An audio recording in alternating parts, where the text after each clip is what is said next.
off. I have a timer myself. Maybe I can capture that. I love this music. This is Baroque music. You know, when I got the commissions for these kind of these doggos, they said, give me the commission or give me the portrait in a Baroque style, and I was just sitting there wondering, well, it's been a while since I painted anything from like Rembrandt, so I took some time off and just did some studies, and I had this playing in the background to set the mood, and yeah, it was fairly conducive, I'd say.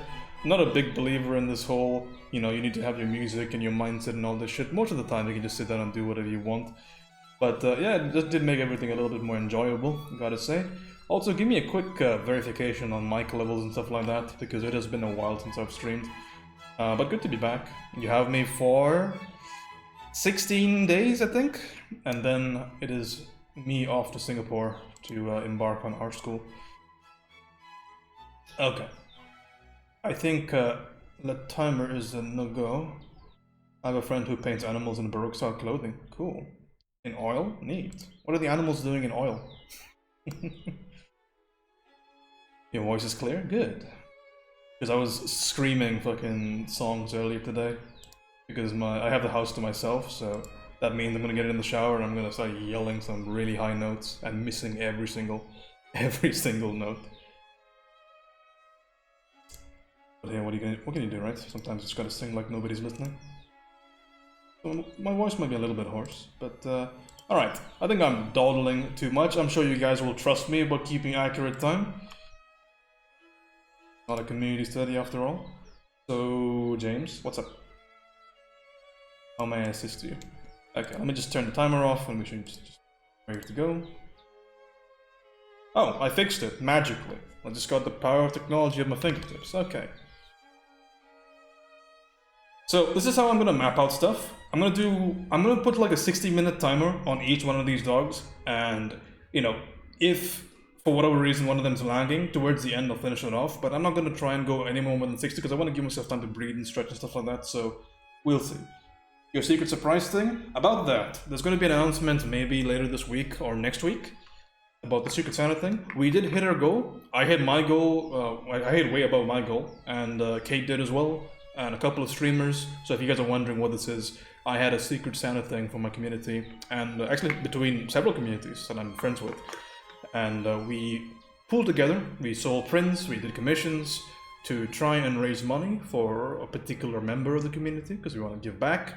And that member has been selected, and we selected what we want to buy, and it has been dispatched, but until they get it, we don't want to ruin the surprise. But yeah, rest assured that when such a thing does happen, then we will be making an announcement. I'll make a video or something.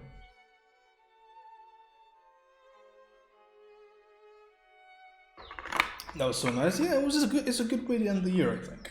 It was just a fun thing to do. And plus Kate, aka Bellatrix on Twitch, she came to me on Discord and she said, hey, you wanna collab on this? And I said, of course, because Kate, if you guys are not familiar, so her channel is this, if you wanna go follow her. Give me a chance to actually test my brushes out. Oh my god, Kate, you spell your name so stupidly. It's like Bell4Tricks with two X's at the end. So that's actually one of the first channels I ever found on Twitch. So you guys know Jansen Art and Pamada K, I mean, my buddies on here, but Kate's actually the person that convinced me for two things. I think one is to make a Discord, and we now have over 500 members, and to make an Instagram. She actually forced me to make an Instagram. Now I have about 1.5k followers. Cool. Needs a third X, needs a major revamp. 2 X's as classes? Well, I mean, can't profess to be an expert in these things. And start the year too? Yeah, to a certain extent. Okay, enough dilly-daddling. You guys are here for painting, I gotta do some painting. Okay, I'm doing my brush lag test really quickly. So this is the kind of lag that I usually encounter on stream, but it's okay. It's actually workable. You'd be quite surprised. It's fairly workable. But I don't think I'm really selling any of these pieces over here. Oh, that's just in a combo. DT, how's it going, man? It's Eric and Erica. Excellent. It's with a C, DT. Erica. Not Erica. Welcome, man. Okay. Everybody ready on the timers? This is gonna be a wild adventure. Okay. So 3, 2, 1, and we go. We just go like that. Every time you put something up to ceremony, every time you put something up to chance, or you make a big deal out of things, the chance and the likelihood of you actually pulling through and doing that thing, it dramatically decreases. Alright, what do we do for the background? Background's gonna be real simple. The most important thing here is we assess temperature, right? So what kind of lighting do I want on top of this little pupper over here? What kind of lighting do I expect? I do see hints of cool right there, right? A little bit of a hint of cool. So how about we do this? Let us have cool lighting on the very top, and then cool in this context would be desaturated, and we'll have a nice little warm in the background to contrast, right? So in that regard, it's going to be very slight, but this is the most important thing right now. Oh, 1 second, I'm gonna have to pause this because my timer is fucking up and it's on top of my color wheel. Okay, we're good. Oh, fuck. I can't believe you've done this. Mr. Churchill, welcome, man. Thank you for committing. You're in for a treat here because I'm going to be doing a lot of painting. Okay, so a couple of things. One is we set the temperature, and two, we set just a teeny tiny gradient from the bottom, just a little one. Why do we do this, by the way? What's the importance of doing this? The idea is that if we have so much complexity on our main character, we have so many beautiful little details, and then suddenly, out of nowhere, I'm going to add a little bit more lightness. Out of nowhere, the background is just so super flat. It's going to take away a ton from your piece. It's going to really, really prevent people from enjoying your piece, mainly because it's all about the contrast, right? You have this stark area of plain against area of heavy detail. It just looks a little bit awkward. You want to have a bit of grunge in that background. Just a little bit of, a little bit of variance. Okay, we're going to do some blocking now, right? I'm not going to be doing any line work with this. So that's why I increase the lighting, because otherwise I wouldn't be able to see my strokes. It's pretty important. Okay. So we're going to just start with some really, really large strokes, and I'm going to block in some majority space. The color that I'm choosing is just going to be a dark warm, and I'm not going to be very picky at this stage, right? Especially up top, I have such a crazy room for ambiguity. I'm going to grab just a couple of shapes like that. Just going to form that basic silhouette. The most important thing that we can do at this stage is to not overcomplicate, right? We're gonna have some simple ideas on top of here. We're gonna have some really simple statements, and I'll try my best to choose these statements, to the best of my ability, right? We're gonna choose these statements fairly well, but we are not by any means gonna just endlessly add crazy amounts of brush strokes. We're not gonna endlessly add a ridiculous amount of texture or value or whatever. We're just gonna try and assess and achieve a very simple statement when it comes to this whole painting, right? So what that means is we're going to be ignoring a bunch of details. Let's just think that this is going to be the value we're going to use. I don't know yet, maybe I'll overwrite it, but we're going to make a couple of simple strokes, okay? Right over there, for example. Right over there, for example. Leaving the majority. Iris, how's it going? You should be in bed. What are you doing up here? Simple strokes. Want to get a little bit of that lightness again. Everything is relative. Everything is about the temperature, not about the exact value. So very early on, so this might seem like a little bit of a soup to some people, right? We can just even throw in a little bit of this something here because we're doing this for time. So I might do a little bit of variance. So I might throw in a little bit of brushwork just to kind of hasten the read for myself. Throw a little bit there, a little bit here, a little bit everywhere. Just a little bit.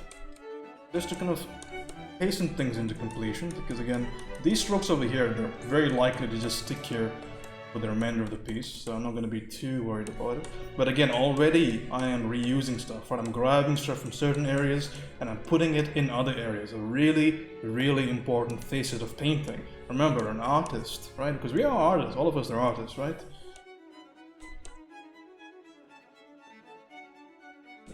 What we do as artists is we do not see more, we see less. See less about the world. You know who said that? Richard Schmidt, and he knows a little bit more about painting than you do, and I do, by the way. He's a master painter, one of the few living masters. Some people are stupid and they think you gotta be dead to be a master, but those people are stupid, so we don't listen to them. Alright, so we're gonna start with some really simple ideas, man. What's more simple than that little hourglass shape?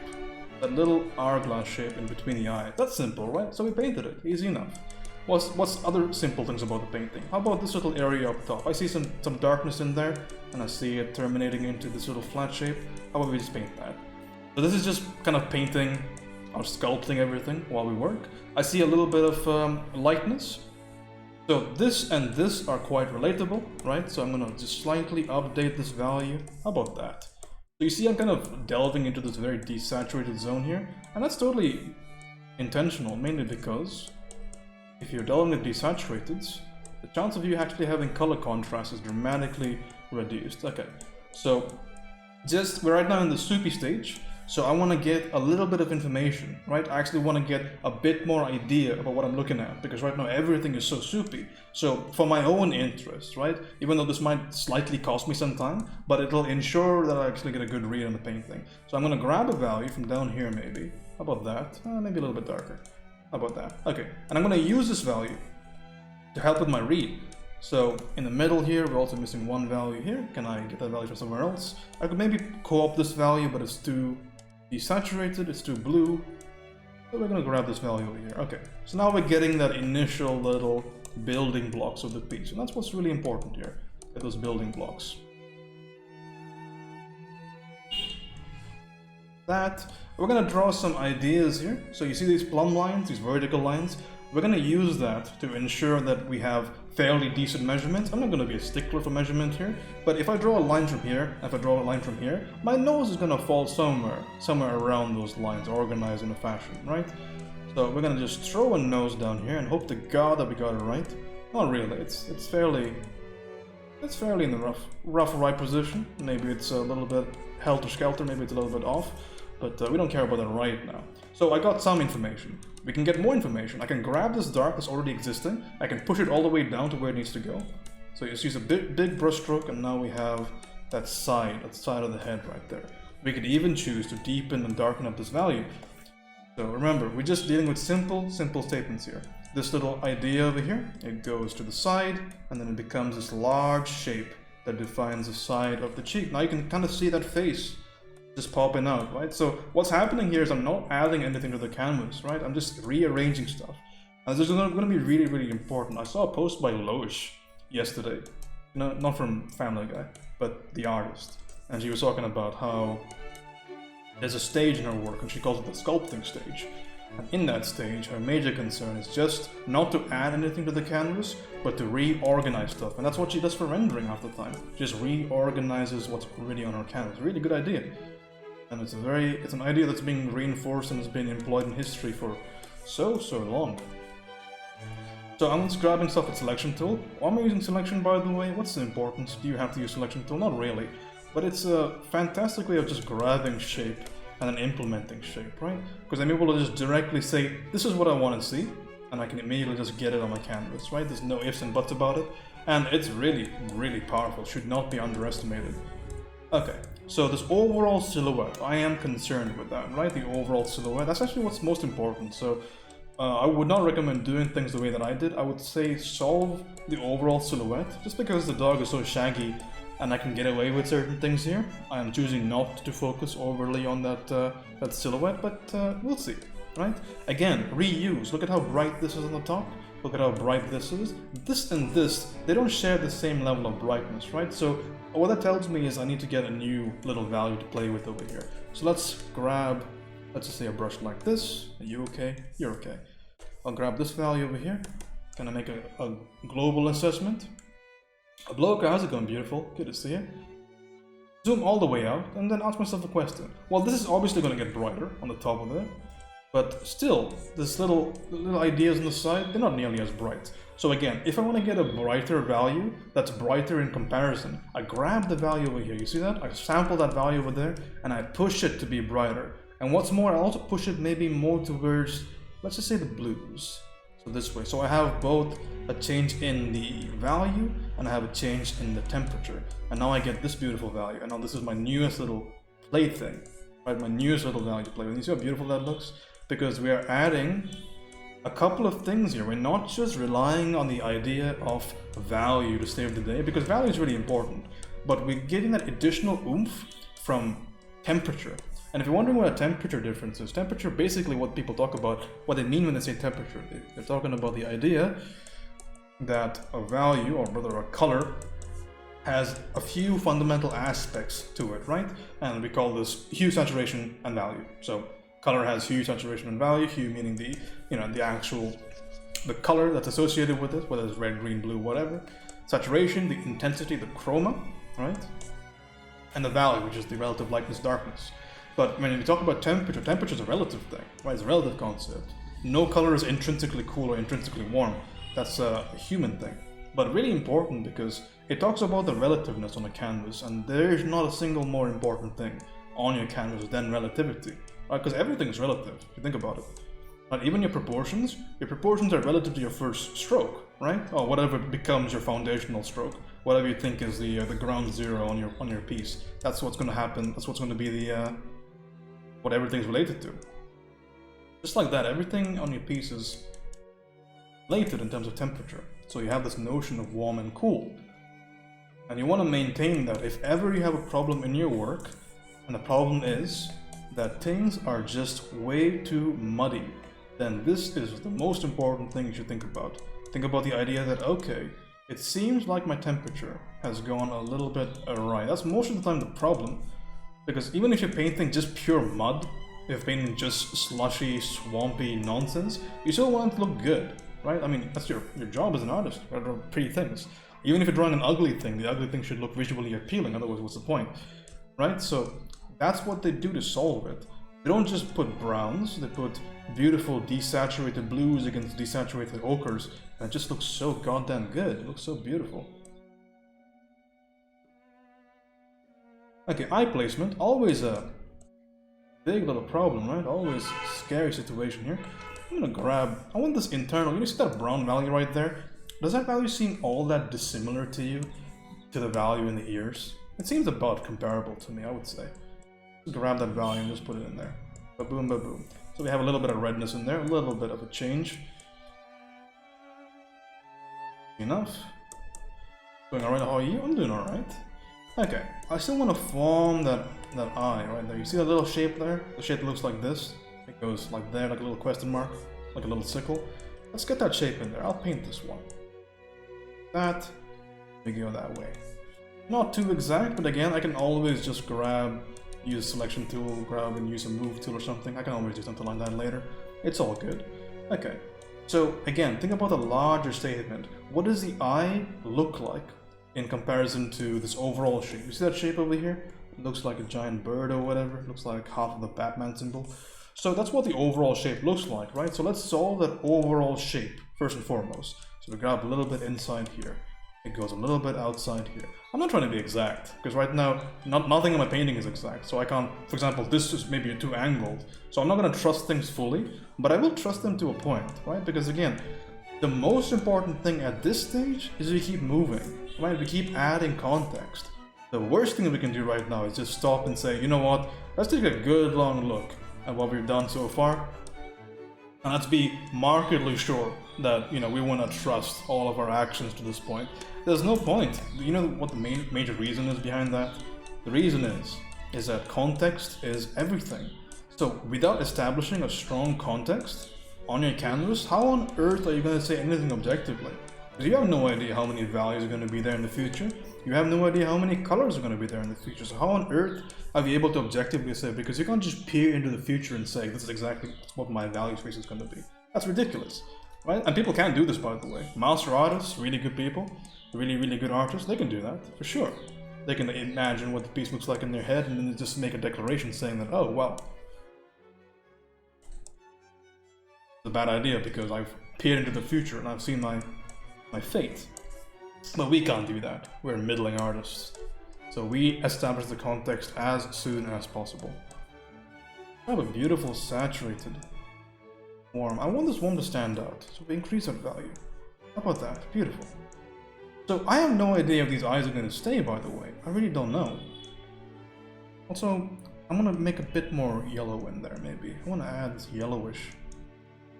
So when it comes to picking colors, I want you to be very, very certain of the idea that you don't have to be exact. Don't have to be exact. It does not matter. I could put a purple in here. The piece would still look good. Well, maybe not a purple, but a red or whatever. I could put a whole bunch of things on here.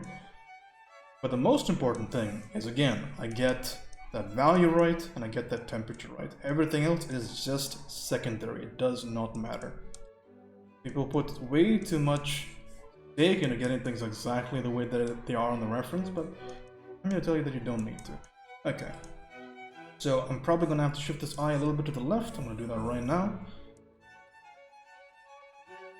A quick little tip for making little changes on your canvas is you just hit Ctrl-C, Ctrl-V so that you don't create any breaks. And move this closer. Boom. You put the you never put the eyes in until the end. I mean, the features are quite limited, so I don't actually want to get this wrong. So I'm putting them quite early. Not a question though. But I've been doing this for my Baroque doggies. Okay, so again, I want to really reduce the size of this reference because I'm getting lost in some of that detail, and I don't want that to happen. We're 15 minutes in, and we've got a lot of the raw material already done for us, which is great. Okay, so I'm going to do a couple of things here. Gonna quickly raise.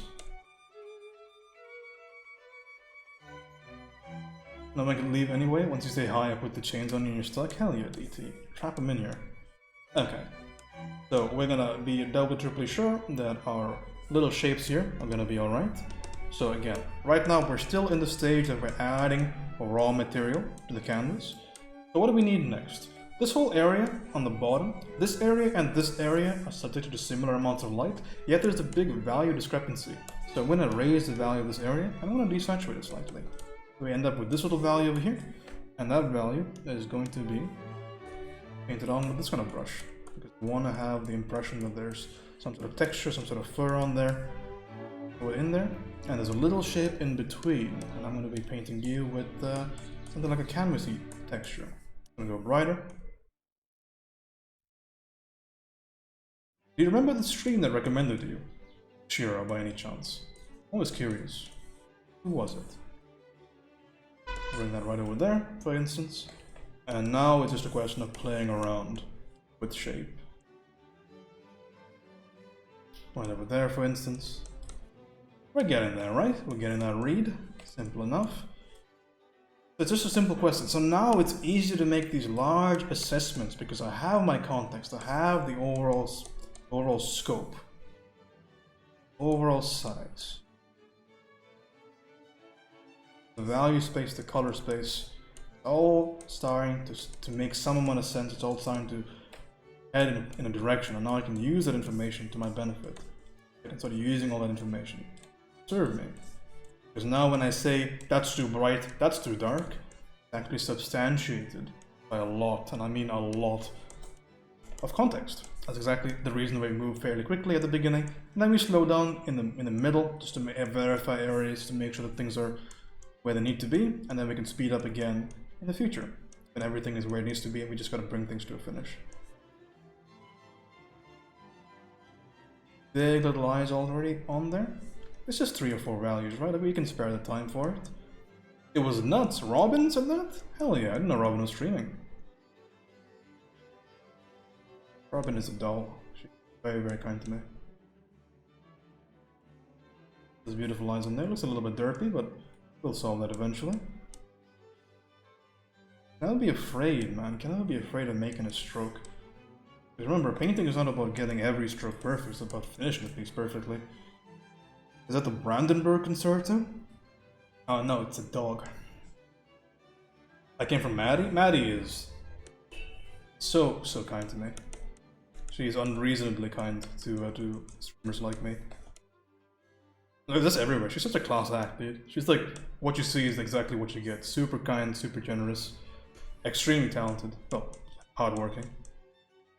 People get triggered by the word talented still. Because I use it synonymously with just hardworking, but I know some people have a chagrin. Words like that. Dude, we're getting there, aren't we? We are getting there. Okay, so that was our primary shape, primary block in. We're gonna throw in some secondaries really quickly, but there's a little bit of measurement still having to be done. So that's with the ears. I can't really see my ears, right? So I need to add some values to ensure that I can. But meanwhile, we can throw in some little ideas on the side. We can throw in some ears. So I will grab a kind of flaky brush, like this maybe. We're gonna just delineate. So again, I want this to be related to what I just drew. So line over there, line over here. So a plumb line basically. Find that little tippity tip. I'm just gonna draw it out, just gently. We don't need to verify, we don't need to draw everything. Just a little bit of verification. Is that too tall? Okay, if it's too tall, what we can do is this. We can simply do a bit of measurement here. What I did there is I just took the measurement of the eye to the nose, and I brought it upwards. It's a very relatable quantity. So that's one of the little tricks you can do to ensure that your piece is, you know, fairly decently proportioned, is you can just take parts of the piece and then apply it in different areas. And that's a really fun little tip for measurement. I learned that from a streamer called Ethereal Moods. He didn't invent it, but he was using it fairly often. I think it's a really cool trick. So basically what I did was I took this distance over here, I push it up, and I said, okay, well, it's definitely going to be less than this distance, and it wasn't, so I made it less, and now it fits better. Little tips and tricks. I think Schmidt calls that using the piece as a metric or something. Might be Schmidt, might be somebody else. I read a lot of art books, so it could be any one of those people. But you can rest assured it's pretty good advice, and used by a whole lot of people. Okay, so I have a little bit of a relatability over here between this ear and that ear. So if this ear is correct, that ear can be related and then therefore also be correct. There's a big little iffy if and but scenario over there, by the way, because you are trusting that your previous measurement was okay. Maybe it isn't, you know, maybe it isn't. But again, at this stage, we can do nothing but trust ourselves, right? I have a foundational art principle when it comes to painting, which is have the most amount of confidence in yourself before you make a stroke, and then have no confidence in yourself when you verify a stroke. Really come down hard on yourself when you verify stuff. But when you're first painting it, man, there's no sense in just hesitating. There's no sense in just, you know, sitting there and doing nothing, because you will find a billion different reasons about why you shouldn't make a stroke. You know, you'll find a lot of reasons, but ultimately, nothing's gonna serve you as much as just putting that stroke in, you know?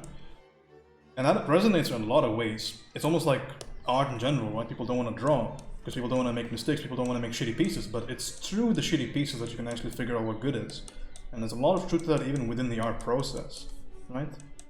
Don't try and make everything super perfect, otherwise you're going to be stuck. Now, you must intend for it to be perfect, but don't just like keep erasing, don't just keep undoing, don't just keep doing stuff in the attempts of making every single stroke the most perfect thing that ever lived. You're going to be stuck, you're going to waste a bunch of time, and your painting is probably going to be inferior. Somebody that just wanted to make a bunch of mistakes and then made adjustments. Genuinely is probably what's going to happen. So don't worry too much, just put some shit down. Hope for the best, you know? It's easier to paint with context, way easier. If you're wondering where I get that from, there's a beautiful, wonderful, awesome artist called Mark Comer. I don't know if that's his name on YouTube. On YouTube, his name is Draw Mix Paint. He's an oil painter. He's got a lot of controversial opinions, but one that I think is fairly digestible is the idea that you want to establish context really early on a piece. I completely agree with him. I think it's a very good thing, something that I personally do myself all the time, and yeah, I couldn't help but agree. I'm not going to take credit for it. I'll just direct you to the first good artist that I know that has also advised the same thing. So again, with context we can say, well, this looks a little bit too dark, let's just update it then. It's the Brandberg Concerto, it's Bach. Cool, I like Bach. Bach even. What does that mean to establish context? So establishing context, Ryan, what that means is, have you ever had an issue, let me give you an example, because we've said it one way, let's say it another way. So have you ever had the issue wherein you make a decision on your canvas? You say, okay, there's a darkness underneath my nose of my character. This darkness is going to be this value. And you say, okay, I'm going to put my foot down. However, 5 minutes pass, 10 minutes pass. Suddenly, you come to the realization that, okay, this dark is no longer dark enough. I need to update my value. Keep painting. Then again, lo and behold, 15 minutes pass, you got to update that value again. And that's a big fucking problem, because you can't just keep updating stuff, it costs you time.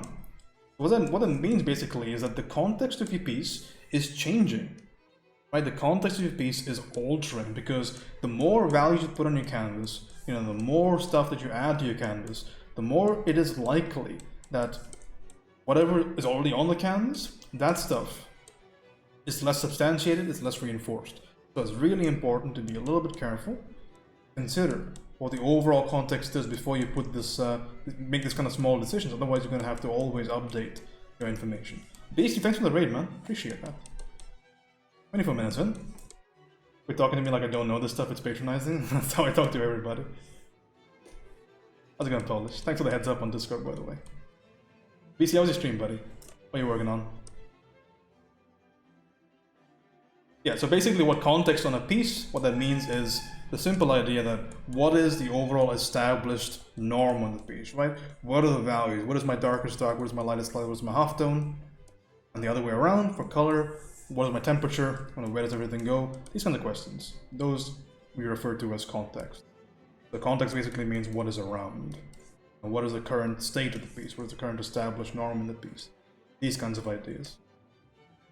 How's it going, Beastie? Good to see you, buddy. You guys don't know the Epic Beast. Arguably, one of the few names on Twitch that is about as bad as mine. But you couldn't find a nicer dude, couldn't find a nicer person. Go give him a follow. Really big fan of all he stands for. He's a resident nunchuck artist. Don't insult his artwork, otherwise you'll take your head clean off with a Bruce Lee Watao. Be careful around him. Actually, I don't know any of this stuff. If I ever talk about colors and values, I'm just repeating Gurney verbatim. Gurney's not a bad person to pantomime. Gurney's pretty good. You guys are wondering who Gurney is. That's James Gurney. Go follow his work. James is the traditional way in Gurney, G-U-R-N-E-Y, on YouTube. And just follow his various stuff. He's really good. Really good dude. I have some experimental Krita brushes, so I've actually been asked to use some of these. So I'm gonna use some of these just because I can.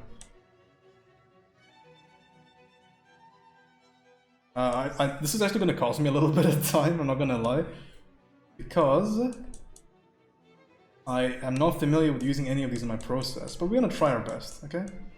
I got these from the person that made my brush pack. I had an interview a while ago, and he gave me a lot of stuff, and I really want to try and use it. Oh, this is actually kind of cool. I like this brush. It's kind of neat. Anything that adds grunge I like.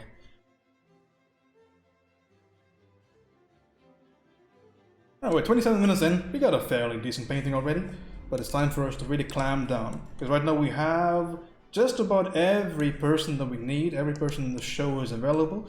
There's a couple of little fringe values, but again, I need a light value over here. I don't go to my color wheel first. I first go to my piece and I say, okay, what's existing on my piece, what can I use?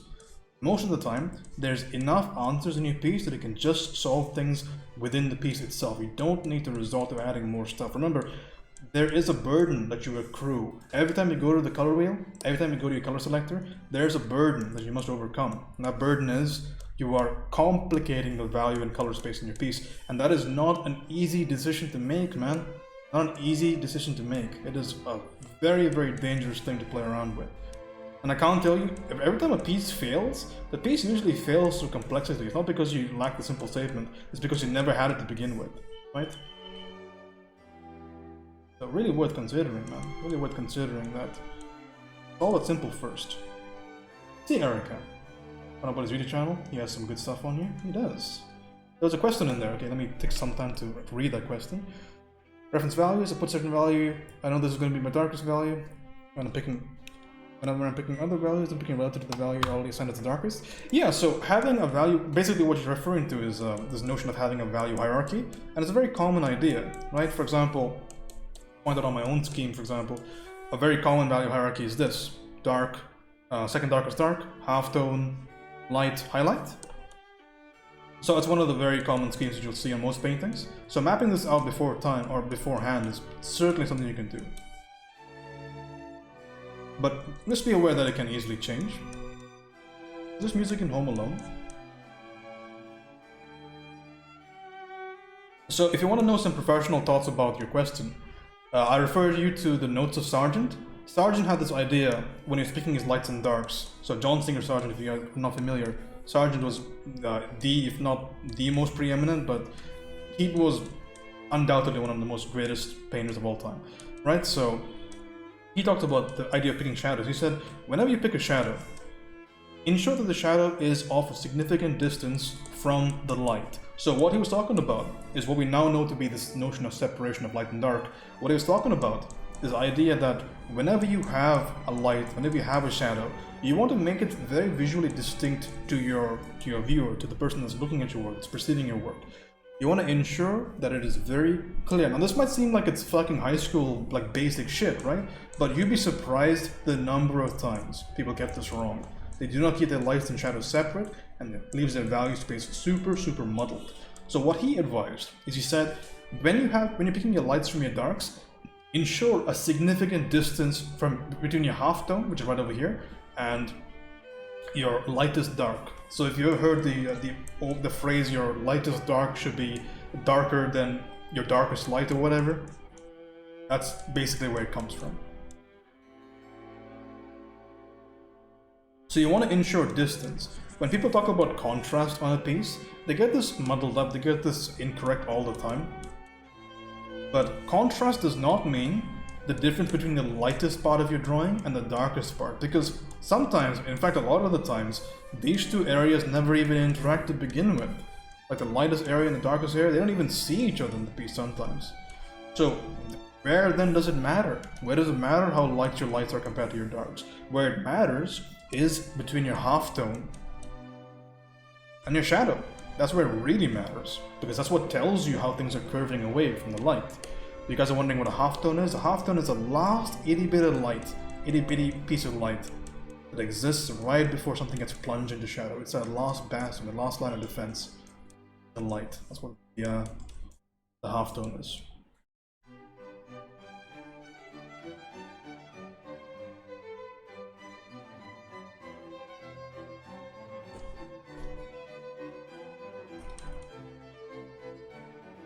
Something that people get wrong all the time, by the way. Light is not super gradual into shadow. That's actually a mistake.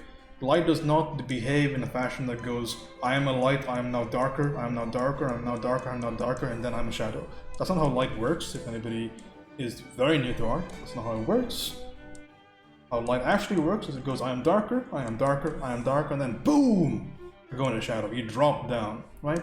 It's light, it's light, and then bam, it's shadow. That's how it works. It's a fall off, right? And you can just test this out yourself. Just take a picture of something. Take a picture of anything in light. Take it into Photoshop, and then start sampling around. Check the value of things. And what happens is that when you're sampling, when you see the light with the shadow, there's a big drop off, and that is the separation of light and dark. That's your soul. That's how light behaves. Light is additive, if you want to get physical about it, want to get scientific about it. Light is an additive quantity. Adds on top.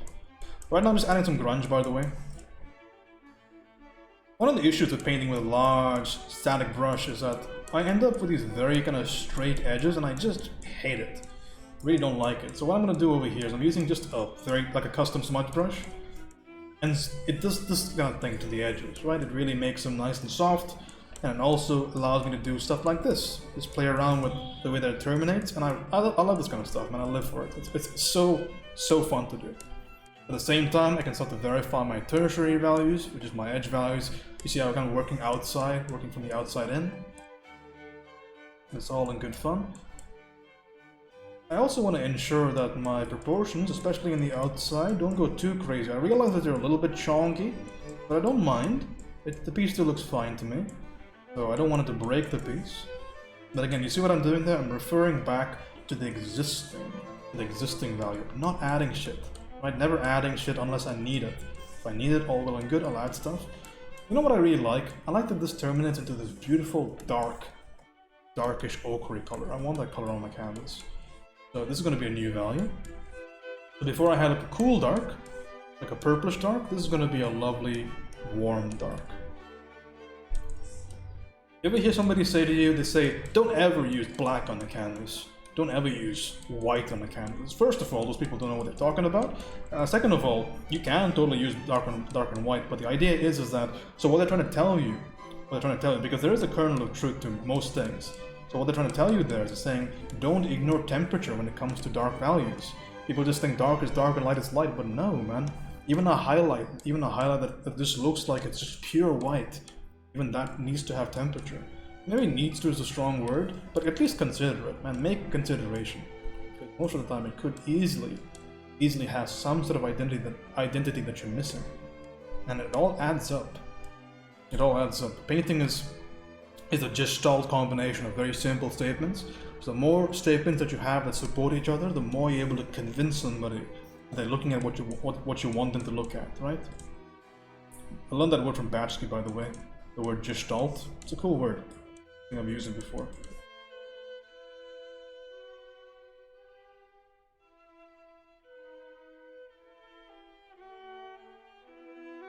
Okay, we got some beautiful simple statements. I'm gonna do a couple of things. We're only 30 minutes in, we got an hour left. Or half an hour. Gestalt. How's it going, Mel? So a couple of things over here. One of the things that really makes hair look like hair is the idea that you have these little occlusions in the middle, right? Because the hair tends to clump up. So when you're drawing hair, when you use like a hairbrush, I always want to go back in there. There are a couple of ways of adding this grunge, but what you should be very, very certain of, especially when you use so many brushes like I do, you don't want things to look too, for lack of a better word, brushy. Avoid the brushiness of it. It's a little bit too bright, excuse me. Go. So I want to ensure that there's a little bit of variance in my strokes. Right? I want to make sure there's a little bit of gap in some of these lines. I want there to be a little bit of a gap. It adds to the overall realism of it, but makes it look appealing. See that? Adds so much appeal to it. Okay, this is going well. I can throw in some new elements, and now that I'm happy with the way things are, now I delve into stuff. Now I delve into little oranginess. Look at that shit. Looks neat. Little oranginess. Is that okay? Is that permitted? That's kind of permitted. I can also ask myself some severe, interesting, important questions about my nose over here. The nose is not just flat dark. The light's coming from the top. The nose has planes to it, so the very top of this gets a little bit of light. So grab the nose, grab the local value, right? Grab that value, and we're gonna push it lighter. The nose itself, locally, is a saturated dark color. When a saturated dark color, let's just say a saturated dark warm, gets hit by a light cool, what happens? It gets lighter, it gets desaturated, but it doesn't get so much desaturated that it actually shows off cool, because it's still very warm. Right? So it becomes less warm, but lighter. So we can imagine it being dark red. So it goes lighter and less warm, but still very much warm. And we get this color over here. And that's just a little bit of applied color theory right there. Color theory is a nice, vast little topic that everybody that hasn't learned is afraid of, and everybody that has learned it wants to put it in your face and say, hey, I learned color theory. It's not honestly that hard. It's like anything else. You just learn it. It's NBD. Same thing with perspective, by the way. People are like, oh, I don't want to learn perspective. Maybe not perspective, but composition is a big one. People don't want to learn composition, but it's really not. Like, none of this shit's hard, right? It's all a matter of just time. You put the time in, you learn it, which is a good thing. People just don't want to put the time in. Like, shit, I put in a little bit of time to composition, and I feel like I already have way more information than I ever did. Don't be afraid of any of this stuff, man. Anybody can do it. Anyone can cook. Okay, I want to throw in a little bit of grunge here. A little bit of itty bitty grunge. You know, while I'm doing this, let's make it fun. Let's add warmness to that transition. I suppose I want to see what it looks like. There's some reason to do this, but I'm gonna add it and see what it looks like. Do I like that? Maybe a little bit like that. How about that? You happy with that? You're happy with that. You're fine. Basically, to ensure that that edge over there isn't crazy, all muddled up. I can't believe Nuts recommended my stream. That's kind of her. Nuts is a big streamer.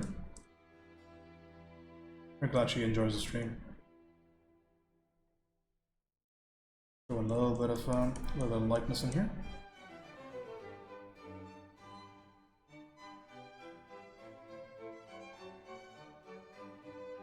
Do I like that change? It's a really important question to ask yourself, by the way, when you make a change. Gotta say, do I like that change? Is that a good change? Did I fuck up somewhere? I think it's okay. we're almost at the point in my piece where I like to make visual statements, and that's the fun part, man. That's when you really start to think about what do you want to say about this piece. Honestly, you should think about this way earlier, but I like to think about it when I'm doing studies at least a little bit later on, because I want to get what I wanted to get out of the study first. But visual statements are the fun part of art for me. It's where we start to selectively drag or emphasize certain things that you really like about the reference and start bringing that into the fore. And not a more fun thing for me. A little bit dark in here. There you go, there's a good lad. Slightly affecting the edge of the piece. Beautiful. You see how lovely the piece looks already? Great. I want to slightly hit this with a little bit of warm. So I'm gonna do this via airbrush. I'll throw a little bit of warm on here. You know, maybe not that, maybe like this. Just warm that cool slightly. So I'm using a multiply brush for this. You can just use a different layer and use a bit of opacity on top of that, that's no problem. I'm gonna make some little changes to the overall silhouette, ensure this boy doesn't look too chunky. Go. Now we can draw in some breakout values. Hey, 40 minutes. I could stop here, I would be happy with it. Put some breakout little values over here. Like I said before, those large gaps in the hair, that's what we really like to see. Sometimes our software doesn't want to paint them for us. It's okay, we just paint it for our software. We just grab a few values in there. That's really harsh, by the way. That's really harsh. So when it's that harsh, I want to go back in there, slightly make it lighter. I don't want to draw away. Remember, at the end of the day, you're still making a drawing, still making a painting, right? So you can't expect your photograph to do a lot of the pictorial composition stuff for you. And when I talk about pictorial composition, big fancy word, but what it basically means is how do you guide your viewer through your piece? And that's not a trivial matter, man. You can't just leave that and say, you know what, I don't really care. It's really important because it's like making a beautiful, like just a wonderful meal, you know, and then just plating it on a piece of garbage. Like you just grab the lid of a garbage can and you put your soup on it. Like, it doesn't make any sense. You put this much time into ensuring that what you made so far is beautiful, it's gorgeous, but then you present it so half-assedly. There's no reason for it. Oftentimes, people can draw stuff that is way worse than you, but present it better than you, and then they're the ones that ultimately get the better piece. Don't discount presentation, don't discount how to direct focus on a piece. It's genuinely really, really important, and that's how people kind of pull one up on you, you know? Like when somebody draws something that's way faster than you, and you're like, oh my god, how does it look so good? He barely did anything. Well, it's these little tricks that really, at the end of the day, really, really matter. Presentation of it, right? It's an essential quality. That's what really gets you those big bucks.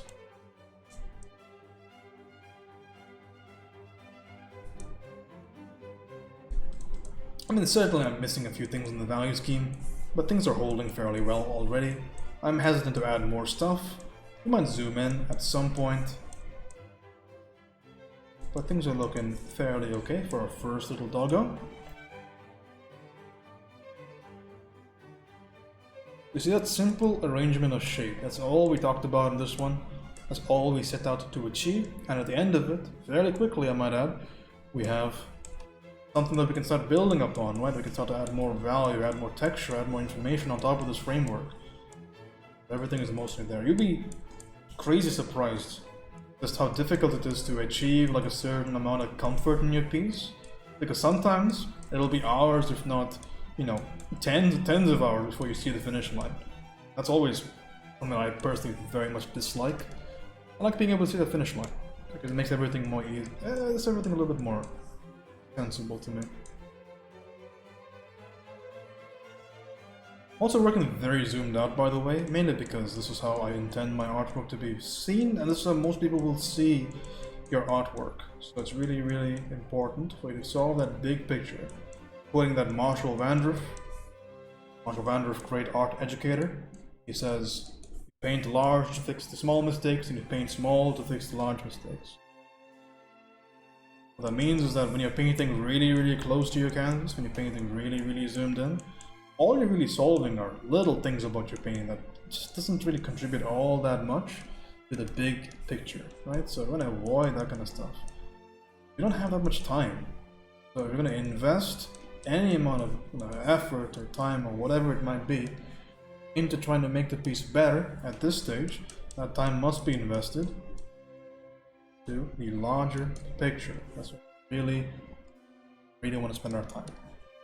I'll grab, let's say, a canvassing brush right over there.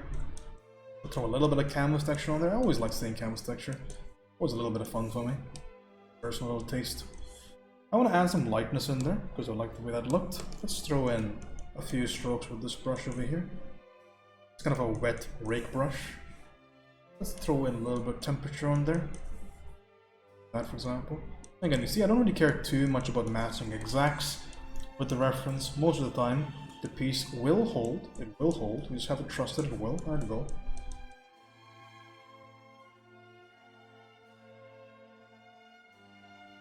I love that darkness in between here. What a beautiful little dark spot. So I'm gonna just attempt to paint something of the order.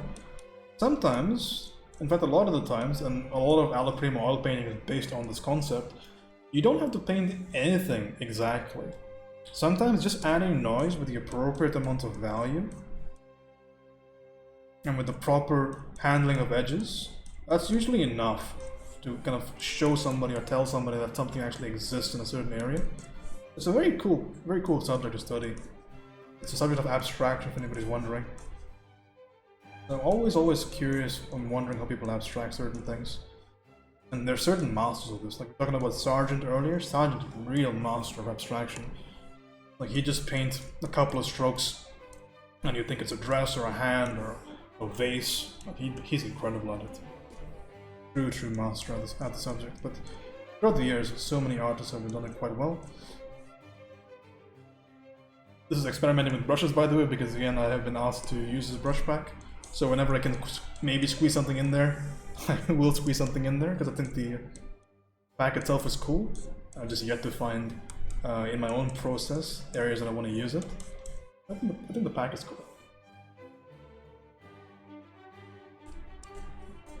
If ever a statement is too strong, I can just go over with a little bit of a brush and slightly lessen the statement. Perfectly fine.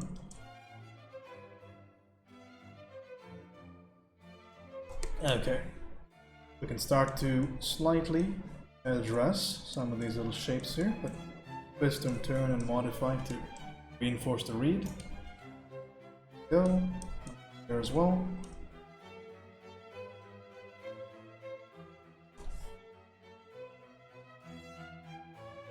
We're nice and horizontal. On the other side. Okie dokes.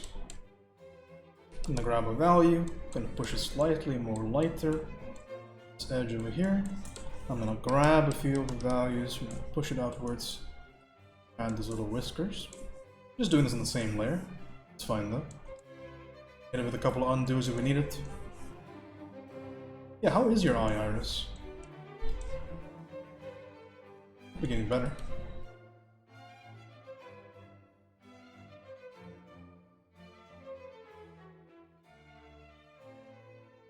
A little breakout values.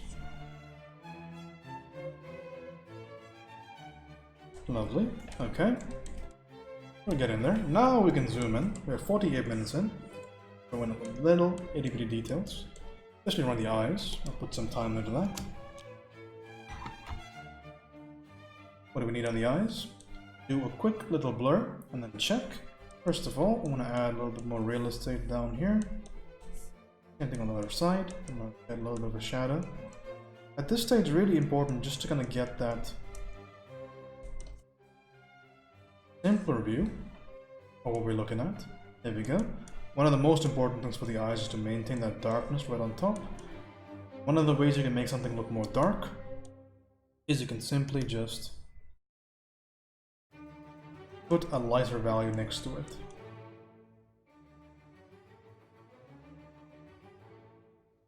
Value goes around. Is that Erica back? We're gonna sleep. A little bit of darkness in there.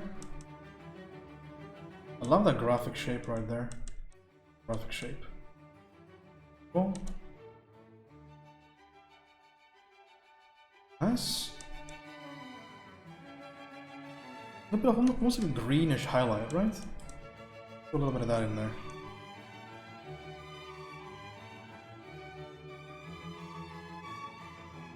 Rearrangement is the name of the game. If we can rearrange exactly what we want to do.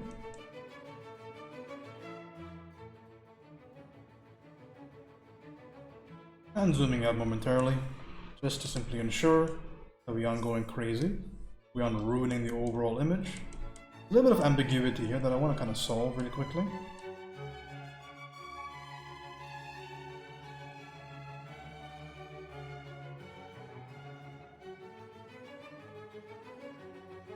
Just solve this ambiguity.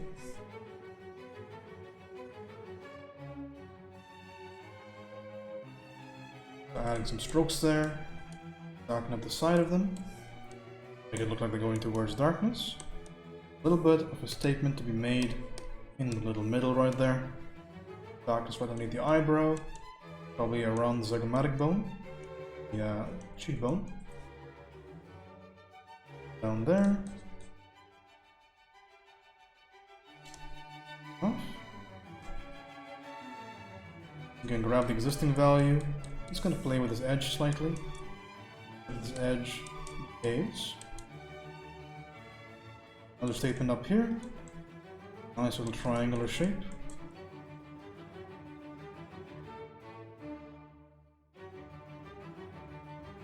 The washing machine is making weird noises, so I'm babysitting it to make sure it doesn't blow or something. Fair enough, hopefully it does not. But hey, glad to have you in here for some more minutes. 51 minutes in. We are on schedule here. Oh, made a stroke I shouldn't have.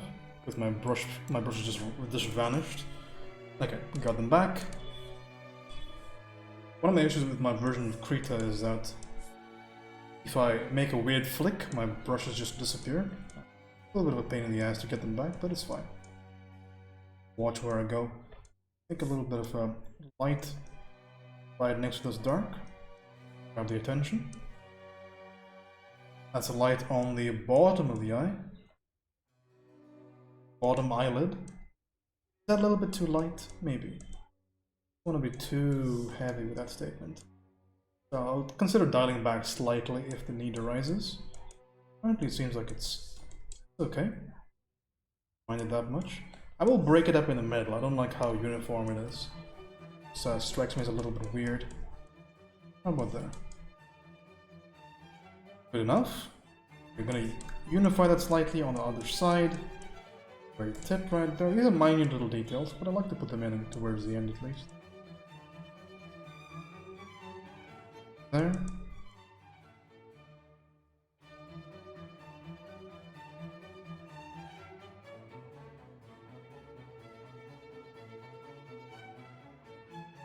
There we go. And now we can start to put a little bit more effort into lovely little hair. Goes around the top. I'm gonna grab a darky value. I'm gonna go around a little bit. Just gonna grunge this up a little bit more. Looks like we are well on the road to completion. I like these larger lines there, but I don't like how strong that is. So what I'm gonna do is I'm gonna use the exact same thing I did before. One little chain, which I'm gonna cut. Oh, no, it became a force ghost there. I want to make this a new layer. I'm gonna cut the opacity. I can paint these little cut-in lines that don't affect my overall piece as much. I don't like how harsh that just was. I get to play around with it with a little bit less opacity. I can just make some modifications that I could not with how harsh things were initially. Getting okay. I'm gonna throw in some little breakout values.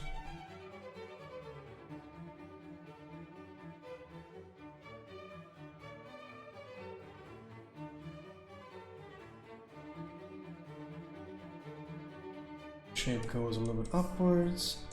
Just kind of solving some of the little small details before we finish up.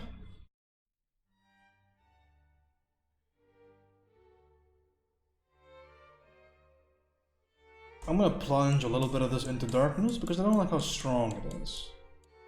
I'm gonna plunge a little bit. That's just airbrush, by the way.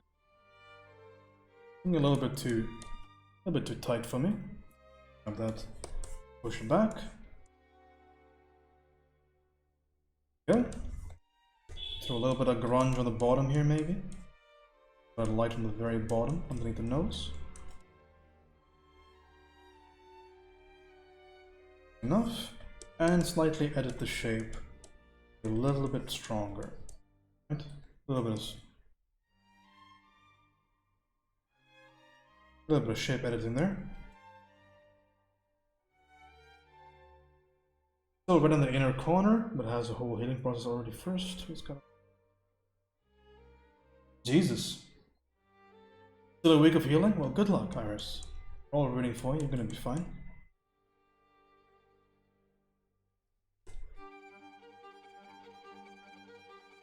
I'm glad it's healing. Close your print shop. This dog is so beautiful. I don't know.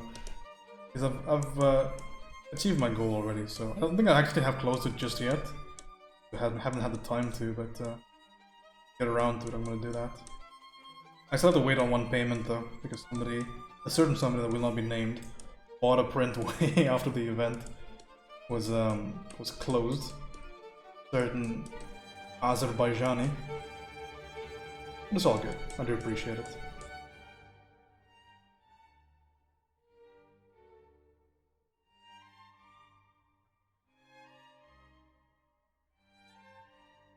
Just itty bitty things. Just out of my own personal taste. Before I say it's done. A lot of people ask, when is the painting done? For me, always the answer is usually when my timer expires, sometimes before. A piece will have multiple stepping off points. It's always good to kind of recognize that. Like, you can stop a few little points on every piece, because you're just solving a bunch of elements, and after a certain point, most of them are solved to a certain extent. To quote Nathan Fox, and he's quoting somebody else, so I don't know who originally said this, but it takes a certain amount of time to make something look good, but it takes about twice, if not thrice, the amount of time to make something look perfect. And I think I'm an artist that primarily lives in the realm of, yeah, that looks pretty good. You know, that looks okay. And if I blur my eyes, it looks perfect. That's basically where I live as an artist. And it's great that I'm going into concept art, because that's exactly what concept art is founded on. Because there's no way you can paint a gigantic scenery in 2 hours, but you can certainly allude to one. You can certainly point towards one. I'm gonna make my market. I'm very excited for school. If for no other reason, then it's gonna be a very rigorous, very regular year, and I cannot wait to experience it.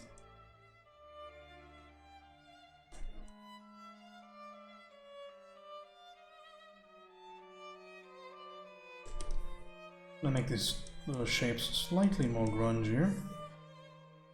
Are you going SCD? Yes indeed, sir. SCD. Gonna be giving up streaming. Gonna be giving up illustration. All gonna be FCD concept BB for time.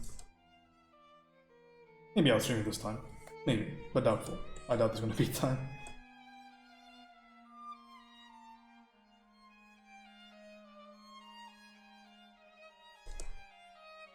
That's why there is a big doubt. We're closing out this piece, by the way. Just making some slight little edits. Just for my own sake. I'll miss you. Yeah, I'm gonna go to a better place, Erica. I'll always think about you. Look down on you. Look down. Look down on you. Look down at you from the heavens above. After I get my ass handed to me at FCD. But I'm excited, dude. I'm so excited. Excited to meet people. Get my ass handed to me in art.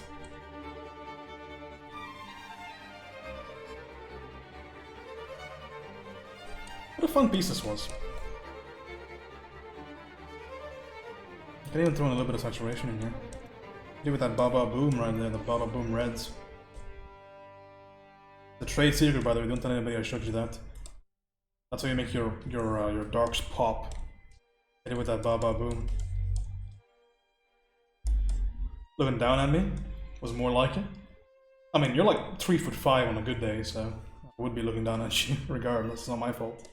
I blame genetics.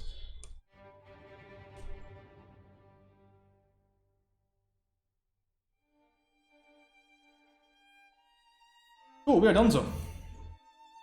What on earth is this? What is this stroke? I shouldn't pause my timer, by the way. The timer stays unpaused. Okay, I missed a couple of things. I just sitting there just doing nothing on my piece, and then suddenly I realized I missed a bunch of things. Okay, a little bit of extra time, sorry.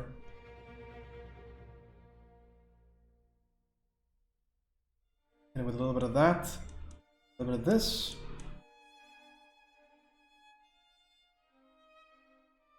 Come on, son. Well, you know what do we call that? We call it getting lost in the sauce. My stream is getting lost in the sauce.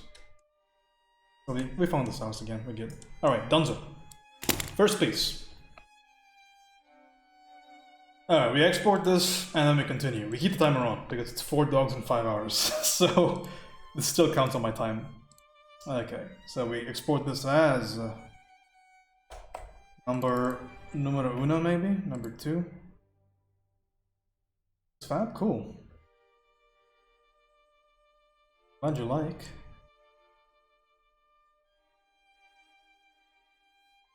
Where did you get that idea from, good sir? Don't worry about it. It's all good. Marshall Vandross made a joke like that in one of his lectures. Now as we look down on this man, as we do in life. Sounds like Marshall. Okay, Doran number 1 is done.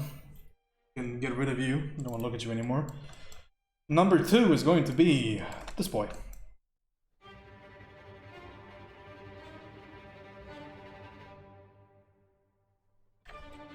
Thanks, Iris. I am not little or short, thank you very much. I mean, you're not little or short, Eric. Just compared to like a normal person you are. I'll take a drink of water and then I'll continue.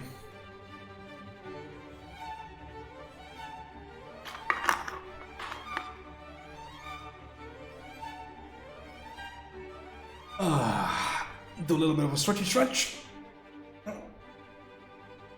This next one's gonna be interesting. About as simple as this one though. It's not that much more complicated.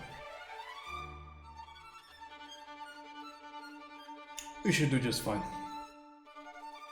Alrighty. Why did you choose SCD over other art schools? SCD is one of the best in the world, right? So when people talk about the best art schools in the world, I can start painting, by the way. I'm just doing a little bit of a shoulder rotation. Quite a bit of a dislocation. Just to cure some agitation. Which is a plague across our nation. Alright, I'm ready. Quickly check if I have successfully exported my file. And I have. Okie dokie.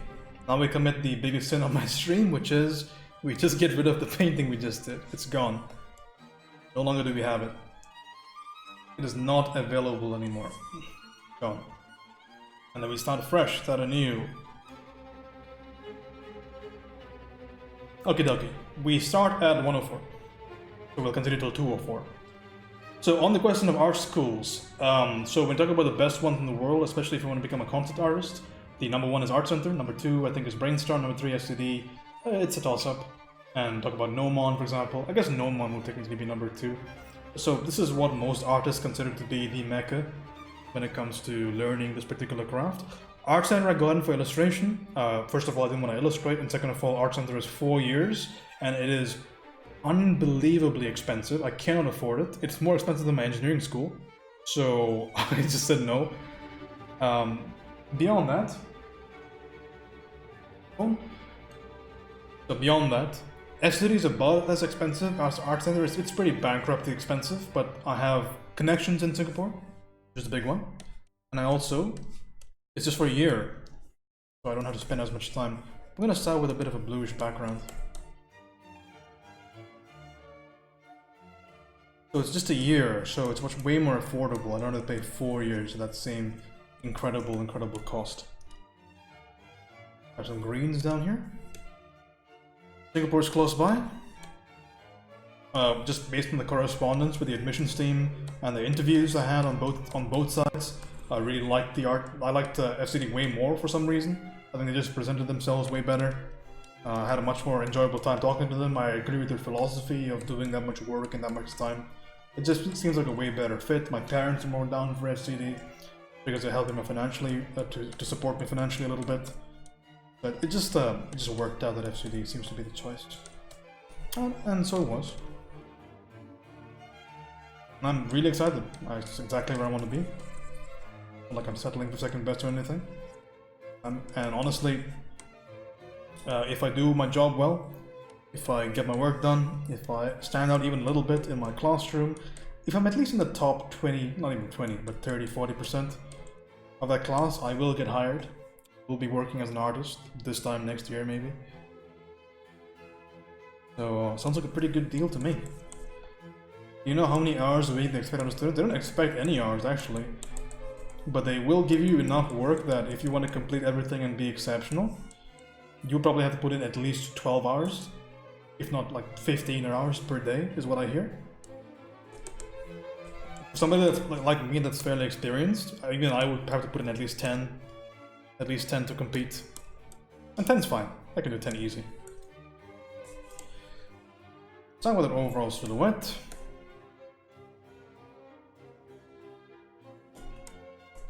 Nice, beautiful, warm silhouette. We don't care too much about the initial value.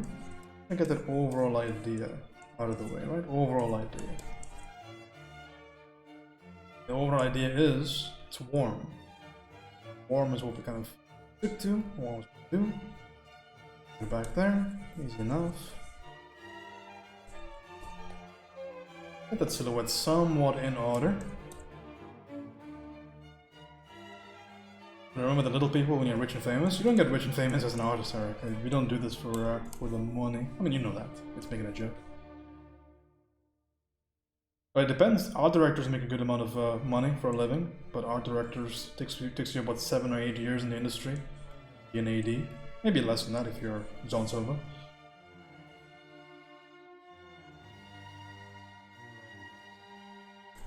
I'm gonna start with an initial statement, man. What I want to see is a beautiful red orange. I'm gonna get that immediately. There we go. There we go.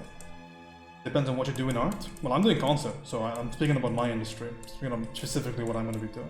So I know what I'm gonna be making. If I didn't know, I probably would have asked that question a long time ago. So I'm not. It's not an art school. It's technically a design school. So even if I wanted to get into fine arts, I wouldn't have a degree for it.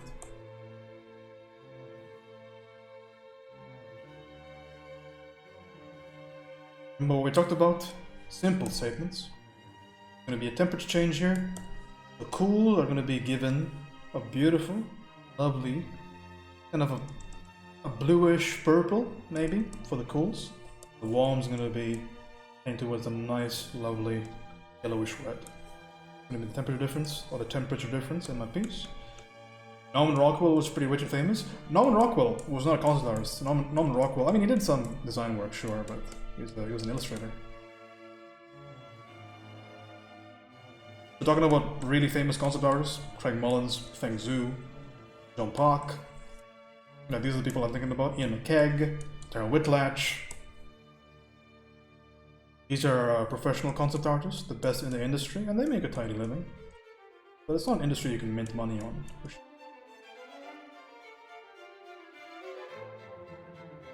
There's a little bit of a desaturated lighter value. I'm going to capture that right now. It's not that light though. Still keep desat. There we go. The reason it looks cool, even though it's gray, is because it's on a warm context.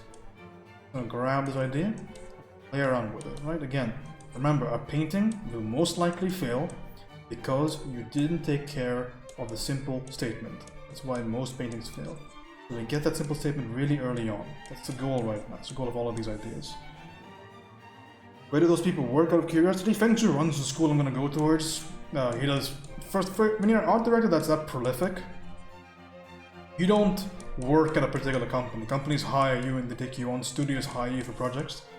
Talking about the person that runs the school that I'm going to, Feng Zhu's worked on the Star Wars movies. He's worked on basically every major like fantasy kind of production. He's worked on video games. It really depends. Same with Craig Mullins. Works on so many movies. Terror Whiplash, so many movies, so many games. So it really depends. But their IMDb pages, they stretch so fucking long. They have insane credentials. And they can pay a decent amount. But unless you're a personality, you're not going to be making that much of a crazy impact. But again, I'm not in this whole industry. I don't want to get into the industry just because I want to make a name for myself. I don't give a fuck about that. I want to contribute to big projects. I want to be able to help realize certain big...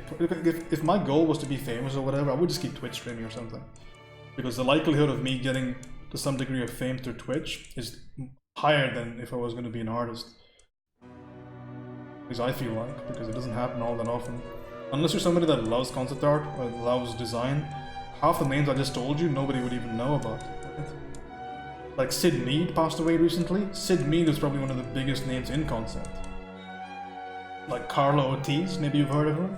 She's maybe the biggest woman in the industry currently, unless you count Whiplash. Whiplash I count personally, so a little bit higher. But these aren't household names by any amount. And when talking about the idea of earning living or earning those big crazy amounts of money, a lot of that comes from advertising. A lot of that doesn't come just from the job, right? So especially when you're in the entertainment industry, and we are in the entertainment industry. So unless your name carries some sort of monetary value to it, nobody's gonna give a fuck about who you are. That's perfectly fine. Again, like I said before, if I wanted to make money as an artist, I would get into fine art or something. I would get into the art of just bullshitting people about the value of my work. And I could probably get away with it really, really well, because I speak with confidence, I speak articulately, I could probably easily do that, but I'm not interested. I think that's a shit way of making a living, because there's a fine line between being fulfilled, earning a living, and I want to be somewhere in between. I don't care too much about lavish expenditure. Like, I'm not somebody that's gonna go, money's not important, of course it is. But there's a fine line to draw there. That you enjoy and things that you make money off of. Yeah, there you go. Sid Mead, I think, is the biggest one. H.R. Geiger, for example, also something of a concept artist, even though I think he was before concept art was even a thing.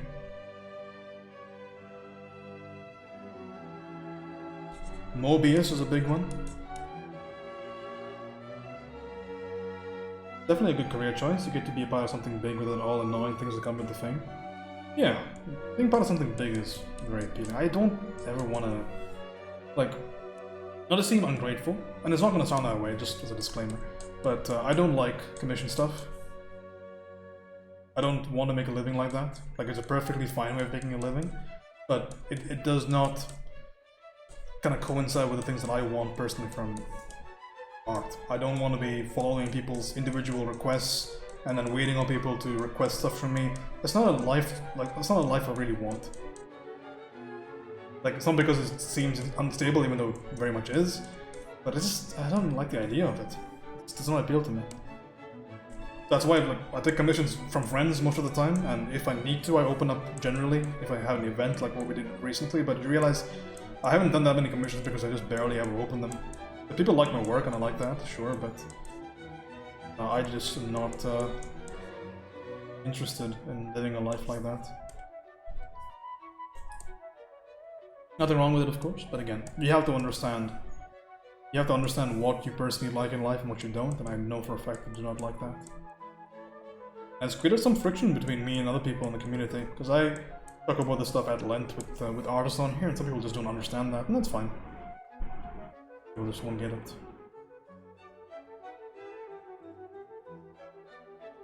Some people just reject any commissions and don't give them free reign. Yeah, I think that's a fine idea. I just reject commissions almost abjectly because I value just learning about the craft more than just doing work for people.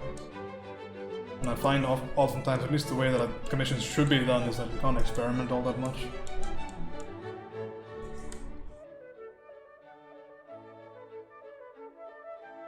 Fascinating, a clear take on things. I mean, I think I've done this long enough, and that's basically what I always advise people, like you can give a bunch of subjective advice, but at the end of the day, like you never know where you stand unless you've done something for long enough. Like I never knew that I wanted to do art for a living until I consistently did art for like a year. Consistently, like really consistently. And I realized that I just want to do more. I want to put in more hours. I don't like what I'm doing on a regular basis otherwise. I really want to just push the boundaries of what's possible. That's why I'm going to do this. Like I really answered the question myself. And I feel like there's a lot of value in doing stuff that way. More people should do that. And thankfully I had something of a luxury of time when I was doing this. Oftentimes you do not have luxury of time. Oftentimes you're just stuck in a job or you're stuck in a whatever nick of life and you're not really in a position to make these kind of judgment calls. But thankfully I was when I took the chance and I don't regret it. I don't think I will. Like even if I end up going back to engineering and completing my and getting a job, even then all of what I'm doing right now I will have zero regrets about it because it is 100% the right thing for me to do right now. But who knows? I'm generally carrying myself, like I said before, I have abject confidence in myself for certain things, so I might just be totally fucking wrong. But again, it's fine.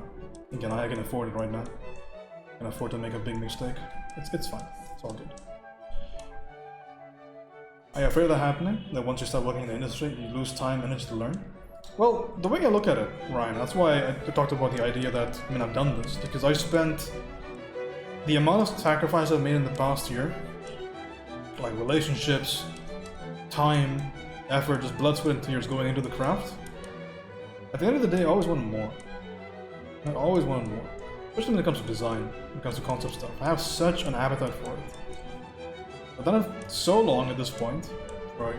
Closing on like maybe a year and 3/4 now, consistently, that I can't help but think that this is maybe the only thing in my life right now, beyond maybe a couple of things, that I've put in so much consistent effort into. So if I was to be reasonable about this whole journey with myself, if I was to be objective and reasonable, not a single other thing that I've done this level of investment towards.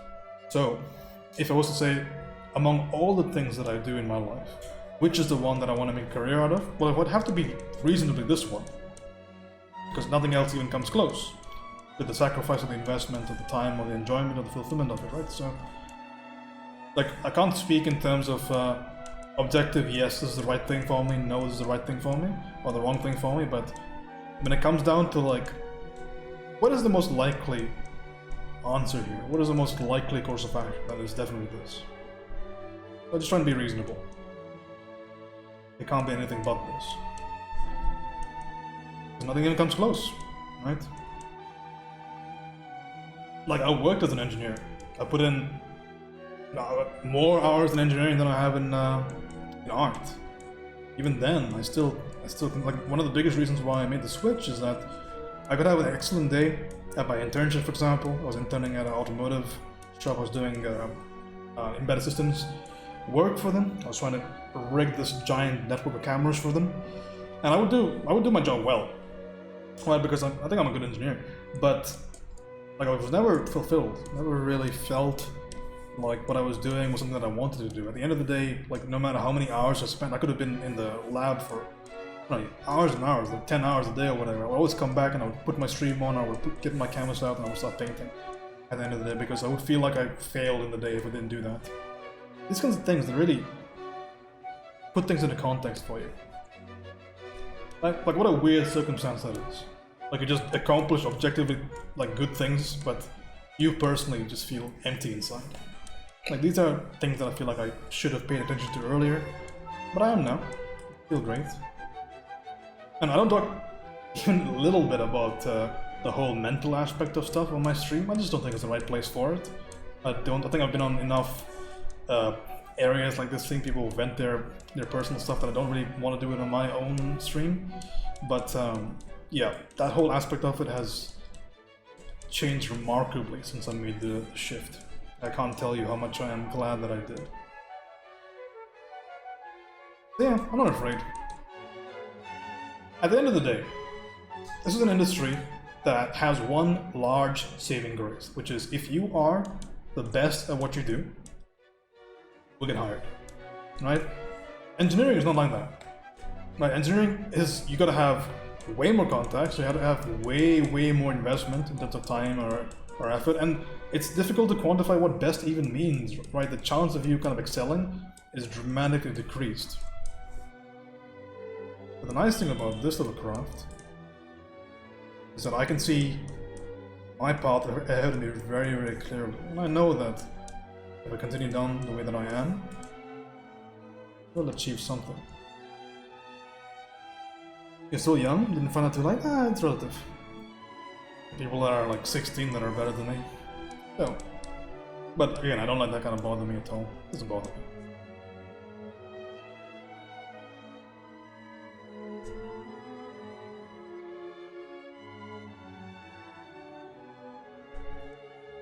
You don't need to put in too much investment for the designs. But again, we're just rearranging simple sequence here. That's the beauty of it. A lot of texture going into this one at the very beginning. Probably a mistake because it tends to muddle things up, but so far I feel like it's just benefiting me. I want to get a little bit of a clamp down on the edge of the face, so what I'm going to do over here is I'm going to just use the known to find the unknown. I'll just quickly resolve a particular shape here. It's going to be this little shape on the edge of the face. But hopefully that answers your question. Yeah, I'm not really afraid. If that's where it takes me, it'll take me there, but I'm not afraid of the decision that I make. It's not nearly enough to paralyze me in any way. Still gonna be pushing.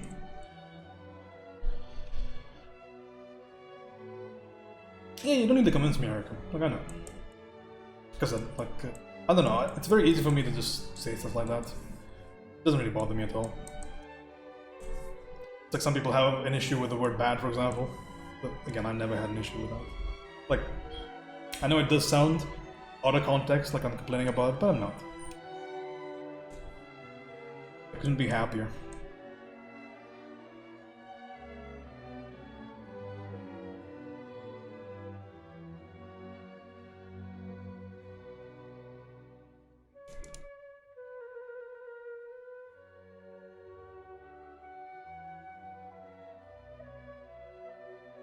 From like June 2017, every single day I have done this. Sat at the computer or whatever, sat at my sketchbook and I've drawn.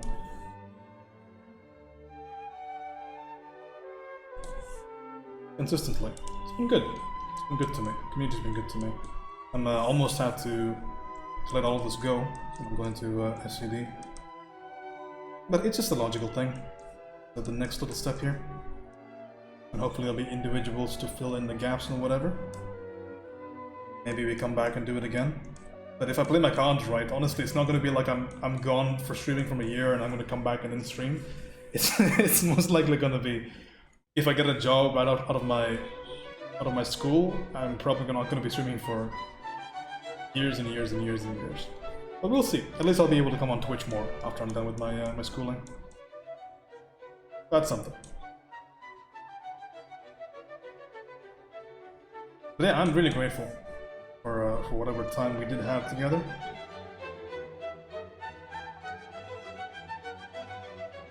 Measurement over here, that seems fine.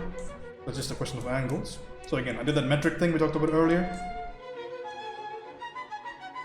We use metrics on the piece itself to verify the piece. Fun little trick. To measure the eye to the nose and use it to verify the ear to the other ear or something like that. Just an overall fun thing to do. Very important. It'll be bye-bye, James. It will be bye-bye, James.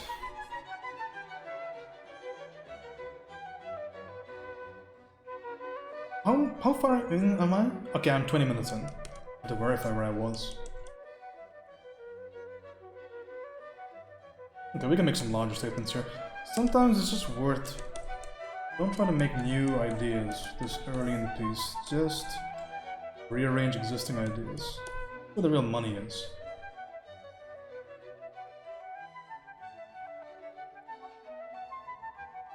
Sometimes you just need a new statement. Sometimes you can just add that red in. That was a little bit too crazy of a red. But when the color doesn't fit, most of the time it's a hue problem, but sometimes it's just a saturation problem. Because remember how color theory works, right? A saturated red is warmer than an unsaturated red. Really important concept to kind of figure out because it gives you so much space when it comes to trying to create more variance in your color scheme. And sometimes you're kind of locked in, you know? You're locked in your piece. You don't really know how many more colors you can add, but you know it can't be too many. Then how do you solve issues when it comes to the temperature read? Well, that's where you solve them. A very similar idea to this is a problem encountered by oil painters. So Schmidt talks about this in his book Alla Prima. He says sometimes you're very limited in your value space for the piece because maybe you're painting something in the shadow or something, you can't just go crazy. And he says you still need to get a read in those areas. So what they do is they solve it through saturation, because saturation also plays an effect on value, right? So this is a value right over here. If I desaturate, see how much lighter it seems? Right? It becomes lighter. And desaturate. Same value, see that right before your eyes. But it looks lighter to us, because again, the idea of saturation and value, they're not super separable. It's actually quite related.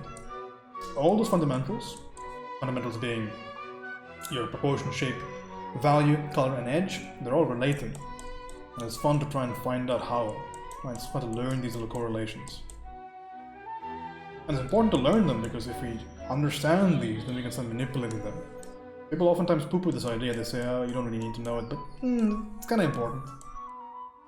Because sometimes a piece solves itself intuitively, but sometimes when you're tired, when it's the end of the day, you really want to be able to spell this shit out for yourself. I think it's really, really important. And that's one of the reasons why I attribute myself to not getting that much artist block or whatever, if it's a thing. Like, I don't really get that. I feel awful sometimes when I'm painting. Not because the painting is usually external most of the time, but in those times what really saves me and saves my pieces is the fact that I can remember all this stuff, I can spell it out for myself. It helps me a lot. Being able to articulate this stuff to yourself, doesn't matter if you can't use that fancy terminology or whatever, that shit doesn't matter. In fact, Loomis, everybody knows his name, great teacher for the proportions of the mind, of the face and the body and whatnot. Andrew Loomis, he himself did not know the names of half the body parts. Loomis had no idea what a zygomatic bone is, he had no idea what a sternocleidomastoid muscle was, but I mean, everybody and their mother references him for anatomy, especially for faces. Goes to show. As long as you know it, you know it. But know it in some degree. Don't just say, I'm gonna feel my way through this like a fucking spirit healer. You can't just wave a fishbone in the middle of the air and burn some incense and then understand how value works. That's not how it works.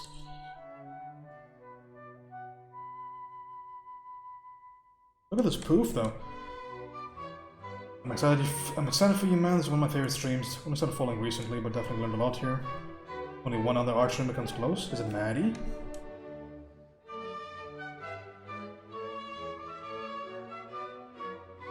Maddie's like my stream times 2. I love her stream. Very glad she's been able to iron out a place for herself on Twitch, and I think she's sorely needed. I think having a study channel like that is very good. Peter Hahn, dude, don't compare me to Peter Hahn, please. Peter Hahn is on another level.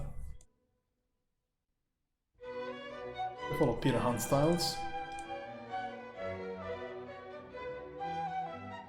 Well, I appreciate the you being mentioned in the same breath as Peter Hahn. I was watching some videos of him yesterday.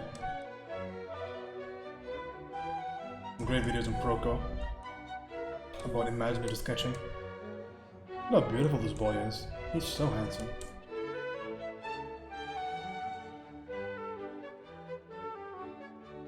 But yeah, I think I'm leaving at a good time, if I'm going to be completely honest.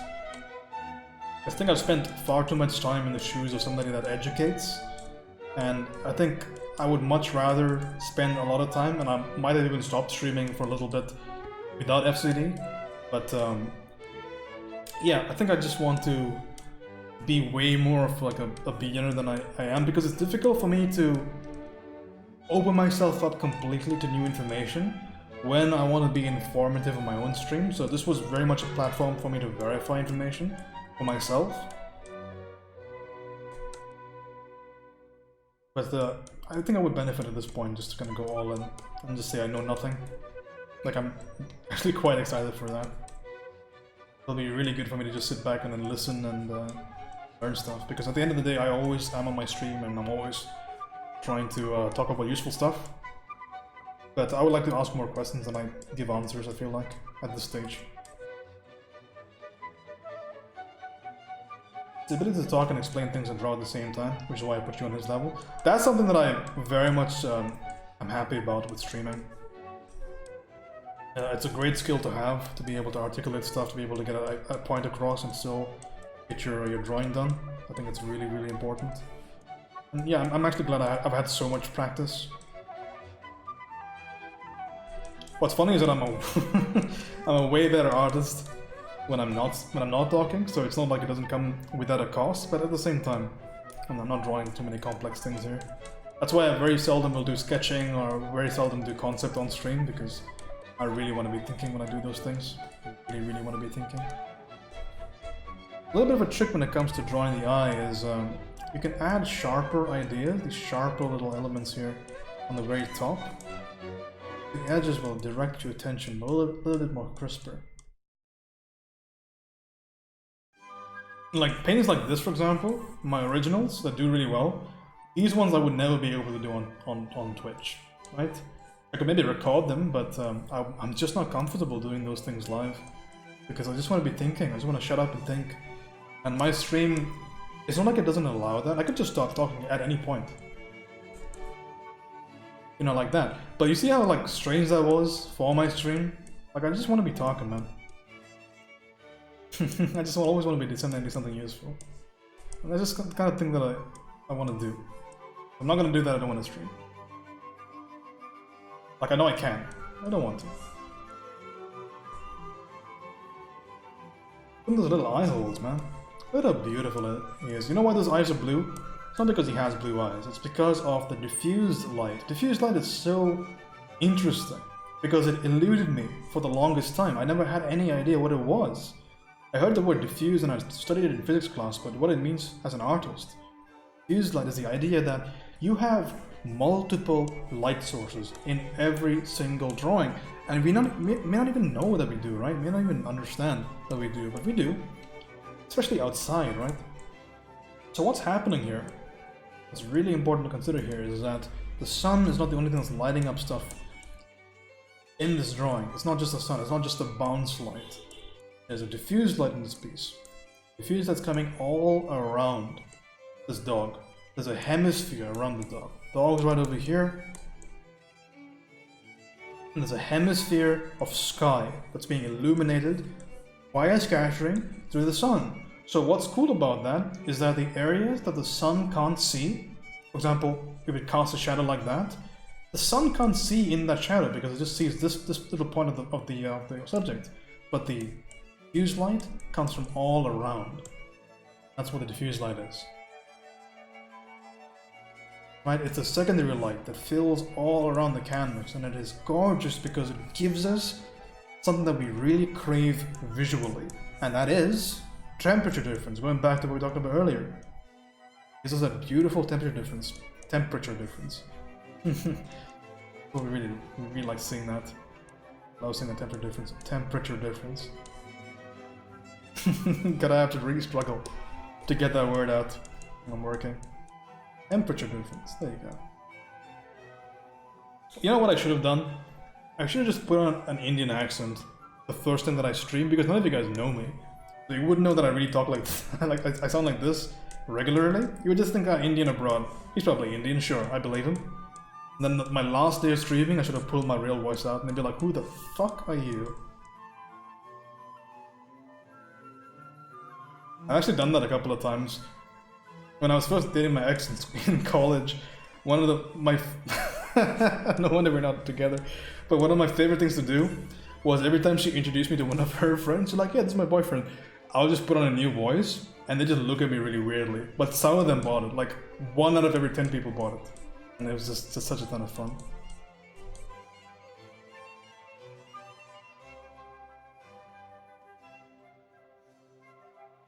Just rearranging the simple statement. Do it. I'm not gonna do it right now, Iris.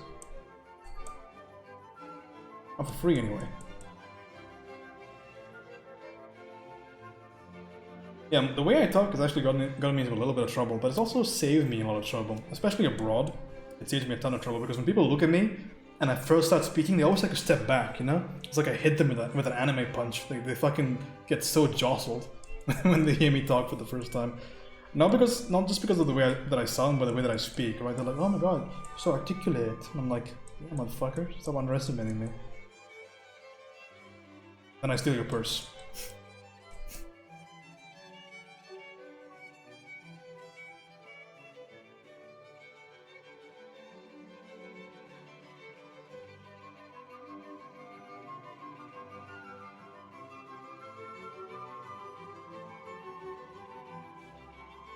Why do you not have an Indian accent? I actually do. That's the strange thing about this. This is my Indian accent, except the fact that I'm slowing it down a lot. I speak fast, right? I speak really quickly, but I had a real problem with this when I was younger. I spoke way faster than I do right now. People just told me to slow it down, and this is what it sounded like. Swear to God, it's what it sounded like.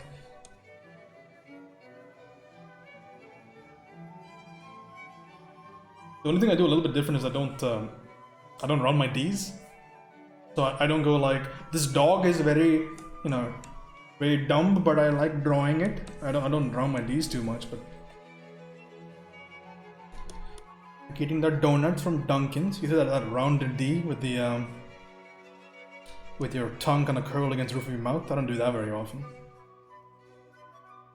Have a shower and ready to put in the chains again? Hell yeah. Put the chains on in DT.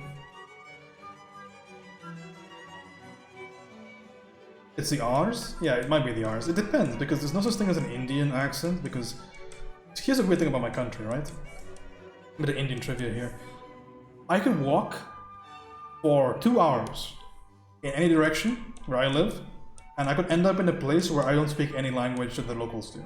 Because the amount of diversity, the local dialects, is so ridiculous here. It is so ridiculous. Technically I speak about 4 languages quite well, but I could extend that to like 16 languages because I can kind of understand some dialects. It's like Dutch and Flemish, I guess. Like I can kind of get it, or Dutch and German. Like I can kind of extend it a little bit. Like because I can speak Hindi, I can speak Sanskrit, which means I can speak a little bit of Urdu, which means I can speak a little Bengali, a little bit of Marathi, right? So I have all these languages in there, but I can't say that I speak them because I don't, but I can understand most of them. Apple from The Simpsons, Omega Law.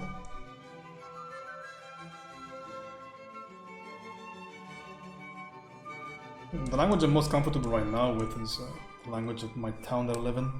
It's called Kannada. And it is excruciating to hear.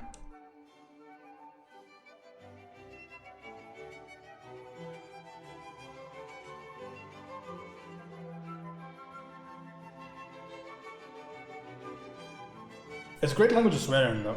Like it goes up and down, up and down, up and down. It's really fun.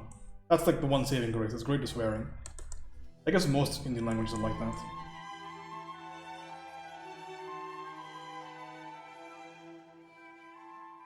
It's up and down like a seesaw. It's fantastic.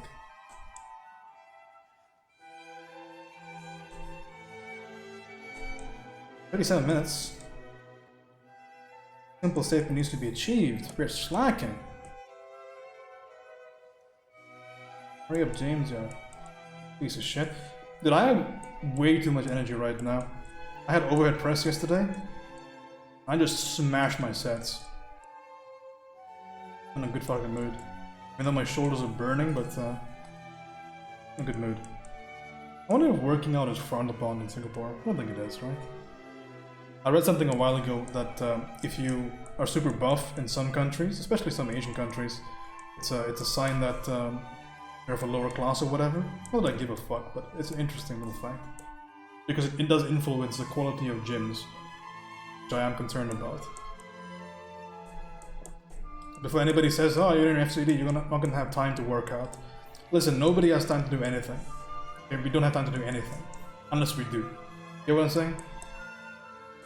When I say if you want to get good at art, you gotta spend 4 or 5 hours a day drawing, you're gonna say, "Well, I don't have that kind of time." You kinda do. You kinda do. Just depends on what you're willing to sacrifice.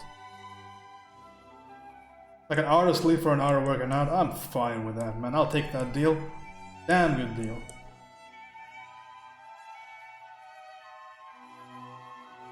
Well, if people are lower class, I mean, if I'm an example of it, then 100% sure. I am fucking trash, Ryan. I am just... if I was in America with this kind of attitude that I have, I'm straight up trailer trash.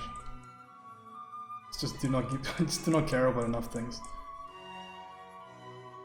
But I'm a good boy, let's be honest here. Like, push comes to shove, I'll be a good boy. So if I wanted to be high class, I should just starve myself and deal. Where is this place? Wherever you make it. So I've been doing this this new meditation thing, because I meditate sometimes, right?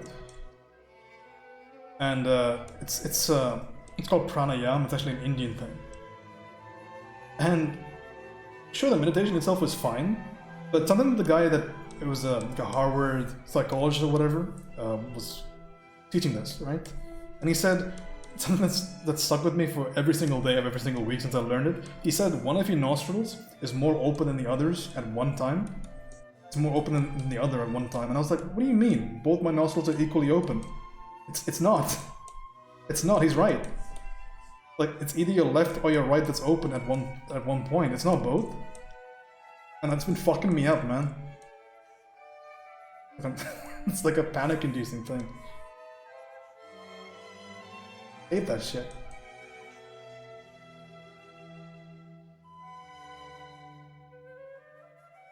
My son gets sick to his stomach after he works out. I told him it's because he overdid it. Is that normal? I'm not a doctor, disclaimer, but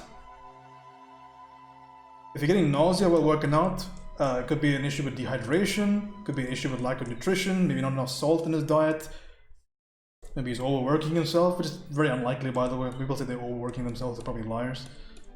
But just make sure he's getting enough to eat, he's drinking enough water.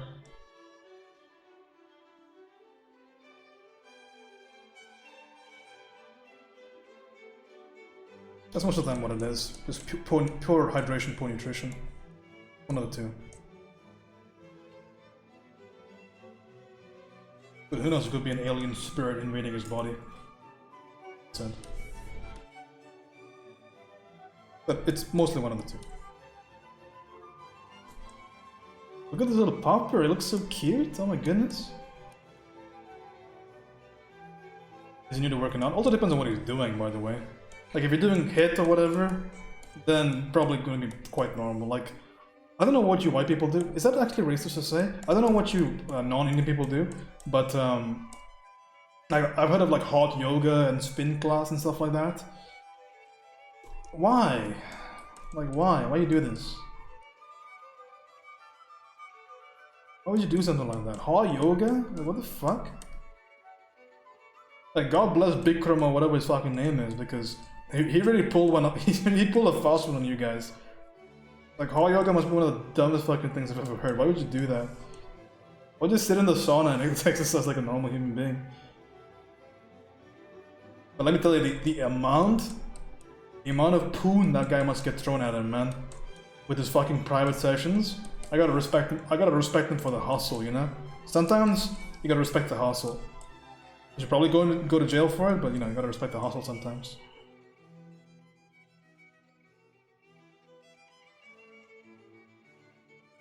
No, he does some lifting, and I don't know what else. Okay, just make sure that it's hydrated.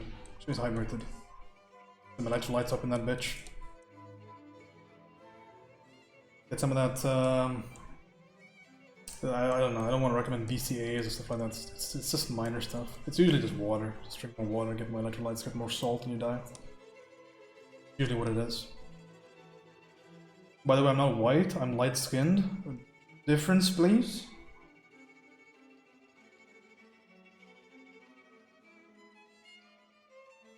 I mean, pretty much know that my first day at the gym I'm gonna throw up at the end of my workout. Don't push it that hard, man. Let me tell you, somebody that's gone all the way as far as to compete in amateur powerlifting federations, don't do anything that's not sustainable at the beginning. Your goal for going to the gym in the first day is to go the next day. It's just like art. right? It's very much like art. The game of working out, the game of making a positive change in your body composition, it is not a game of days or weeks. A game of months, it's a game of years, depending on who you are. Right, so your first and most important goal should always be sustainability. Same thing with drawing. If you want to be a better artist, your first goal is to ensure that you keep drawing every single day. People will say you want to get better with value. People will say I want to get better with color. Here's a tip for your line work. All of this stuff is the most secondary thing you can imagine. Everything that I've given you, all the pieces of advice I gave you today, all this stuff, it is so secondary to just painting every single day. How do you think I learned it? Right? I had nobody to tell me any of this I had to research it myself because I was painting every single day. I was interested in it every single day. I went out on a search for it because it benefited me, because I was doing it every single day. That's the whole point.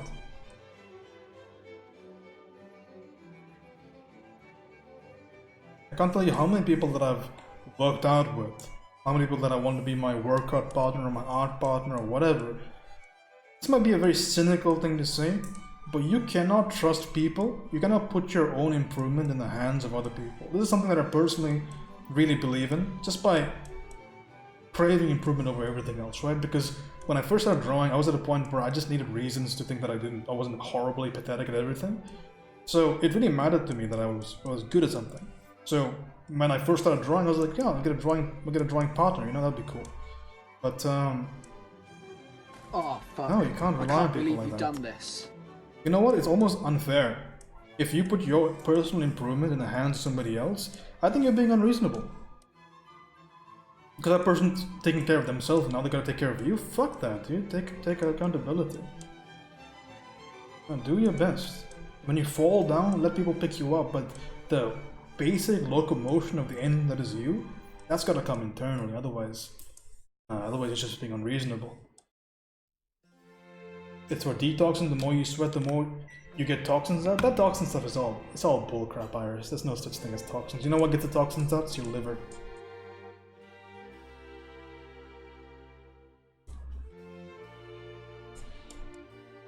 Toxins is what Gwyneth Paltrow tells you to sell more of her Tenga eggs.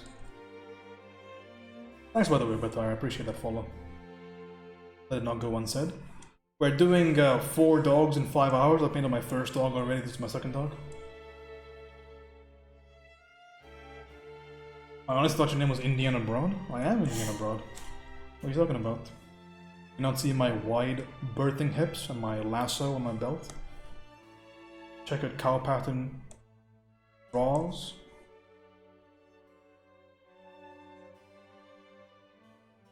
The more you sweat, the more dehydrated you get.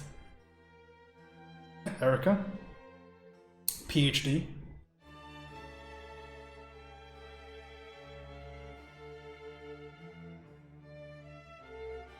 Lasso? Yeah. You need a lasso on hand for a good wrangling. Never wrangled before, Erica? Don't do that without a lasso. You dummy.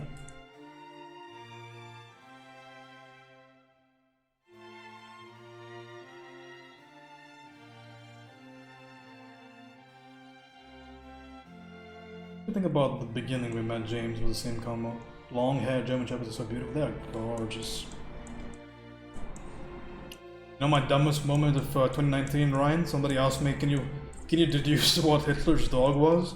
And it took me like a solid 10 minutes, and I said, Golden Retriever? Said, no, you fucking idiot, it's a German Shepherd. I was like, oh. And I had some dumb moments last year, but they were all really, really funny. I look back at them and I laugh really hard. Most of them I can't tell you, however, because it involves too much Twitch tea. But maybe if you meet me privately somewhere, I'll tell you about it. Do you do commissions? For animals right now, yes, because it takes me very little time. For people, no. But yeah, this is my work. Of these, I think this one is a commission right there. This handsome boy. But yeah, DM if interested. I do pets right now, I don't do people. Because again, people take me 4 hours, pets take me like 2. The most friendly dog pair to the most evil guy wouldn't part. Apparently Hitler did a lot for animal rights, so yeah. There's that.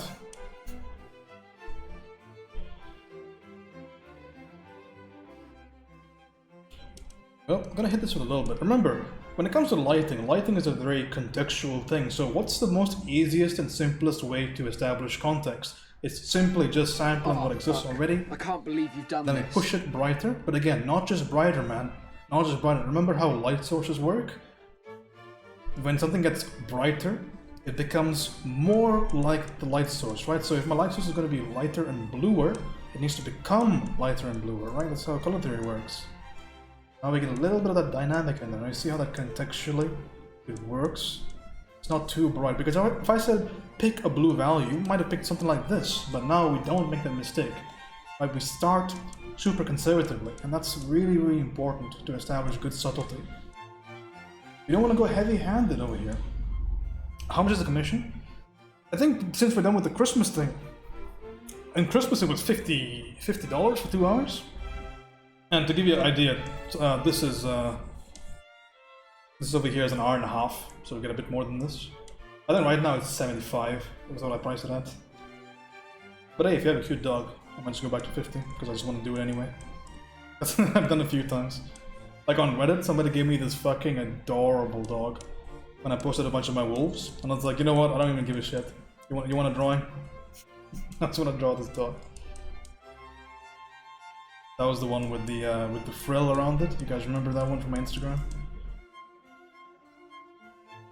Little frilly doggy. Beautiful, beautiful animal. 51 minutes, by the way. We're coming to the close. You should have paid him to let you draw. No, Ryan. If you're good at something, never do it for free. But yeah, if you want something painted, if you want an animal painted, you can DM me.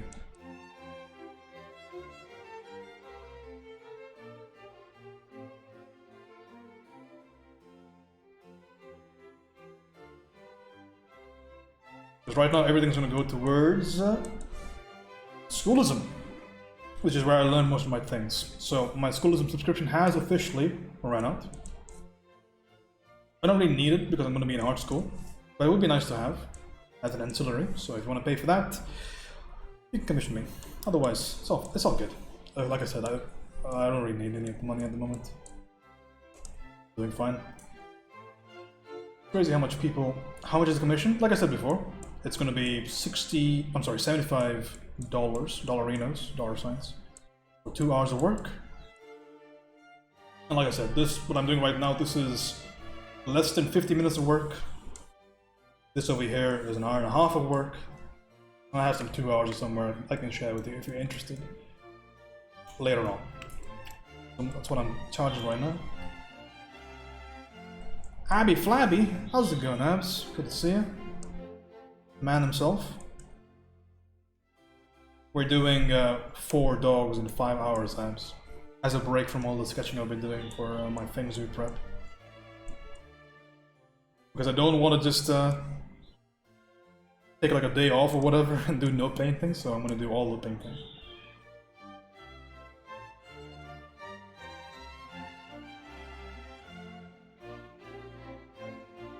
What a cutie this is. Love him. We have, I think, as if the timer's to be believed, I have 10 minutes more. And then on to the next painting. Let's have a little bit of a temperature difference here. How about that? We shift towards the yellows a bit more. That's fun. I like that a lot. You talk about your streaming schedule, it's 5 AM. We need to talk about your map reading skills because I'm not in the same planet as you are right now. I'm on Planet James right now. It's a planet where the sun never sets and the party never stops. Baby, hell yeah. Give me 5. Not for real though. I live in India, so it's like well in the morning for me.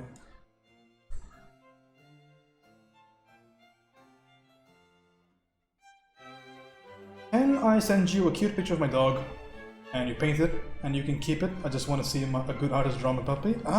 Depends on the picture, honestly. Like it's definitely possible, though I shouldn't say that honestly. It's terrible practice for me as a as a business owner, but I'm not a business owner, so you're fine.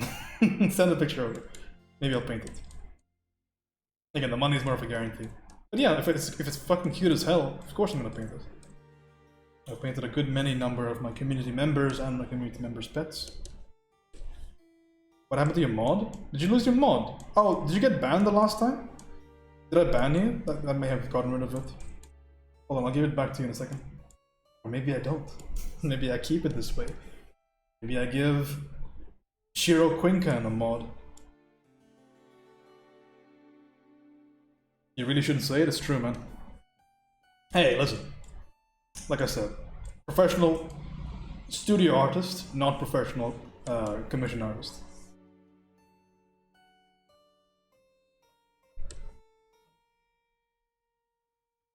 I challenge the cuteness of your puppy with mine. Post them in the Discord. I should do the same. Yeah, post them in the Discord. A cuteness battle. Maybe that'll be the fourth dog today. Who knows? Maybe we'll see it being done on the stream right now. I'm actually experienced. I know. I mean, you're overqualified. Since you've been here for so little time, Shiro, you've given me no reasons to hate you.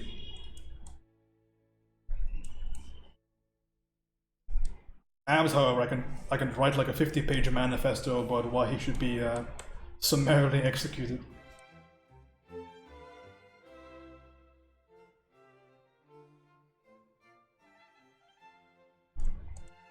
Look at this little tongue boy, man. He's so cute.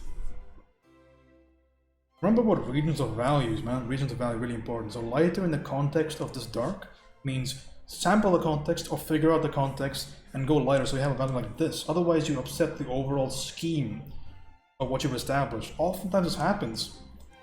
But remember, it holds at this stage, which means you can't upset how it holds. Where I learned this particular concept is when I was painting backgrounds for the first time.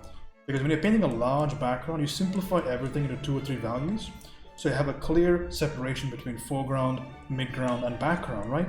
But the biggest mistake people oftentimes commit when painting backgrounds is they ruin the separation as they continue to paint. They ruin it. So you always want to maintain this idea. I call it value segmenting or value or painting within the value, and that's what I really try to recommend to people right now.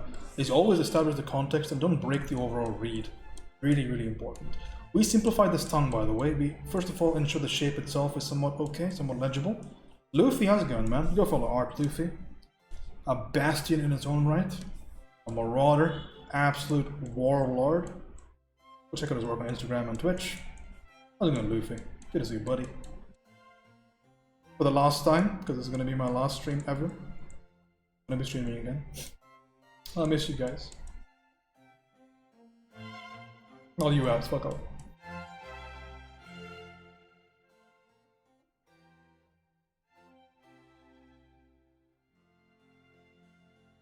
Hey Abs, have you ever been in an argument with somebody, like especially with a girl, and they said, what else do you hate about me?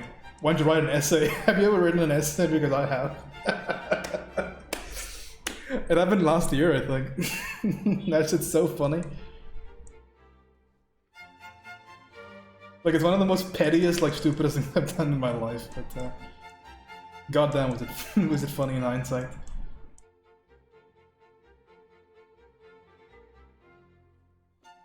Got some saturation on here.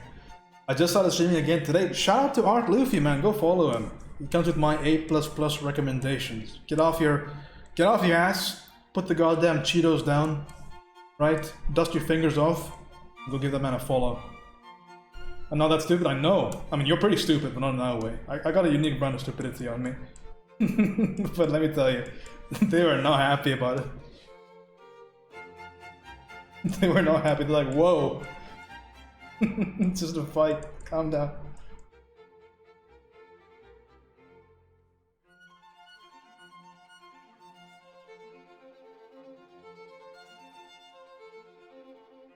I always kind of accepted a challenge from James after a certain pick about a furry.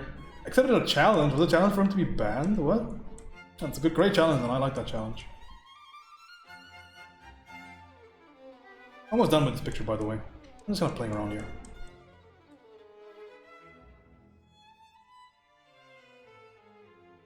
I really like this one, man. It's fun. I'm being a little bit of a being a bit pusillanimous here with the values on my tongue. Go a little bit harder. There's some great stuff to listen to at work, entertaining and informative. I appreciate that, CS Gaming. It's supposed to be informative, but sometimes we have some certain individual in the chat that evoke my... Evoke? Evoke is correct, right? This is my second language. Evoke my ire.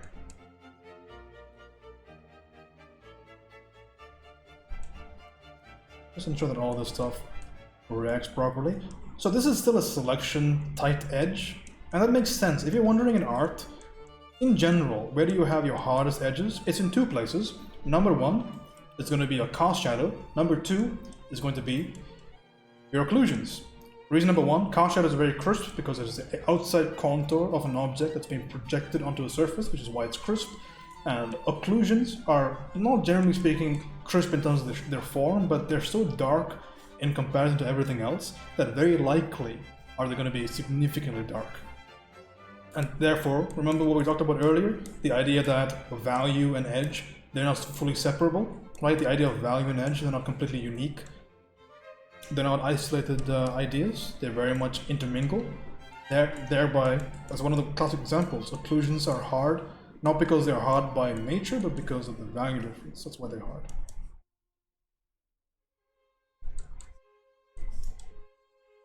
Can I demonstrate that really quickly? Because I'm actually done with this picture.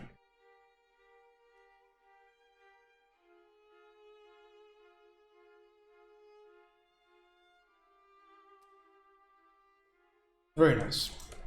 Nice little quick little drawing. This took me 1 hour. It was fun. You like it?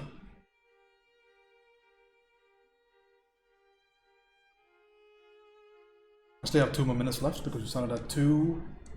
I had 3 more minutes left. I'll give myself some extra time just to rest. Then we're going to drawing number 3. Dude, I'm well on schedule. I thought I would need more breaks. Nice. Number 2 done.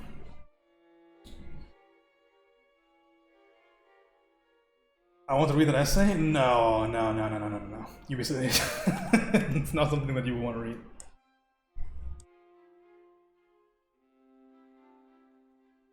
Mainly because there's a slight chance you'll actually know who it is. a little bit too specific. God, I was having such a bad day that day as well. Dude, I'm such a bastion of just equanimity. I never like lose my temper. But sometimes like I'll just have, because at that point, I can talk about it right now, right? Because it's past the point, but at that point, my mom just got diagnosed and my dogs were both sick and I was just having a fucking shit day. And somebody decided to poke the beast and I just wasn't having it.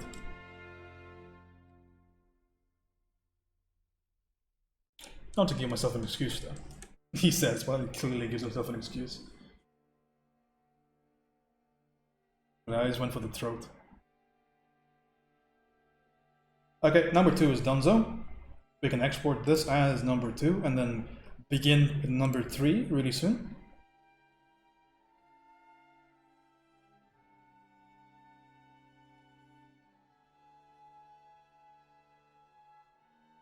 Could you please export, good sir? Krita has a little bit of a problem. It just doesn't like PNGs. It likes JPEGs, but it does not export PNGs sometimes. Gotta be doubly, triply sure because I'm working off the same file, so sometimes I just lose my previous. Laundry's done, washer didn't blow up, so I'm going to bed for real this time. It's been a pleasure having you, Erica. Have a good nappy nap. Send us this thesis statement of the essay. $100. $100, you get it. Actually, I don't want to say that. Somebody might actually do it. Yeah, no, I'm not gonna do it. Did you apologize or no regrets? Right now, no regrets. They deserve it. But I did apologize after the fact, at that point. But right now, I don't regret it. They deserved it. I'm supposed to mod somebody, aren't I?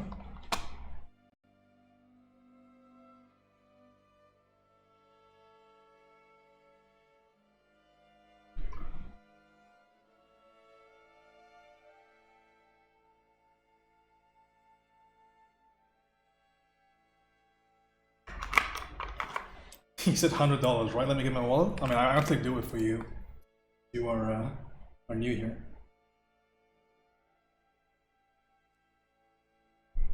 Maybe? Alright, fine.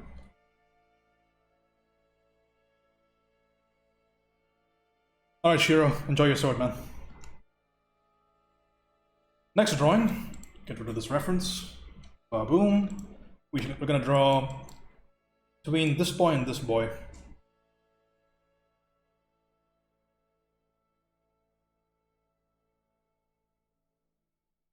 Huh. I don't really care about easy or hard, so I guess it's up to you guys. I'm gonna rest for like 3 minutes, so we'll start at 2:08 on my timer. We've currently been drawing for 2:04. The butterfly one? Alright, well, you are the mod here. Now, Luffy's at left though. Gotta respect Luffy. Veteran of the community right there. Also, hey, Shiro, give Luffy a shout out. That's my first executive order. It's just exclamation mark shout out space his name. But you gotta paint the butterfly? Hey, Nagi, how's it going? Good to see you guys. Welcome. My name is Indiana Brown, aka James, and I am a study streamer. Currently, I am trying to draw 4 dogs in 5 hours. Currently, I am 2 dogs down. We did this and this just now. It is 2 hours and 5 minutes by my timer. If you want to see any more of my work, I don't usually do stupid shit like this, but here's some of the stuff that I've done recently. My work with animals, hopefully you like. I've been really enjoying drawing animals in like a formal Baroque style, so been enjoying that a lot. And people from my community, if you're not familiar with the lovely, illustrious, radiant Nagi, go give her a follow.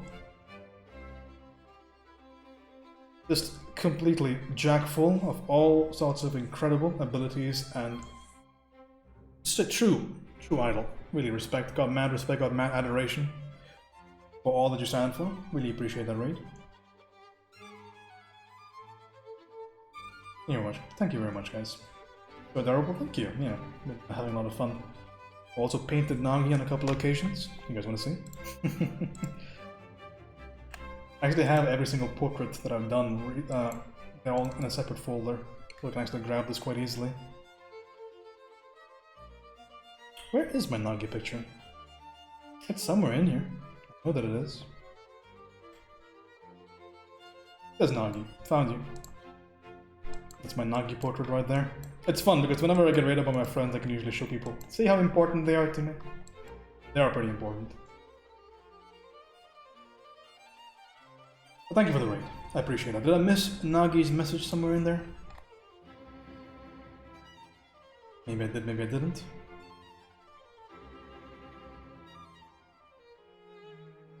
How's it going, Lady Sparrows? Welcome, guys. Very much do appreciate that raid. That's epic. Yeah, that's when she was doing her Sindragosa. Oh fuck! Her initial I can't thing. believe you've done this. Hey, thanks for the follow. I appreciate that. Just getting my kiddos to bed. I'm so happy that they came over to see you for the holiday. That's so exciting. Thank you for the amazing stream. Well, thank you for the amazing raid. I hope you had a good one. If you want to share anything that you'd like, go ahead. The chat is yours.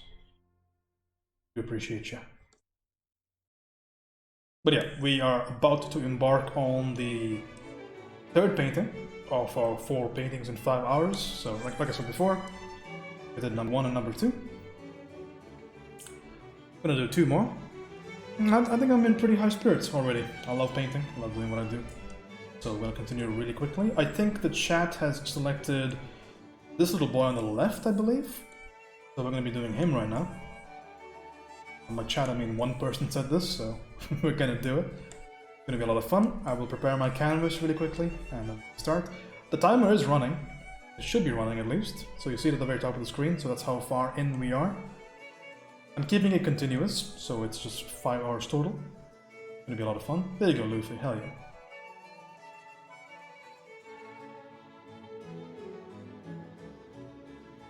You're wondering what my shtick here is, by the way, on Twitch? My whole shtick is that I explain everything that I'm doing. We are a study stream, so over the past year or so, me and my community have done quite a good bit. I read Bark in the chat. Quite a good bit of drawing together, and it's all in the in the hopes of getting better at this wild craft. So in that regard, I use free software, I do all my paintings for time, do references, be as pedagogic, whatever that word is, as possible, be as educational, it's really simple. Sounds for the butterfly, listen Ryan, you're not gonna get the mod, alright, so calm down. What's that noise? I heard like a branch breaking in the background. I live in India, by the way, so a whole lot of wild things can happen in the background, so just don't be alarmed, it's all fine. I'm used to it, right? If I have to put my mic off to go fight a tiger or something, it's fine, I've done it before. It's all good. Okay, let's say we start in 4 seconds. That seems reasonable. It's to 2, 1, 2:10 is when we start. What's the first thing that we do over here? What do I want to say with this particular piece? What I want to bring out, what I want to bring to question in this piece is I want to show you a little bit of warmthness. What stands out to me in this particular piece is I love that beautiful warmth that happens in the shadow. So for me to be able to convey to you, to show you warm, I must first start with cool, right? Because what makes something stark, what makes something very noticeable, is not just the thing in and of itself, but what it's around. I'll give you a quick example before we start. So how do I make a red seem red? I can do this, that's a nice saturated red, right? But I can really amplify the effect if I put it against a contrasted color. Now that looks a lot redder. I mean, it gets a lot more impact, right? A lot stronger. That's the power of contrast of painting, right? There's so many ways of achieving that super chroma effect that we want, and that's one of them. So the first thing that we do, because I want to show you the yellow, right? Looks orange. It might very well be orange. I'm slightly colorblind. But the first thing that we do is we're gonna add that cool to the background. Not a very strong idea of it, but just some idea, right? So I'll start with a nice dark cool. That seems alright. Not too problematic, I think. We can continue there. Maybe we can even delve in this area. I'll do a little bit of time for experimentation. I don't really care, because at the end of the day, we gotta realize something, right? We gotta realize that if this painting is gonna fail, it's not gonna fail because it shows the wrong shade of blue in the background. So we get that priority somewhat set into stone before we start. Well, I'm gonna add a little bit of this cool desat. Again, lovely desat, because everything is kind of low-key here in the color space. And we'll just fill it in with some nice large brushes. Easy peasy. Again, it's gonna be 1 hour for this painting. Just for the sake of a little bit of oomph, we're gonna throw in a slight little gradient there. Here from the top as well. A gradient action. It's good to have a bit of activity in the background. Mainly because we want to avoid it from being too stagnant. Because if you have a beautiful painting, everything is so beautifully detailed, and you put it against a white background or a black background that has nothing at all on it, you are shooting yourself in the foot there. You've done a lot of hard work, and then you're just completely ignoring that. Because it's so crazy contrast that it doesn't give you enough room for your work to really shine. Like again, like spitting in a plate that you serve your beautiful food in. We don't want to do that. Keep things fairly well presented. I'll spend a little bit of time to find a decent enough base color. How about that? Seems good enough. But really all I'm concerned about is just temperature. I just want my temperature to be right. You realize that color is a very vast and very incredibly detailed subject, and there's so much to talk about in a color space. But really, if you want to simplify the idea of color, if you're afraid of color and you want to get a simple idea of what color really is and how you can use it, realize that it's just 2 things that you have to concern yourself with. The first thing is just value. The second thing is just temperature. If you get your value and your temperature right in a piece, your piece will hold. Like no matter what you do, no matter how hard you struggle, if those things are correct, your piece will hold. That's very valuable information, right? It's very cool to think about. Because it doesn't really matter if you match the exact shade of red or shade of blue or whatever. Ultimately, that's why people always say do your value paintings first, because value is a key for you to be able to portray the effect of light on your canvas effectively, and the hue will tell you all you need to know about the relative temperature, and the temperature will tell you all you need to know about the warms and cools. And that's really what matters, the warms against the cools. Really, really important stuff. We don't crave anything more than that.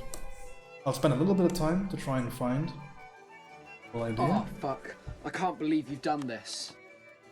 Remember, what is that fur in relation to this whiteness, right?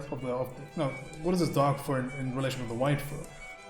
To me, it seems maybe a little bit, maybe it was the greener side. It was a greener side and it's darker. I spend that much time on it. I get greener, I get darker, and it's enough. It's enough for the time being. Why am I moving this quickly? Why do I not spend that much time to try and find exact ideas here? The idea here is that I just want to establish a context really, really quickly on my piece. I want there to be context in this piece. Nagi, thank you for the sub. I do appreciate that. Is that Shay in there? Shay, you beautiful being. I appreciate that. Thank you for your incredible generosity with my stream. I do appreciate that. So how's it going? Go follow Shay Roz. Genuinely have such an adoration for her and all she stands for. Go check her stream out. A gorgeous human being inside and out. Seen a bit abs. And thanks for the follow, Raccoon. Appreciate that. So what we're doing right now is something that's very important. We're just going to quickly draw in some larger shapes to establish a simple statement of our piece. It's going to be really important, right? So the way that most pieces fail, and it's from my observation, the place that most pieces fail is in the complexity. Right? You make things way too complex, and suddenly you have no more control of things. Everything looks rapidly out of whack. You don't really know what you're looking at anymore. It's really, really important. Lucky lurker. You shush up. I refuse to. But the most important thing we should do over here is ensure that we're doing our homework, right? We get that simple statement. So maybe I don't add any more values than this. Shay, thank you for this stuff. You're always so kind when you come here. But I'm not going to be streaming for anything longer than maybe the 19th of this month. Then I'm going to be taking a very long break. I need to go to art school. So yeah, I do appreciate that.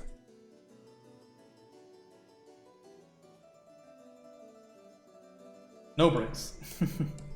So again, I'm going to use what's existing already, and I'm going to start marking out some initial ideas. So I have no idea whether or not these are going to make it into my final script here, but I need to add something to my canvas. It's important that we keep mobile. We don't just stop and just think for too long, right? Thinking is important. We have to make sure every step, every little step over here is measured. But what I always say about drawing, what I always say about a lot of things is that you can't just let overthinking paralyze you. Right? Eventually, you're going to have to just put your foot down and say, this is what I think is the best situation, and that's going to be fine. Because remember just how insanely relative things are on a canvas. So you define what's going to happen, nobody else. So without having the canvas, without having any notion of context on your canvas, it's difficult to make objective claims about what is right and what is wrong. So what is the solution then? What do I do if I don't know what's right or wrong? I need context, but I need to know what's right and wrong to establish context. Well, the solution is you just go with your gut. You go with your best impression. The best impression of what you know is right.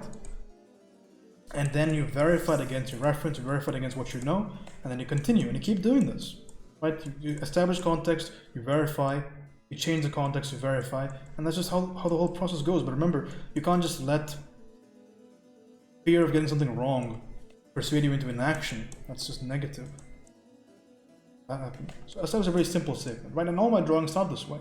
Very simple statement. And now I can start manipulating certain things. Because now I have relative placement of my feature. It's nice and simple. Anybody could do this. I can do a couple of things again to improve the overall quality of my piece. First is to desaturate this over here. I can draw that shape. Very simple shape on top of the head. Really, really simple. Just like that. I can even throw in a couple of strokes of fancy little texture here, just to make myself happy. What art school? FCD. Look at the smile. It's done. Leave it like that. It's perfect. It's my masterpiece. Just that simple, man. Because I like dealing with simple stuff. Simple stuff is controllable. I need a value right there for that beautiful warmness, right? Beautiful warmness incoming.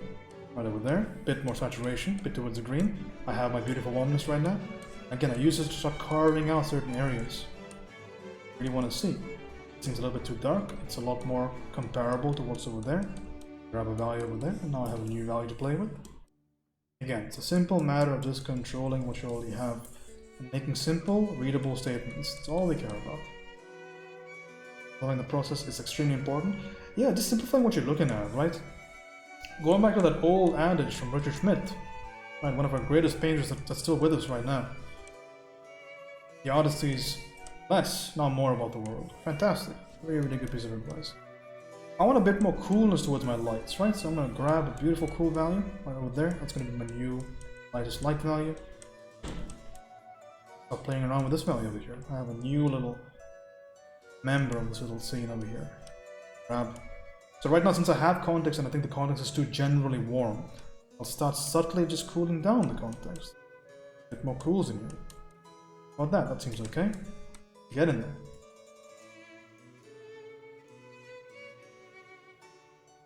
Then it's like, how did he just magic like that? I mean, I think the more we practice, the more we kind of figure this stuff out, because I think everybody and their grandmother has been in the position where, you know, it's step 1, draw a circle, step 2, draw the rest of the L. I think we've all been there. I think the more information you have, and just the more mileage you have, the easier it becomes to kind of just bring something into completion. But it's always a very active process, right? There's never a point where you can just feasibly shut your brain off and say, you know what, I don't want to think about stuff anymore. It's always going to be very active. So again, simply establish a little bit of that value space, and then just carve something out to make it a little bit more specific what we look at, right? Because, for example, this little edge of that whole hair situation doesn't go too far ahead, right there. Nagi, how's it going? Welcome back. Thank you for the raid again. I do appreciate that. Would you like to share anything in the chat? We're doing 4 dogs in 5 hours, Nagi. So I'm 2 dogs in already. This is my 3rd. It's going okay. It's going pretty fun. But you know me, I like doing a lot of work. Big fan of it. Hope you had a good stream. Very, very glad you got to spend the holidays with your beautiful children. I think everything is alright. My head stops at step 1 sometimes. That's okay. There's a lot more to learning a skill than just the skill itself. Sometimes you're just having a bad day, you know? Sometimes you're just having a difficult day. That's alright. But it all balances out eventually. Yeah, something, it's slowly but surely, undeniably creeping towards that. The biggest thing right now, you know, sometimes I really find that one of the largest things is just to have the confidence in yourself to know that you will be able to complete a piece. Right? To know that you have it in you to finish a piece, to get it to that degree of completion that you're looking for. Sometimes just that enough is alone to complete a piece for me. Because honestly, like if I was to stop and think about what I'm actually looking at right now, because what I see right now is not what I look at, or what you're looking at right now. I see like 2 or 3 steps ahead, so I know that I don't have to concern myself too much with what I'm looking at literally. But it is maybe a discouraging thing if you stop and are informed that, okay, well, truth be told, you know, right now it looks like shit. It can be discouraging, but it's okay. They're flying home in the morning. I'm sorry. No, but I'm glad you got to spend the time with them though. You look so happy in the Instagram stories. But thank you for sharing the love.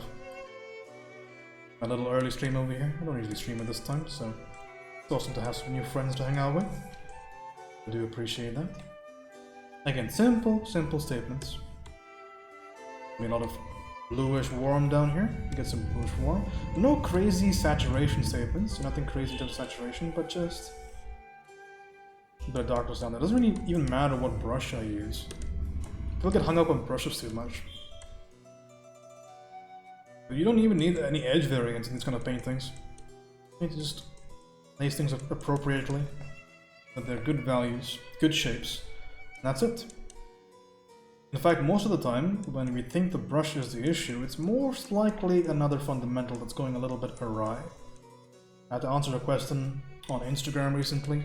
People were wondering about certain brushwork, but when I actually did the crits for them, I didn't crit anything about their brushwork. It's mostly because they didn't understand something about shape or edge, or shape or just drawing in general.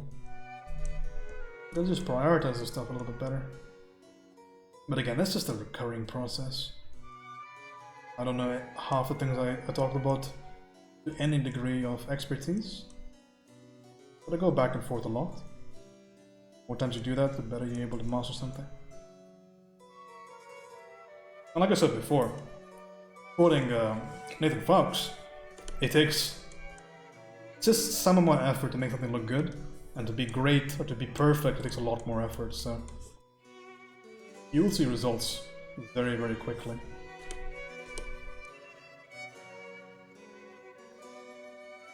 Have a light on the bridge of the nose right there. Enough. Okay, zooming out. I like to keep things nice and zoomed out in general. Gives me a nice little picture of what's to come.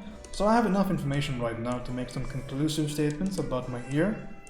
Top left, I just left it unfinished until I figured out a bit more about the context of where my my eye is, but now that I have some information about that, draw this, I can do a bit of a temperature change. Make a little bit of this wispiness towards the side, and now I can make some statements about exactly where I want that ear. We're going to use some measurement here, use some plumb lines for example. I draw a vertical line from the left side of my eye, that gives me a containment field for that top of the ear, so I have that. And the other side of it, I need to find this little location over there, I need to find that distance. That distance is roughly about the distance between the eyes. It's going to be the relative thickness, right over there for example. That's right, so I need to bring this down here. And then the height has to be taken into consideration, right? The overall height. So what is the height of the entire ear from the very bottom right over there to the very top? That height seems to be about the same as the distance between the mouth and the eye, so right about there, which means this over here is going to be my tippy top. So just a bit of relative measurement, right? And it gets us close. Does not get us exact, but that's fine because a lot of the things on the cameras right now are very malleable.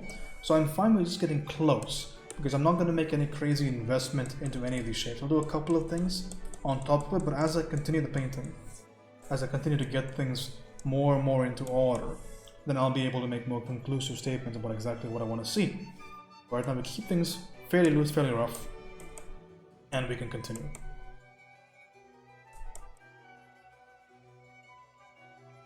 There, for example, there's a very simple idea when it comes to this overall light situation on the face, right? So it goes all the way near the eye, right over there, right? So we just make that little change. Shape right there goes right next to the eye. Perimeter of the eye right there. Goes outward, following the structure of the face right there. Curves around that zygomatic bone, cheekbone. Has a bunch of this light in there. Bit of a lighter portion of fur coming outwards. Easy enough. So now that I have so much existing information about that context, let's throw a little bit of blue on there for that fur. A little bit of cool on there maybe. It looks nice. Now that I have existing information, I can start to spread it around. This is the big deal, by the way. This is the big thing. Whenever your painting fails, it's mostly because you have not solved those simple elements, like I said before. So that's exactly what we're doing right now. We're just rearranging what already exists, because we can see all that information clearly in front of us. Rearranging all that stuff to get our read. So we're not really adding too much in terms of adding new values or whatever. We're just rearranging stuff. I have to go. I love you too, Shay. Have a good one. Always good having you in here. Thank you for gifting those subs.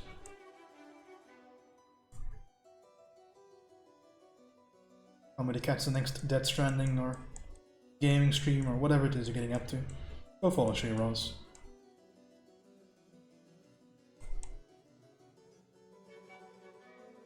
See you, Hidden Tides. Appreciate you. Hanging out. Throw some light on here. Again, same light. We don't need to diversify anything. We can just throw the same stuff on there. Go around to get a little snoot there. Again, no reason to be super exact. Just establish a little bit of context. Now you can see the little face coming into the fore right now. Beautiful snoot.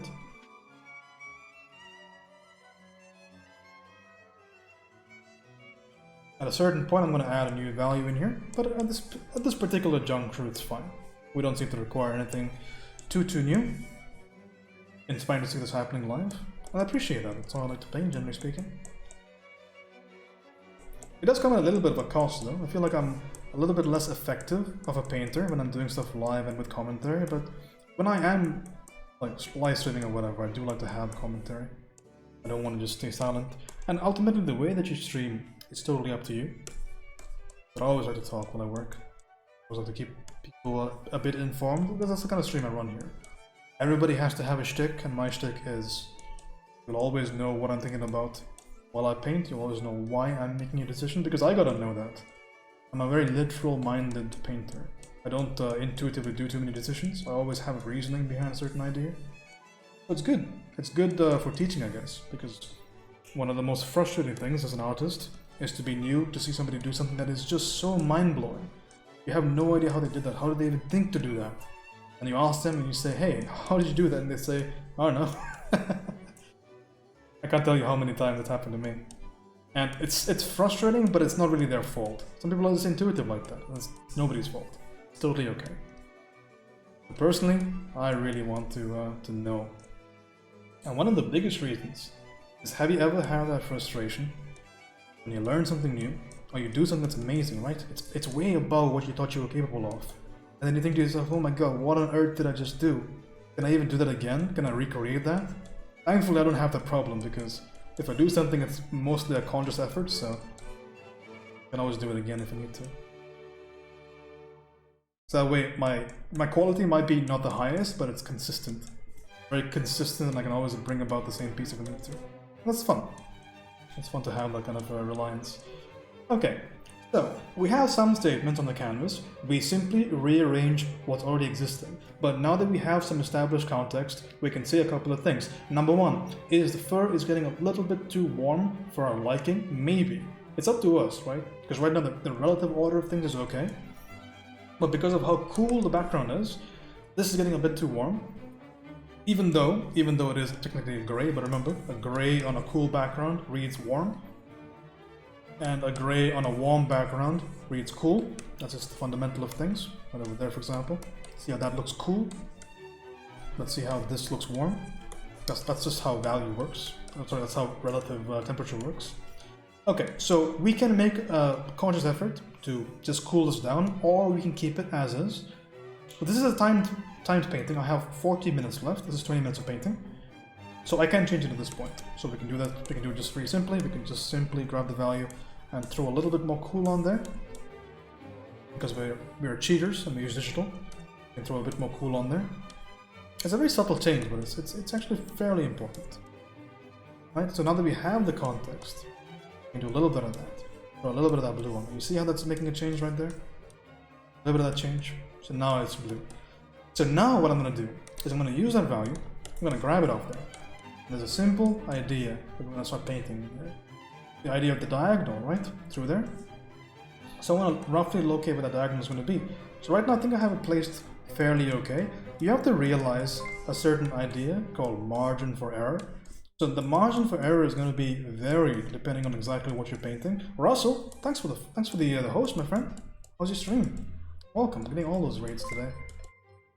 I really appreciate that. Thank you, Russell. So the idea here is that there's a certain margin of error when you're painting anything. Some things people are going to be able to pick up on instantly, and you just cannot bullshit, right? You're going to instantly be able to say exactly what's wrong. I can't believe you've done this. And things like, for example, the positioning of the eyes with respect to the nose, there's no way I can be wishy-washy about that kind of thing. It's ridiculous, because everybody's seen a wolf before, everybody's seen dogs before, and we're very intimately familiar with that positioning. When it comes to this random stripe on the side of the body, I mean, there's a little bit more room, man. A little bit more room to maneuver around stuff. So you don't have to pay too much attention there, especially if you want to have a product in a certain amount of time. These are the things you got to think about, right? Exactly, where do I want to invest my effort into? Where do I want to put this time into? Because man, we got stuff to do in our day, but we want to make good drawings, so we got to be able to just make the best use out of our time. Hat to man, we're never on at the same time. I appreciate that, Russell. If you guys are not familiar with Mr. Russell Stewart art, phenomenal traditional painter, does all sorts of wild things with all sorts of wild mediums. Primarily, I believe he does stuff in oil. I think he's worked around with gouache. He does stuff with charcoal. Just all around fantastic human being. Go check his work out. Does commissions as well. Want a painting of a pet or a family member. Oh fuck! Okay, I can't believe you've done there. this. Excellent artist, beautiful human being.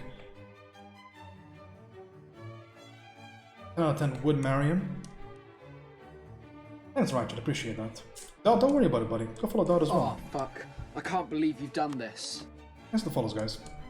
We'll give the people that have rated us as well support if you are not familiar with them. Twitch is a very, especially the art side of Twitch, very close knit, and we really care about each other's streams. You're all trying to make it. There's so many gems on here that easy to miss. Okay, so like I said before, the key to this entire puzzle is context, right? So now that I have stuff, right? I'm not saying right things, but now that I have stuff in areas, I can make some claims, right? I can make the claim saying that, oh well, this looks a little bit too dark. But how do I know that? It's because something is in there. Half the time, when people tell me, what do I do here? It's just a blank canvas. And I'm like, well, you haven't really tried to do anything. How can I say anything over there? You haven't tried. So remember, give yourself that chance to see what could potentially go there. And the only way you can do that is to establish your best guess with the idea of context.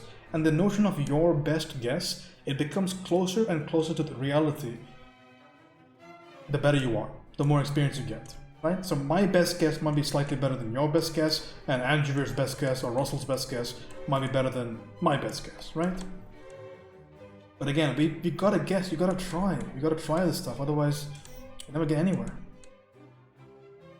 And don't ever be afraid to just do something that's wrong. It's fine, it's cool. That's how we learn. Every time I'm in a slight slump when it comes to art, that's one piece of advice that always gets me back into reality. Like, don't worry about failing, don't worry about sucking, it's fine. So afraid of like achieving something great or not achieving something great that we don't allow ourselves to achieve anything at all. I mean, that sucks. It's fine though. Okay, so again, let's not get too sidetracked. We're gonna do a couple of things here that are fairly important. The first thing is I want to achieve this little value over here because we're gonna use it somewhere else. So right now I have some existing value over there. It seems a little bit too clean. I want to add more grunge to it, so let's add some grunge. I'm going to do that by texture, which is fun. I'm just going to put a little bit of grunge on there, because I want a bit of grunge. I make an assessment. I say, is that dark enough? Is that white enough? Is that light enough? And I say almost, right? Almost getting there. And let's throw maybe a little bit of... I can't believe you've done this. Kelsey, I do appreciate that. Thank you for committing. So I'm going to throw a little bit of darkness on there. And now we get in there. What's missing though? What's missing in this equation? I feel like I want a bit more of a punch of warmness in there, you know, just a little bit more warmness. How do I put the warmness in there? There are a few ways. Since we're digital cheaters and we're tricksters, I can just grab a multiply brush. I can just throw some red on there. That's one way of doing it. If I want to be less of a cheater, I can grab an airbrush and do it that way. If I want to be even less of a cheater, I can grab some sort of fancy texture brush, even though this might be considered to be more cheating than otherwise. But for now, since it's for time, I have a little bit of warm in there. Just spruce it up a little bit. Right? A little bit. I mean, it's true, man. You gotta say it before they can say it. You know, like the whole Tyrion Lannister shtick, you know, when somebody tries to use something against you, you make it your armor. So when those purists come knocking on my doorstep saying that you would never be able to do this traditionally, I'm like, yeah, because I'm better than you, because I'm cheating, because I'm a magician. Like anyway, get a bit of that darkness in there, beautiful. So now that I have the power of Grayskull, I have this little value over here, right? I can use this value for great justice. Because you see a little thing that I spotted over here, is that this stuff over here is quite similar to this stuff over here. Which means I can now bridge my piece, right? I can now bridge my piece. So I can grab stuff from this dynasty on the right hand side, and I can put it into this new dynasty on the left hand side. And throw in a little bit of value on there. And that's just the fundamental idea of just value reuse. Value reuse, man, don't underestimate it. It is one of the biggest things. I sample from here, put it over here, by the way. That's here and here. Even if you can barely see a correspondence or you can barely see any sort of relationship between two values in a canvas, it is your goddamn civic duty as an artist, right? It's your duty to use the same value in both places. Right? Treat the value like an endangered species. Right? Don't go fucking crazy and start shooting all of them. Just shoot some of them, I'm kidding. But don't use them anything but sparingly, because remember, any alteration in the value space, it comes at a cost. It does incur a cost. Don't go crazy. And do a little bit of a croppy crop. Bit of a croppy crop, because I don't want to be painting stuff I don't see. Double bland. Welcome back, Abs. How's breakfast? You have a nakey breaky? You guys have nakey breakies? It's something where I live, we do that quite often. It's why you... Never mind. Too many new people in here. You guys want to know something about my stream? I think I give fairly good art advice, but I give horrendous life advice. Don't ever listen to me when I start speaking about life. I have no idea what's going on. Alright. Something to consider, by the way, in all of your artworks is the idea of the lost edge. Now, lost edge is something that sometimes is quite lost. Oh, pun intended, I guess. But sometimes it's difficult to put into pieces digitally because we have such incredible control over everything that, you know, you want to ensure that every single area is so beautifully curated. However, it's really important to consider that sometimes you don't need to show everything to everybody. Sometimes it's perfectly fine to just withhold information from your viewer, right? What's the guy's name that Bougie talks about? The filmmaker, William S. Stanton, talks about the idea that you should withhold certain ideas from your audience. Even Schmidt himself, Richard Schmidt, great artist. He talks about the idea that the artist or the viewer must work towards figuring out what the painting is a little bit, right? There's a certain idea of clarity. You should be clear what you're drawing, you should be clear what you're presenting, your visual statement must be there. However, don't show everything. No sir, don't show everything. Show everything, you lose some of that intrigue, the piece of mystery, the wonder, the amazement, the adventure, the exploration, the discovery of the piece. You lose all that stuff. You don't want to lose that stuff, it's good stuff. Like half of what my painting is about. My painting is about leaving shit unfinished because I'm lazy. People say it's good because they're like, oh my god, it's so painterly. Meanwhile, I'm not painting anything. I'm just sitting there with a blur brush. We here at Indiana Broad 94 do not condone any shooting of animals, endangered or otherwise. It's true. There's maybe a joke in poor taste. I love animals, man. My best friends are animals.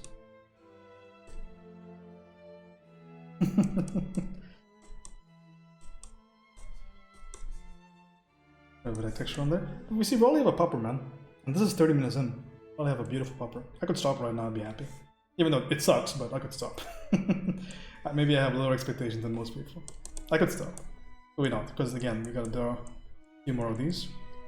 Look at your hashtags. What's wrong with my hashtags, Abs? You have a problem with my hashtags?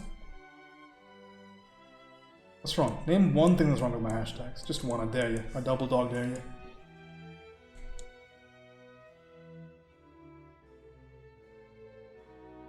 So we're very zoomed out, by the way, and that's for a reason, because I'm trying to solve the larger problems with this piece. But we'll zoom in a little bit, let me tell you. We'll zoom in a little bit, really soon. I think I know why I got banned. No, tell me, what'd you get banned? Warmness in here, maybe? You know what, sir? You can just go directly to darkness, because your little light situation is contradicting my light situation. So you're gonna go purely into darkness. I don't even need you anymore. And now I'm gonna throw you into a little bit of this beautiful red. Now see, when you're trying to choose an exact color, there's a beautiful method to do this. And I think it's being taught in the Geneva method of oil painting. Google or YouTube Drawmix Paint for more information about that. But the idea is, you first try to match the value. And I say, the value, I have it relatively close. So you match the value, right? And then you match the hue. So when I put the stroke down, it's redder. I see a bit more yellow. So what I do, I move towards the yellow a little bit.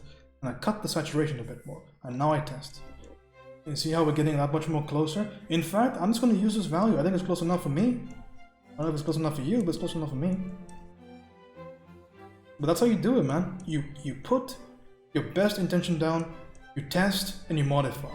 Test, and you modify. That's how you do all of this stuff, man.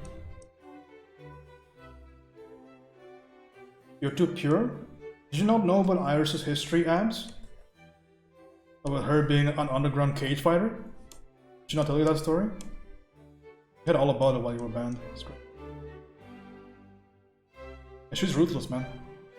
She's a real killer. Okay. I'm gonna put the iris in.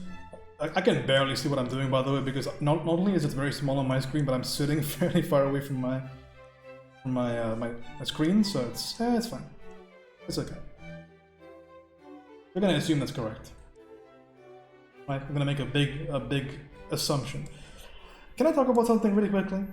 Over here, the separation between the bottom of a mouth and, well, the bottom of this maw over here, and the bottom of the mouth. This separation is almost it's not really perceivable, right? So the big question is, do we draw it? And the answer is no, we don't. You know why? Because if this picture holds without having a clear visual distinction between the bottom of the mouth and the bottom of the chin, then why on earth would we try to create one? How does that serve our purpose? It doesn't, right? Really worth considering, man. You know who taught me that? A certain photographer on Twitch called Bill Nash. I was drawing an overexposed image, and I was trying to draw part of what was already exposed, right? The part of the nose or whatever that was blown out of proportion. And he said, well, James, first of all, you're incredibly handsome and I want to marry you. Second of all, why would you want to draw something like that you can't even see? You know, it works fine in the picture. Why don't you just draw it as this? And I was like, you know what, Bill? Maybe we can't get together, but you do have a damn fine point.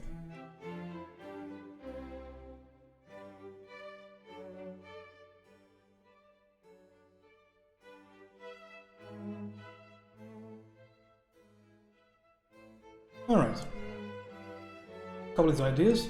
This dark over here is not that separate from the dark on the nose, so let's just keep them nice and close together. I'll sort out the... Okay, he looks like Hitler, but we're gonna sort out the specifics as I get closer and closer to the zoom. But for now we saw the bigger picture, as always. Some of the bigger picture. I feel a little bit of fatigue, I'm not gonna lie, but it's not really that bad. It's perfectly like manageable, I feel like. Educational and funny, you love to see it. I don't know about the second part. Educational, I might agree. Funny, I feel like certain people would disagree. Abs, you got any thoughts on this, on the subject? You want to weigh in on the matter? Give us your 2 cents. Abs is my resident. You ever hear the story about Emperor Nero or whatever in ancient Rome? How everybody showered him in compliments, but he had this one dude that used to follow him around that whispered into his ear. He said, "You are only a man. You're only a man." To keep him humble. Abs is nothing like that. Abs is just he's just straight up hater, but I keep him around anyway because I really want to marry him. I'm just gonna be honest with it. I want him to be mine. I want to bear that man's children. I don't know what to say. It's just as simple as that. James, you don't call people out on things they don't portray, just like how you banned me for swearing that shortcut. Is that why I banned you? I think I banned you for spamming my chat. You silly goose. I really don't like spam.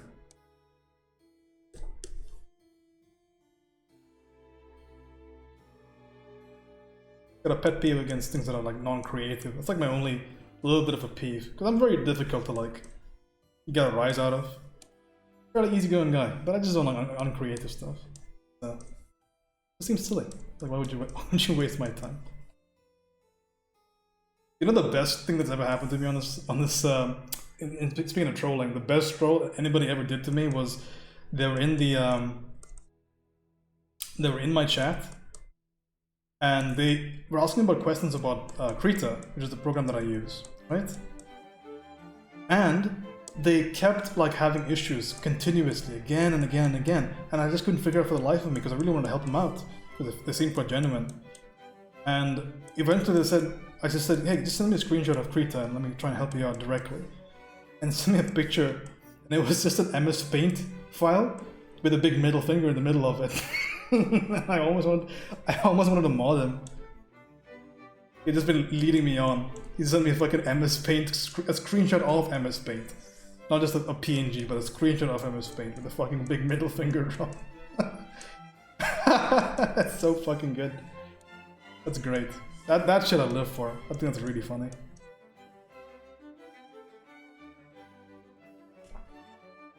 That's sort of stuff that I genuinely have a lot of enjoyment from. There we go. We are getting there. Particular image.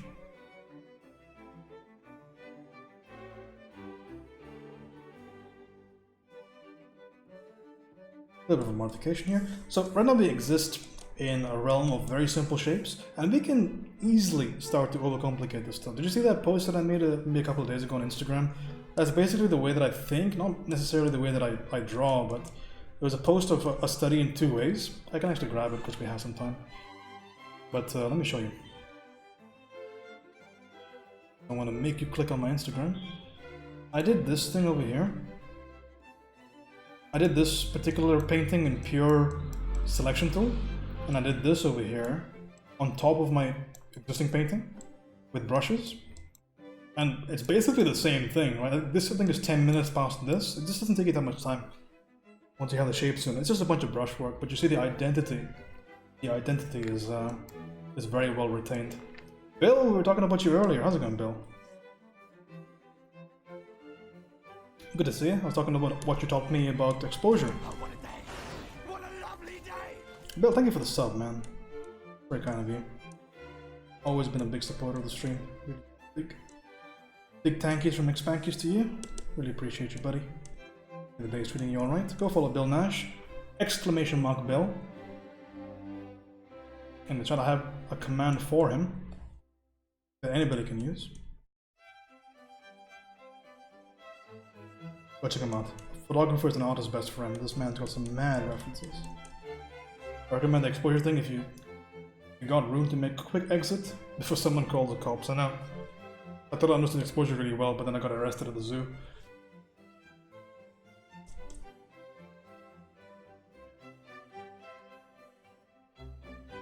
The Nagi, you're still in here? You flatter me.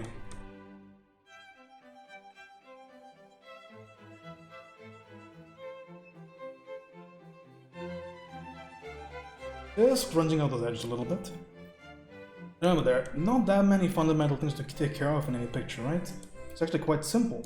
So what are the fundamentals as per my understanding of art? The number one thing is proportion, number two is value, number three is shape, number four is edge, and number five is color. And that's roughly about how I prioritize them as well. Because one of the big things to kind of understand over here in terms of art in general is that the color of things as far as realism goes is not that important. Color you can kind of get away with a little bit. Doesn't really matter all that much. If you have your values right, if you have your drawing right most of all, and the temperature right, you're probably gonna have a good piece, no matter what anybody says, right? You're gonna have a great piece. Color has a lot of influence on the mood, as does edge. Edge and color, they're gonna really be that icing on the top, but no piece in the history of mankind has ever been solved through edge or have been solved through color. Most of the time, what's gonna solve your piece, what's gonna give you that read, it's gonna be the value and the drawing and the shape. I'm gonna make some little selections here because I'm gonna cheat out some frosted flakes on top of this little pooch. Hopefully things look okay. This might turn out to be a horrendous idea, but I have some notion about how to do this quickly. My idea is I'm gonna have some interesting shapes over here, and I'm gonna do this via the bell just rung. I wonder who it is, but I'm gonna grab some shapes out here really quickly, and then what I'm gonna do is I'm gonna hit it with a bit of directional motion blur right over there. We're gonna hit it. Wait, let's just say we'll grab the background value because again, it's important to keep the space of the piece limited. It reminds me of that common critique for certain like pieces of film, for example, wherein certain elements might seem really weird because the camera is set to capture a certain amount of saturation or a certain amount of lightness, and that lightness is just fully betrayed on the subject for some reason because people edited the picture really poorly. So little things like that I feel like really make a difference. Just being consistent around the image. Okay, so we're gonna quickly hit this with a bit of Gauss. Already looks fine. It actually looks way more like a statement as it exists right now, but we can hit it with a bit of Gaussian blur. Oh, look at how cute he looks. I'm fine with that. Okay, I'm gonna go back in there with a bit of a sharper brush. I have a brush just for this. It adds a bit of randomness. You see that little random brush over there? It's cool. So we're gonna throw a little bit more because again, certain parts of this are gonna be in focus. They're gonna catch a bit more light just to add a bit more grunge to this whole effect and add some smaller ideas. We're gonna just go back in there with a little bit of brushwork to add dimension. Most of the time when you're drawing and things look unfinished, the problem, generally speaking, lies with the idea that you maybe have not paid attention to certain fundamental aspects of lighting, right? Something was unfinished. So maybe things are looking a little bit too flat, especially in the area of interest. And the reason is because you're missing a contact shadow, you're missing a highlight, you're missing at least some relationship with the light. Things oftentimes have at least a couple of values on them, right? So it's important to just pay a bit more attention to it. And even if it doesn't exist that way in your reference, it's good to think about this stuff when you're painting stuff. Because remember, you can have a very good painting. You can have a very good photograph, but it doesn't necessarily have to make a good painting. You gotta understand how to be able to kind of conform it into a painting. Do you really need to use selection tool for the snow? Did you go back and work on the edges? No, I haven't. I just Gauss blurred it. I just painted with a weird brush. I could have, but not really. I don't have any brush that has like this kind of shape. It's the same idea about painting shapes through selection tool. Like I could paint the shape through a regular brush, but it would take me more time. I like the randomness and the directness of selection. It just looks a lot better, I feel like, just based on personal experience. Let's give him a little bit of this grunge over there. We'll go in there. That's the whole idea, because we don't have this problem traditionally, but the biggest thing that we fight against digitally is the idea that the brushes look way too stampy, and that's something that we always have to actively try and avoid, is the stampiness. And when it comes down to these little speckles, it really does matter. It doesn't matter what they look like. Maybe not so much when you gauss blur it later on, but it doesn't really matter, because the brain is just so good at picking up on that, on the repetition. Very, very good at that.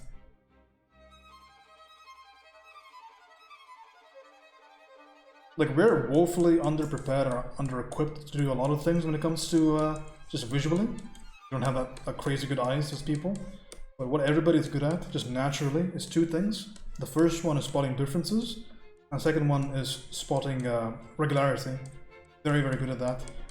That's why in a lot of traditional painting processes, for example, we can talk about the Geneva method, for example, we mentioned it earlier. In the Geneva method, one of the biggest things in the error-checking portion of that method is the idea that you want to do something called maintaining the abstraction, which means that if something is random in your reference, you can never paint it with any sense of order on your canvas. It doesn't matter exactly what you do there, right? The specificness of it, but you can't attribute some crazy order to that particular randomness. And it's a simple idea, but it's missed so many times in so many paintings that I've seen. And the same thing goes in reverse, by the way. The idea that if you already have an order there, you can't just attribute randomness. For example, the stripes on a leopard, the stripes on a cheetah, the spots on a cheetah, the stripes on a tiger, these things are very orderly. They might seem random, but they have a lot of order to them, a lot of rhythm to them, and you can't just not do that. And I have not done that in the past, and my paintings have sucked because of it, because I didn't respect the order of things. So maintaining the abstraction, really, really important. So similar idea, it's a related concept.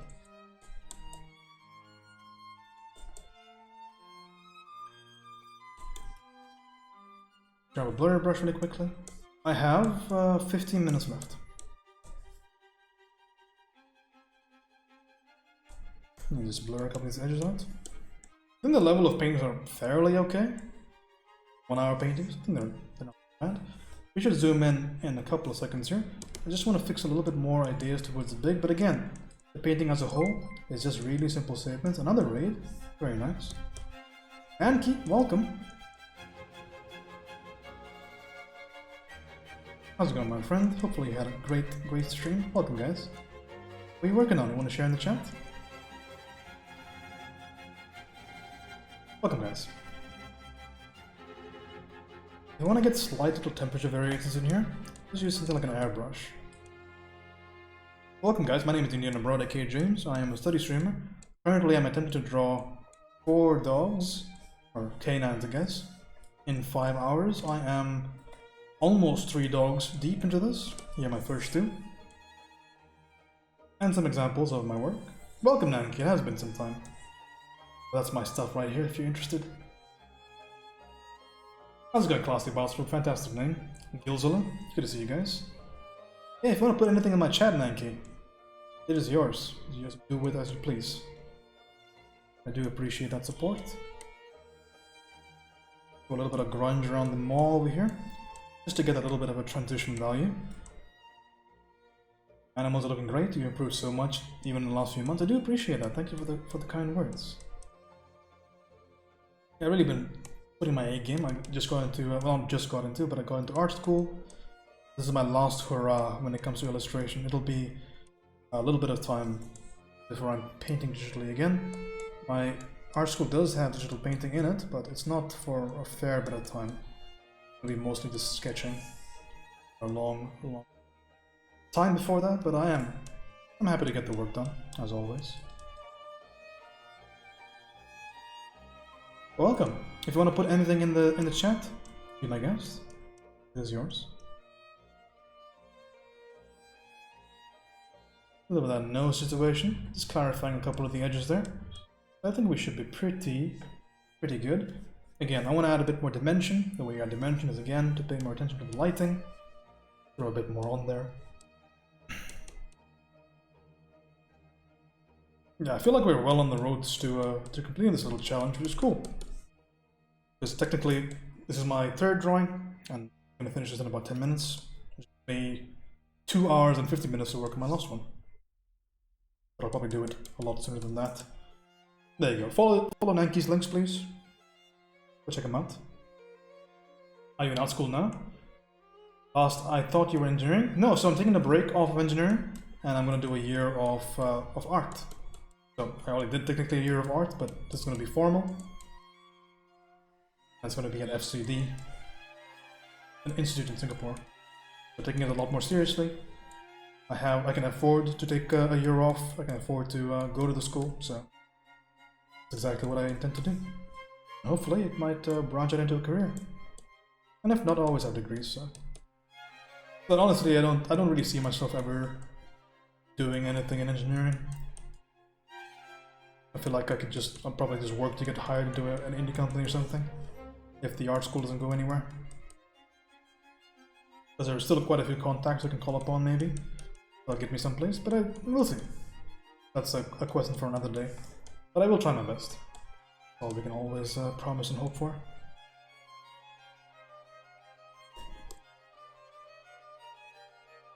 There we go. Everything's nice and settled in here. But I hope your streams have been going well. A good move for you. We shall see, right? It's as good of a move as I make it, because the opportunity is all there. It's just a question of whether or not I am up to the challenge, if I do my work, if I'm able to network enough. So a lot of pressure on me, but it's fine. I've never been one to balk or buckle under it. I think I'm going to be okay. And all in all, I am really happy that I can look forward to one guaranteed year of painting and drawing regularly. I cannot think of a more enjoyable future in store. Because I really do enjoy all of this stuff. I really genuinely do. A lot of enjoyment. Which I think is the most important thing, right? Gotta enjoy what you do. Throw in some darkness again. Again, just simple rearrangement of value. My voice seems to be dying a little bit as I head into piece number 4, but it's okay. We'll take a little bit of a longer break, I feel like, before the next one. Because I am ahead of schedule. I was expecting myself to take more time to rest, but I felt good enough to continue, so I did.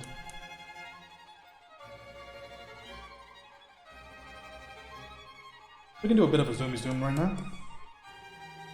Get some of the specifics with the mouth and eye region.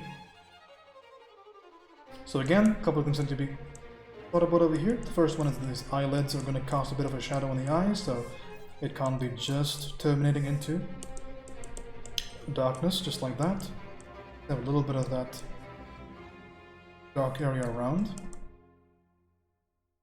like that. We can maybe do a bit of a modification with the shapes around this whole situation over here. Go a bit more dark.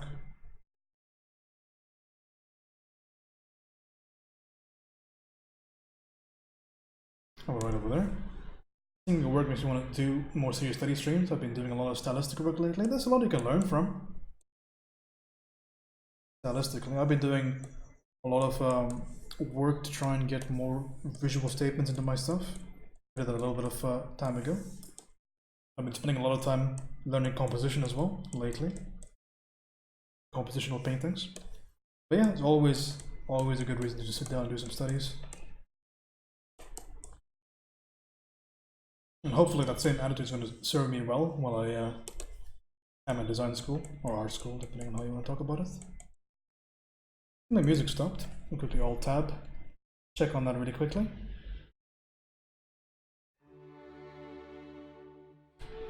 Go. Quickly grunge up some of the edges as well, the ones that look a little bit too sharp.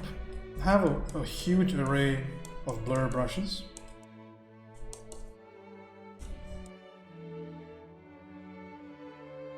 Take some brighter strokes, separate the top of the dog from the background. I think I like the way it goes in there, honestly. In fact, I'm going to emphasize that even more.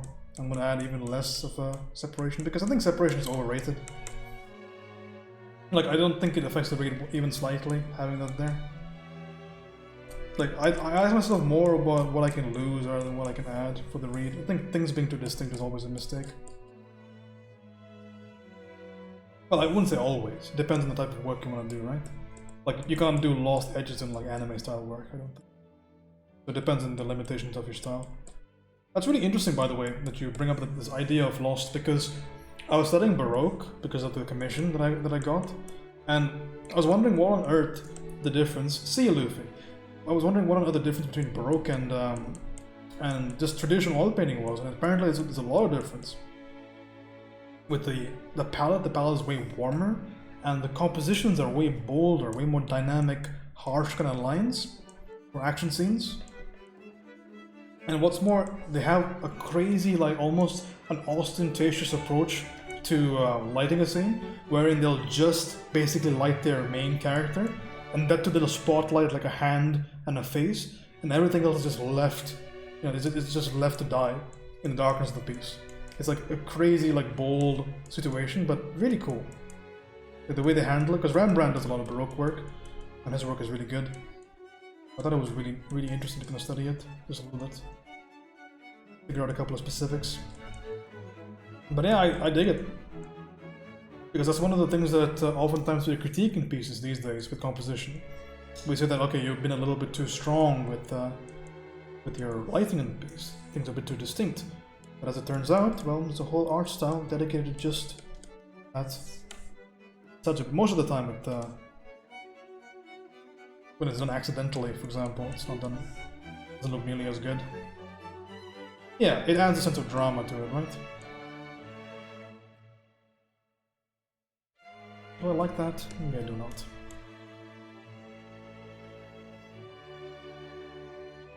Same thing with just general lighting problems. When you light something and you have like long cast shadows and everything is very dark, it just makes things look more dramatic.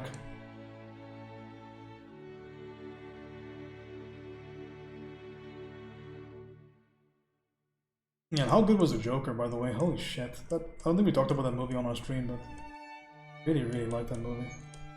Fantastic. Who directed that? Wes Anderson or something? Like, really, really good movie.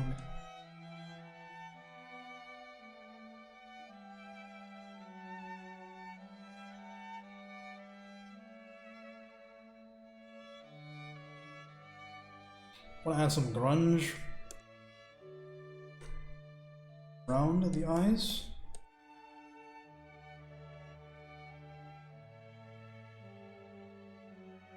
Just to make sure things look a little bit more imperfect. If I'm going to add texture or detail, any of this stuff over here, really, really want right up near the eyes.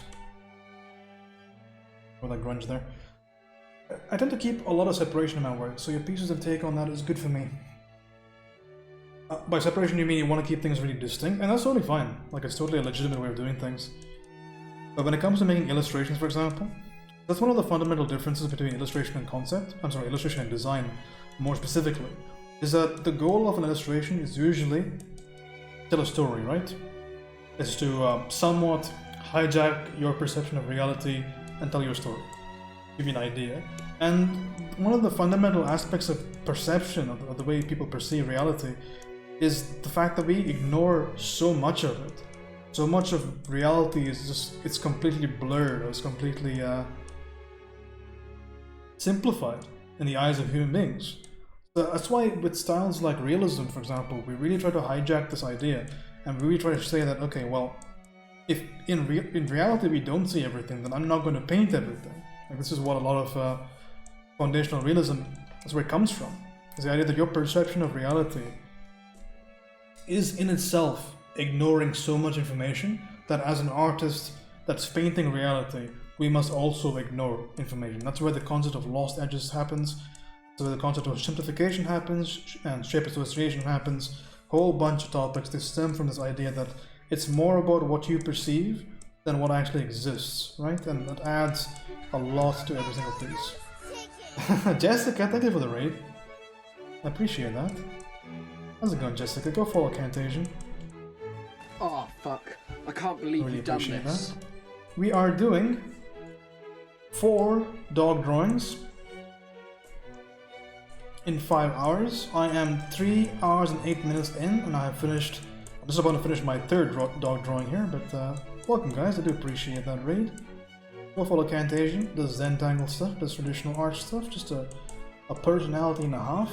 Absolutely gorgeous human being. Go check her workout. Been a while. We had great holidays. We don't really celebrate too many holidays over here, but it was a fantastic time for me. I got to paint some more, and I got to paint some more, and you know what? I also got to paint some more, so I had a very good time in the holidays. Hope you did as well. Hope you had a really good time with your family, I'm assuming.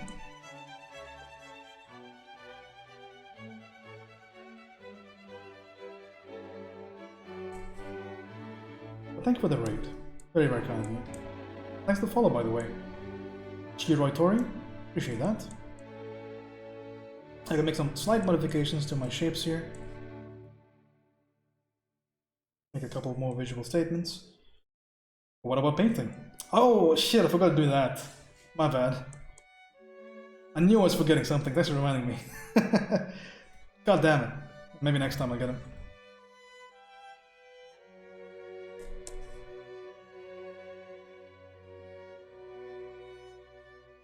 A little bit of grunge there. Again, I don't really care about being too specific right there. Oh, it looks so beautiful.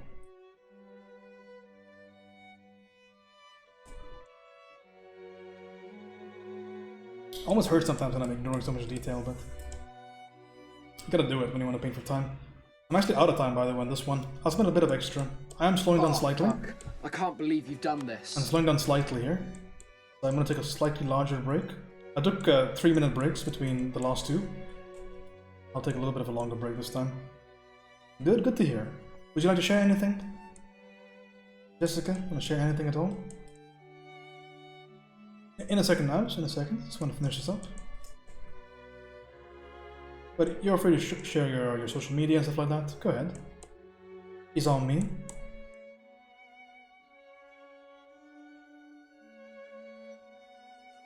There you go.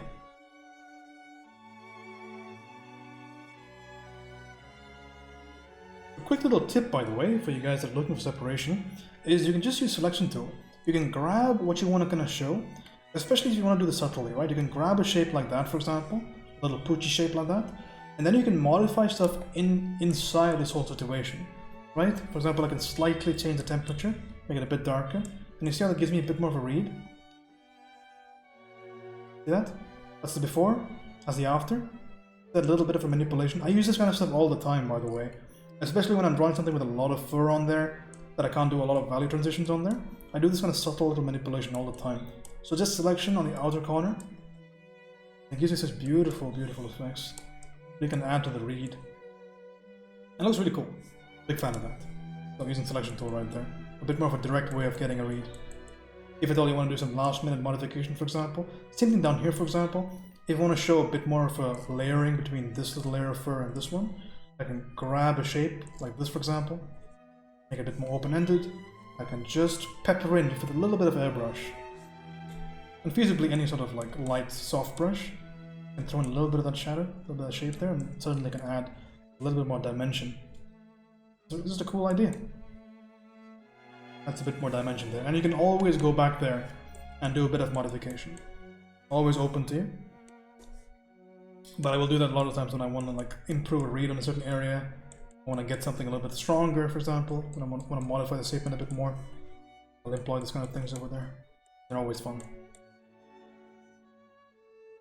I did that a lot for my very, very soft paintings.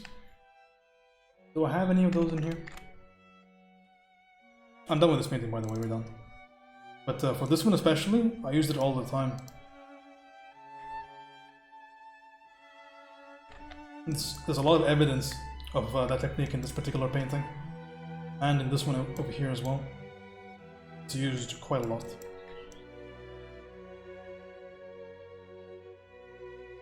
Okay, I'll take a little bit more of a break on this one. In the meantime, let me export this file before I forget. Oops, sorry. How am I feeling? I'm feeling okay. Not too bad. I have one more painting in me for sure.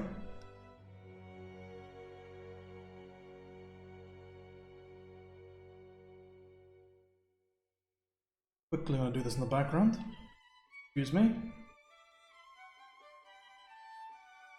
And I will click on your links.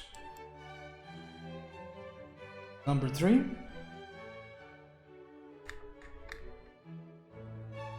This is 1, 2, 3. These are the pings that I've done today on stream. They look awesome. Actually, the second one. Second one turned out really well. Okay, these are my 3 doggos in 3 hours and 14 minutes. Okay, we're gonna do number 4 really soon. Let me see your links.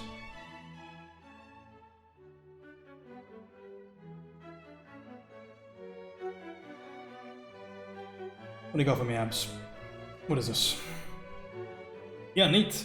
This is actually a classic compositional example that was given in the book Framed Ink. I really recommend that book, by the way. If anybody has problems with composition, that's arguably one of the most, not just the most interesting reads, but really informative as well. Really well presented. It's by Marcos Mathieu. He's the DreamWorks creative director right now. Really phenomenal storyboard artist.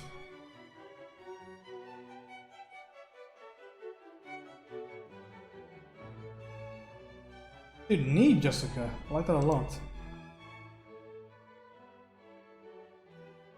This is what Fantasia is working on. Looks very intricate. Me like. A little easel right there. I love this little area over here.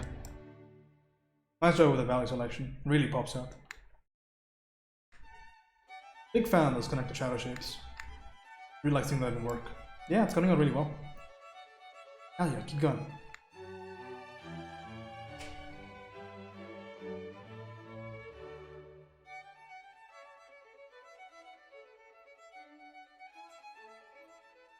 Okay. I'm going to take, maybe not right now. I'll take a little bit of a break in a second, but in the meanwhile I can export this little fella. Unless I have already and I forgot. I think I already have. Okay. So number 4 is going to be this little fellow over here with the butterfly. We got plenty of time. Now I can just relax, honestly. Because the hardest part is already behind me.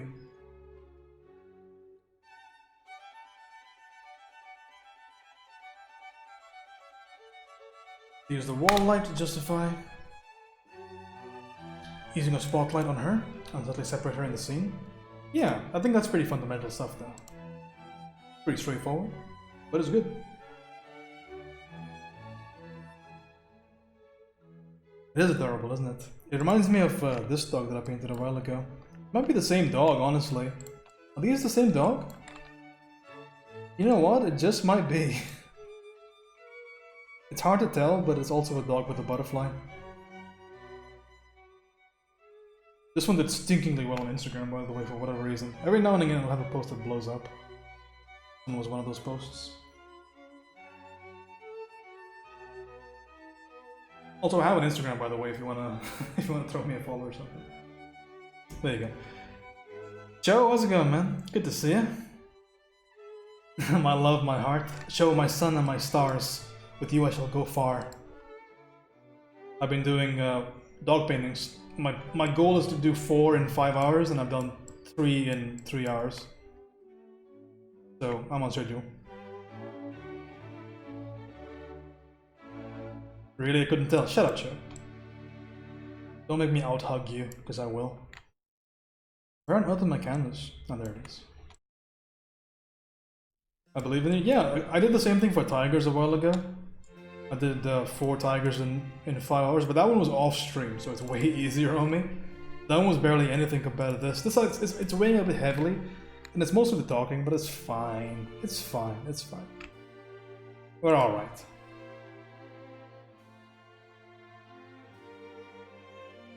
Plus now I actually have it on video, so I can maybe make a video, maybe make a recording or something. This was my tiger one. That's my 4 tigers in 5 hours. This was actually my last one, and I really like it. The last one was done in I think 40 minutes because I slacked really hard.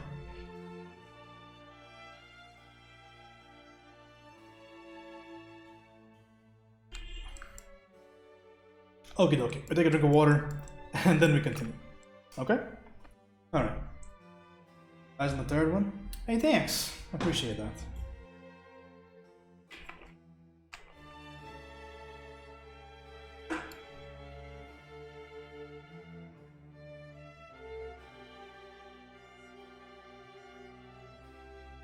Actually, I've been going on for... I've been going on for about 3 hours, and we have a lot of time to spare. We have 1 hour and 40 minutes to spare. I'm only going to spend an hour on my painting. So how about we have a little bit of break? I can go get something to eat, because we can just play this really casually now. And I'll still make my challenge. We'll take a little bit of a break. I'll go get some lunch maybe, because it is lunchtime. And when we come back, we'll finish the challenge. Right? I feel like we can just rest easy right now. So yeah, I'm gonna leave you with some of my work. Go right over there.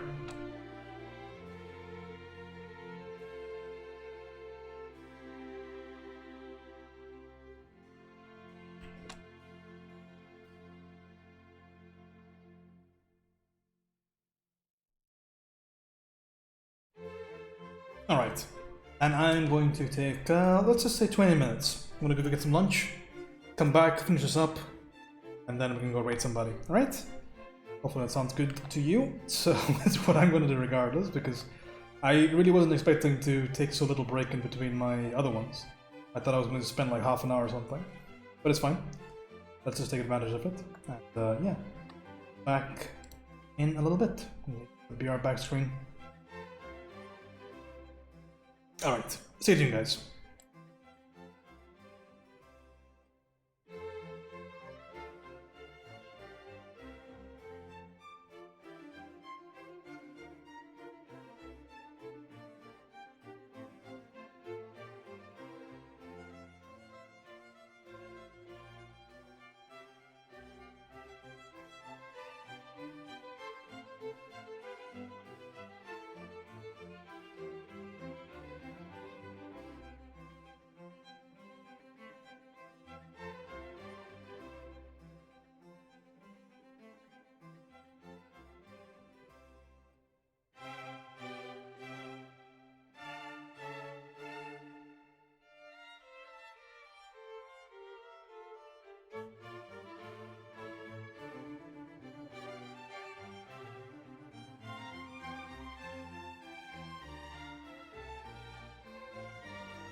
can't believe you've done this.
Okie dokie, we are back. That was a lovely meal, hell yeah, and we got plenty of time to complete our challenge. Next time I'm gonna have to make it like 4.5 hours or something, to really push myself to the limit. Or we could do something a bit more, we could say 5 paintings in 6 hours, or 6 paintings in 7 hours, something like that. Be cool. All about that mileage. But anyway, for those of you that stay along with your audio unmuted, thanks for sticking by. Thanks for sticking by, Jesus. 24 hours, 24 paint. I could do it easy, but the quality of the paintings are gonna suffer. Because I can do work in half an hour and make it half decent. I will just have to do some severe cheating when it comes to the simplification, but I could probably do it.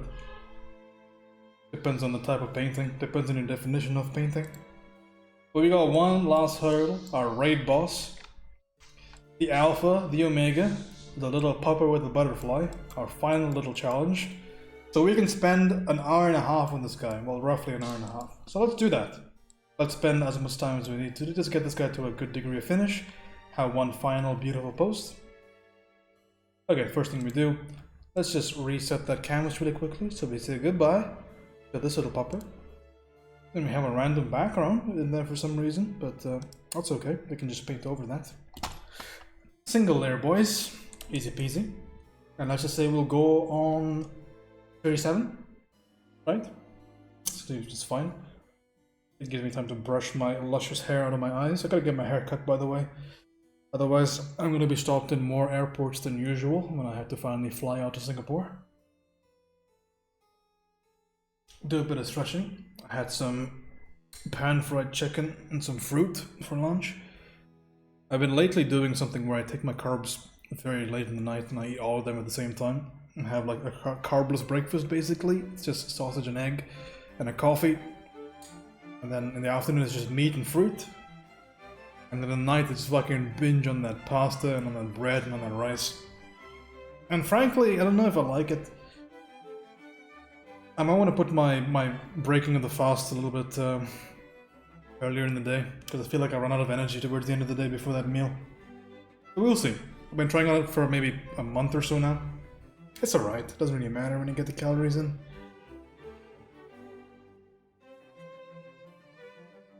Alright, getting in there. Interrupt, how's it going, man? Good to see you, good to have you over here in mine. Alright, 3, 2, 1, and we go. Just as easy as that. Start with the painting. The first thing that we're going to establish over here is just a rough idea of that general temperature. Now, what do you want to say about this painting? I want to say a couple of things. The first one is I want to show a beautiful, luscious warmth of this frenilizing towards the side of the fur. Big deal to me. Secondly, I do want to show a little bit of this cool light. So this cool light, it's also possible in the same context. So what it tells me is I need a bit more of a malleable background.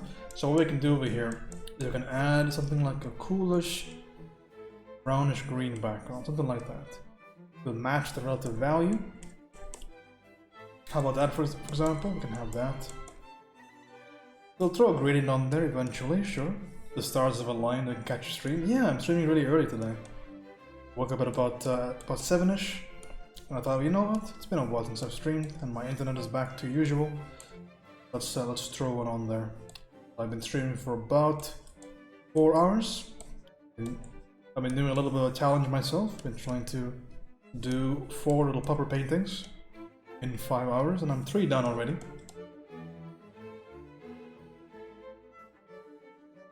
Just throw in the vaguest idea of a background that I can. I don't want to be wasting too much time at this stage again. Like I said before, if your piece is ever to fail, it's not because you chose the improper shade of green in the background or whatever.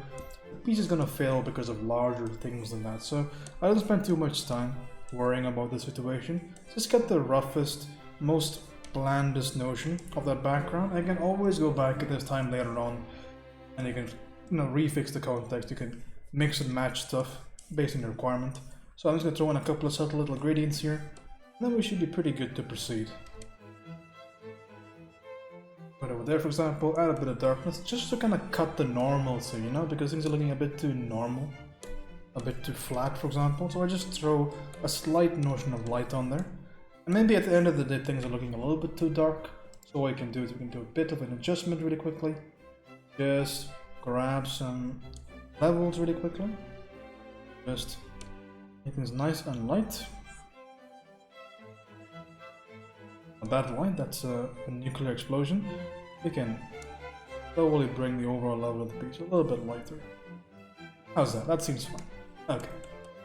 Now we have a background to play around with. Cool.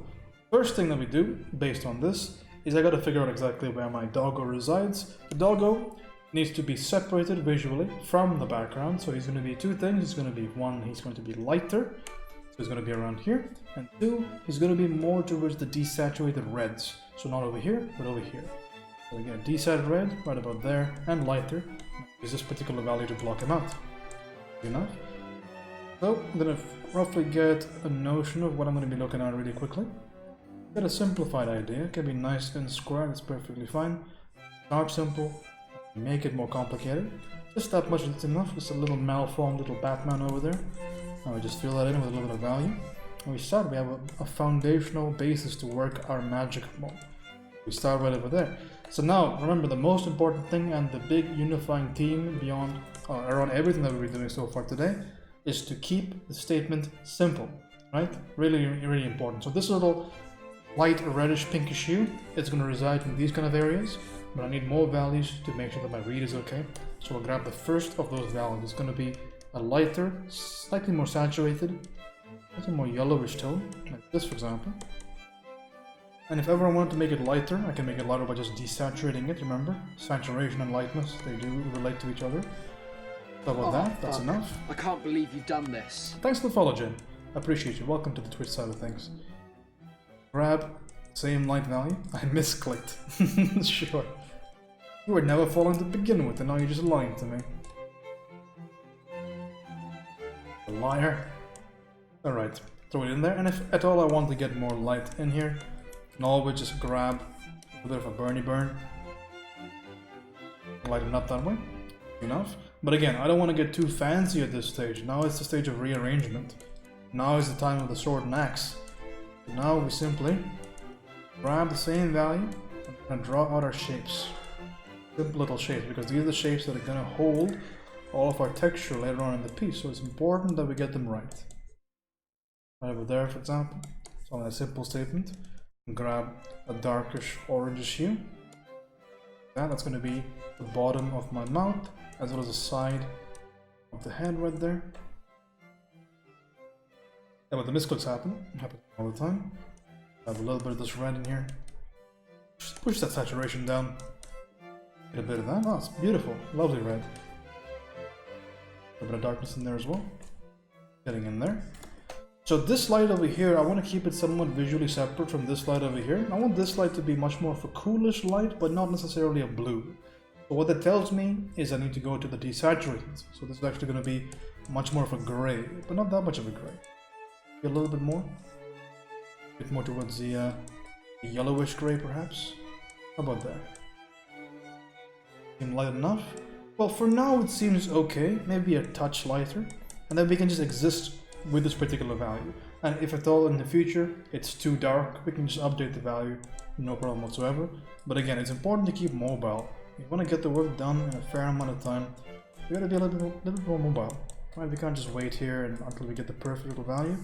We just make our best impression, our best guess, and then we continue. Okay. Grab a little space for the eye now. So I'm going to relate the eye and the ear really quickly. So we'll grab a little bit of a darker, harsher brush maybe. Something like that perhaps. And we're going to quickly just get area for that eye. Again, nothing too hard and fast right now. Nothing super guaranteed. Just our best effort, our best attempt at what needs to go here. What we're going to do over there. A little bit of an eye has been established. Same thing on the other side. Again, we're going to use the first eye as the basis, right over there. Push it there. How's it going, Ellie? Yeah, we did 3 already. We did these 3 already, 1, 2, and 3. The idea is to do 4 in 5 hours, so I'm almost done. How's it going? How's your new year? Again, this eye and the nose, they follow a roughly kind of squarish pattern, right? Almost like a rhomboid. Right over there. It was good. Good. So we're going to find this nose through a little square. Remember, The proportion and construction are all very complicated subjects, but at the end of the day, it's just shapes arranged next to other shapes. Think about it simply, so we can do it simply. Right about there, I feel like, is a good enough place to start, and then we can just start modifying things based on our own interests and concerns. We'll keep things right about there for the time being. You being nice is freaking me out. I'm a little bit tired, but yeah, you're a goblin and I hate you. There you go. Just looking for the usual spite. A little bit of the darkness down here. Too tired to be a bitch. Wow. One banner, please. Alright, so again, find that rough idea. You see how things are beginning to work in our favor? But again, we can start to modify it. Remember, the biggest thing that gets your work down, the biggest thing that can upset your work or your feelings of enjoying what you're doing, is going to be the fact that while we complicate, we tend to ignore the simple statement, and the simple statement is what gets you the goose in the majority of your pieces. So we're not going to add too much to this drawing, right? We're not going to add endless amounts of value. We're going to keep this thing really locked down, very simple value space, and our major concern between me and you is going to be the idea of trying to rearrange everything on the canvas in a way that relates to my reference, that really shows you the relative positioning of things. That's going to be the biggest concern here. So we're not going to worry too much about adding endless complication, because once everything is situated fairly well, relatively speaking, then it can go crazy with the brushwork and go crazy with all the other stuff. But really important that until we get to that stage, we don't go nuts, right? We keep things on the down low. Right now I can start verifying certain shapes that I've drawn already. These ears seem to be not too shabby. Maybe leave that one over there. This one over here needs to be modified. So again, there were placeholders earlier. It's up later. Is this an early stream? No, this is an early stream for me. I don't usually stream at this time. So you see that simple statement there? Between the edge of the nose and the top of the ear, it's very straight, right? There's no crazy activity happening there. So we get that simple statement first. We get that straight. So I'm not really afraid of destroying anything on my canvas. So we go right over there because it's my canvas, right? It's important that we don't let it own us. You gotta be the boss of the canvas. We have that straight feature right there, that straight idea. Now we can kind of add that red back here. Because really, what was I sacrificing there? Not that much, right? Maybe a couple of strokes at the most. So again, I re-establish that context, get right back into it. Now things are looking a little bit more accurate, right? Now a bit more relatable to my reference. Same thing up here, for example. And the same little yellow all the way up there. Easy enough. There's a beautiful red in there, in the eyes. Fantastic. Let's not make it demonic. I'm gonna toss a little bit of orange on there. On that. Pretty. I'm back for a bit. Oh no. I mean, you can't stay forever? A shame. Okay, I'll find a way to live without you. A little bit of darkness on there. Here, the snoot. How's it going, Bob, by the way? In a minute. You've been able to withstand being away from me for so long. Oh, fuck. Down there. I can't believe you've done this. Magnus with 2 S's. Welcome, man. Good morning to you. Sitting somewhere on the Scandinavian continent. Plane, country, area, whatever. You know what I'm talking about. So, has I been doing okay? Minus a minor cold the past few days. How about yourself? Doing alright. I'm doing this stupid challenge, but you know what? It's easier than I thought it would be. So, we're fine. As much as I would love to stay here forever, I got shit to do. Or like video Asians climbing on walls and falling down. You know what? I actually really enjoyed the video. There's certain aspects of that that I quite enjoyed. But we can talk about those later. I definitely did enjoy that video. But yeah, it's been doing good. I've been doing quite fine.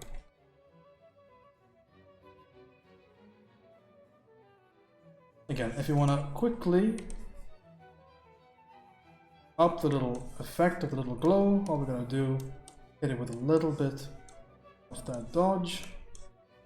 The Philippine comparisons were very educational. I thought I learned something for sure. And again, now that we have the general idea of the blocking, we can add secondary values within the value structure. So I'll go slightly lighter. Gives me one more level of dimension to work with. Go slightly redder maybe, a bit more saturation. This value over here. The pupper is already looking like a good boy. I know, it's because he is a good boy in the reference. He's beautiful.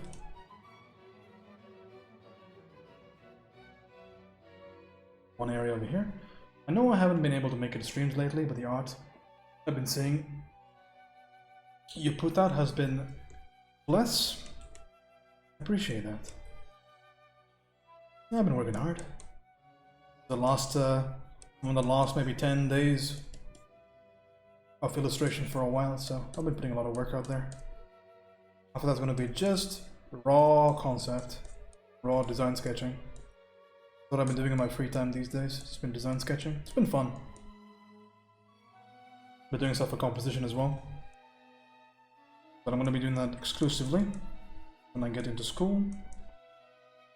I cannot wait. I can't wait to learn new stuff about it. Learn the tricks of the trade. It's going to be fantastic. I don't want to make too much separation here, I don't think. Keep things fairly similar, I feel like. I don't think I need that much to make the read here.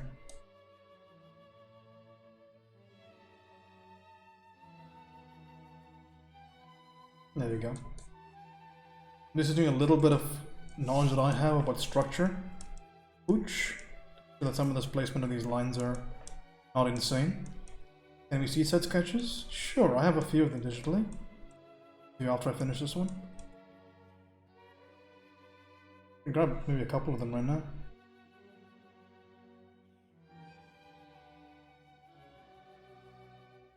Do I have a page here? Most of it is traditional, but let me see. I'm pretty sure I did at least a few digitally. Let me see. Taking time here.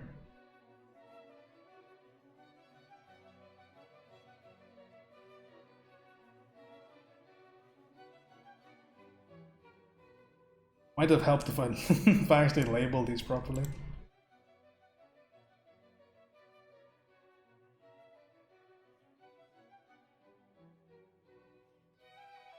I can't find them, sorry.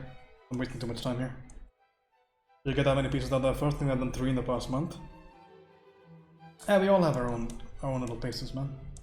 It's all good. I won't let it get you down any. Work within your means always. Like you don't get to like doing multiple pieces a day before doing at least a piece a week or a piece a day. I mean, it's all something you work towards, right? You work up to it. Given the availability or whatever, but it's all a step in the process, right? We should be fine. I'm putting a couple of these lines in here just to kind of give me a little bit more contrast. I'll be painting over them later on, but just for a little bit more information for my sake here. Because I'm not used to that jowl structure there, so I'm putting a couple of lines in there just for me to be doubly, triply sure about what I'm doing. I want to introduce some of these pinkish tones as well on top of here. That's maybe a fairly good idea. And I can also just jump in here and start to affect that overall statement of the face as well. Got that orange right over there. There's a connection. You see the connection right there? So the eyes need to be more angled, but there's a connection right over there. We call that a rhythm. So we saw that rhythm right there. We can get this beautiful little tuft here. See that tuft? Tuft that gets lost into the light. And emphasize that slightly as well. Bring a little bit of value on there. Very cool. Mainly been lacking inspiration for change rather than the want to draw inspiration, huh? And thank you for the bits. It's kind of Buy yourself an EG. Hell yeah, I can get an egg. Love eggs. I feel this morning. Gotta go buy some eggs. Get your eggs, man. You deserve your eggs. You're worth it. Inspiration, huh, Bob? How would I solve that?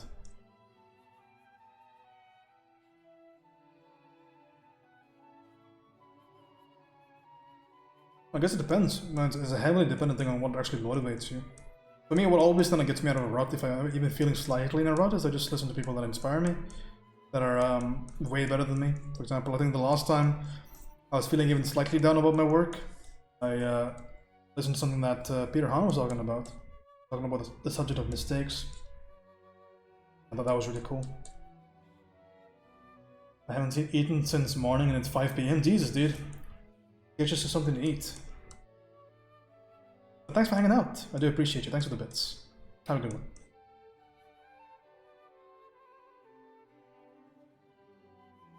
And most of the time, you know what it is most of the time, Bob, honestly speaking? Most of the time it's just that we haven't done it for a little bit of time, and it's difficult to get that initial little momentum.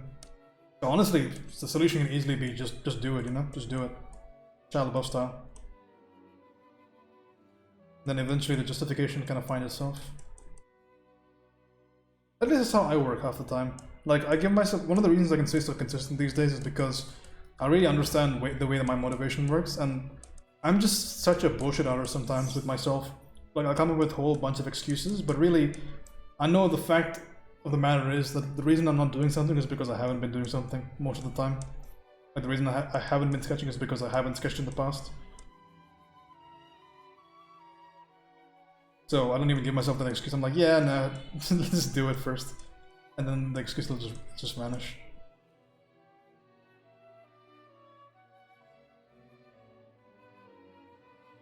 Lately I've been doing okay because I've had 2 other people and we started to keep each other accountable to draw, like a gym partner. I get that. I'm just legit out of references that I want to draw. I'll pick a subject. I always want to draw animals. If ever you want to know more about yourself, you have to always consider emotional response.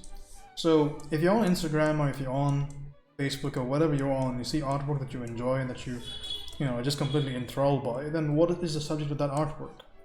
That's something that personally has a connection, or maybe you personally do enjoy that kind of artwork. You want to create yourself.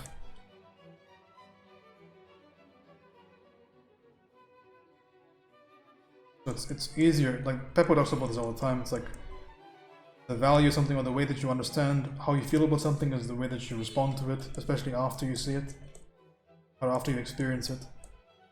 So he was talking about masturbation, but you could extend the logic to artwork as well. Fucking Peppo.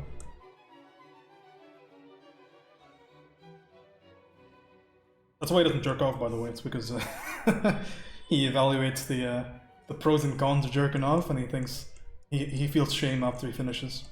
So that's why he doesn't do it. Fucking why, dude? Man, there's like 50 billion jokes there that I actually would have made if it wasn't on stream. Anyway. What do I know? At stage 7 NoFap we start levitating, so...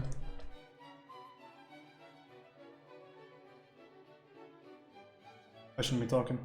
But yeah, what do you envy? The big question. Do you genuinely envy yourself? That's generally what you want to be investing time into. It really gets your goose cracking. I mean, when I see people like Jen Art, for example, draw animals, it really gets me going. When I see Karl Kopinski drawing robots, for example, it really gets me going. Really want to match him. I see Peter Han drawing robots, when I see Doug Chang drawing starships, and I see Feng Zhu drawing airplanes. Like, it will really get me going. So it can be from artists, it can be from subject matter. But most of the time it's really the fact that it's just not been happening, so you need more of a push than usual. Once you get the momentum going, it's all good.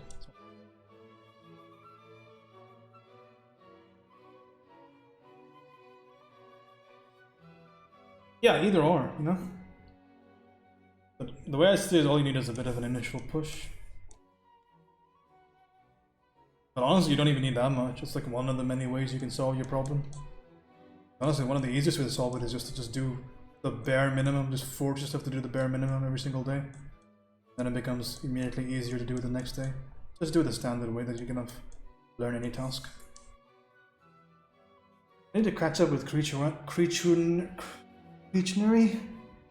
wanted to do it, but I've seen a few people do it. I've seen Prem do it on Twitch. I think it was like an owl lady or something the first day. I thought that was pretty neat.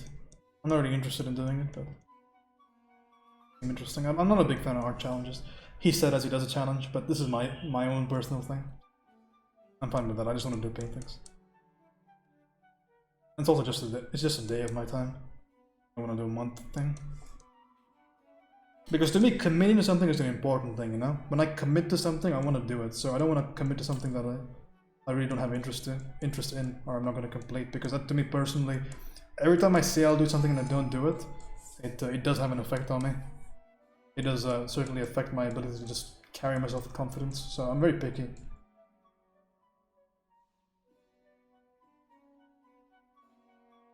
I haven't sat down to do a master study yet or anything, but I guess the artists I look up for, the style, now that my understanding will be Q60 Robots. Always SFW. Yeah, I know his stuff. Yeah, I'm familiar. Oh, he draws women, especially the backs. But I'm not talking in terms of master study, but it seems like you really enjoy like drawing people then, because you like that kind of work, right? Because when it comes to liking certain work, I mean, the artist himself is, sure, it's a big deal, but like, you're not gonna like somebody who paints a subject that you hate. So it's a good way to kind of figure out what are the subjects you personally like doing.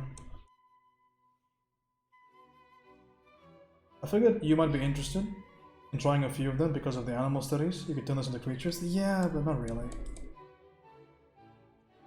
Like, I have a certain time in my day to do illustration, and most of the time, at least these days, it's been at the end of the day.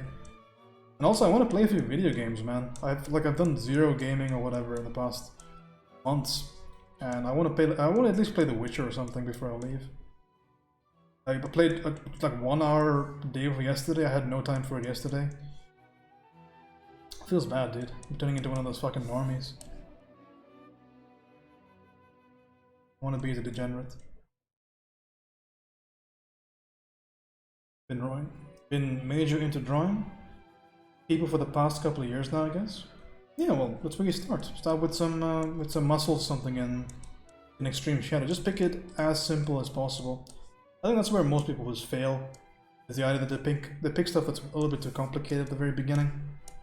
But yeah, whenever I feel like, look, I can relate to you as best as I can, because I've never really stopped. But when I slow down, for example, it's usually because I'm always in complexity, and I just need to just relax for a little bit. So I'll go back to my roots. I go back to the things that are they're very easy for me to draw, and I just draw that. And that prevents me from just burning out. So if you ask yourself maybe what's easiest for you to do, and then you do a few of those, get back into the routine of doing stuff, then you can maybe look further. I haven't touched a video game in a minute too. Yeah, I bought The Witcher with some commission money, but yeah, I want to play it really badly. So I did that a bit ago, and then repainted an old Halo sketch I did in high school. Yeah, whatever's easy, you know? Just do the easy stuff first. People have this misguided idea, and I've even seen it in like self-help tutorials. They say do the hardest part of it first, and I don't agree with it, you know? I think if you want to make something sustainable, do the simplest thing and do it often, and then gonna build upon that foundational framework and then do the more complex things. That's just my way of doing it. So it depends on the person, but yeah, that's what I believe. So if you have an easy thing to do, just do it. Like something that's almost so easy that like you don't even see a point in doing it at all, but doing it is the point. That's what I would think about. Like a basic, maybe front-on male pose or whatever. Like I remember me and Bonnie doing that a while ago, very consistently. And she was feeling a certain way about her artwork. That's actually how we became friends, way back when. Is she was doing a bunch of anatomy studies. That's what got me into my routine in the first place. Doing a bunch of work with her on her stream.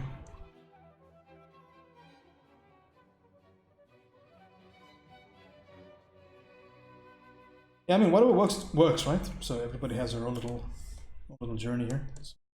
That's what I would suggest then, if you ask my opinion about it. Something easy and just do it. Because most of the time it's not a question of motivation or interest or whatever, it's just a quick question of you haven't done it. I mean, you're not doing anything right now, which makes it really easy to not do stuff, because human beings are super inertial. So if you were doing stuff already, I mean, it would be infinitely easier for you to just keep doing stuff. It's getting started that's a problem, so... And what's the easiest way of getting started? Stuff that's super fucking easy. Stuff that's laughably easy for you. You build up from there. What happened to my music?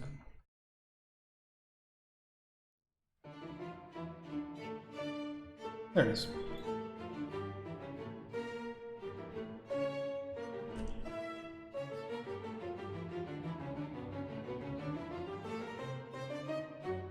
There we go. In there. Whole bunch of fluff and stuff down here. That's what I'm gonna do. I'm gonna grab a darker value, saturate it with a bit more warm. Because remember, this is a light dog, so darker in the context of light is way lighter than you think. I'm gonna grab a value down here, which is gonna be my most extreme value change. Make sure it's nice and saturated.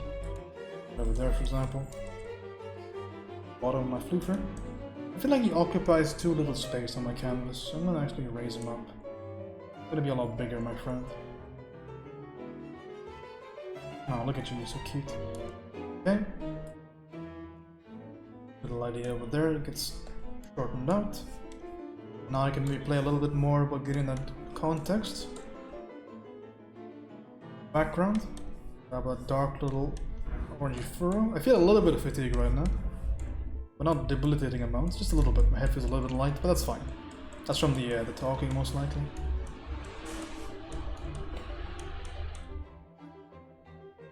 A little bit of light down there, just shaping everything down. I like all that stuff in the foreground, but I don't want it to be the focus. And to me that means maybe a little bit of blurring required. We'll draw a primitive for it, and then we'll just blur it out, and we'll paint on top. But for now I'm just making a simpler statement for these rows of fur that happens in the chest. You can even throw in a little bit of grunge on here, just to ensure that the whole idea has been settled.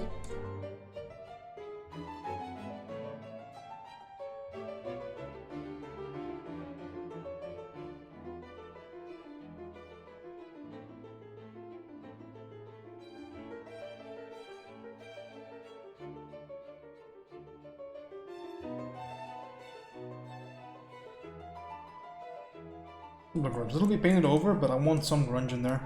Like I want spots and stuff, mainly because I want to have them in between some of my strokes later on. It's more of a setup move than anything else.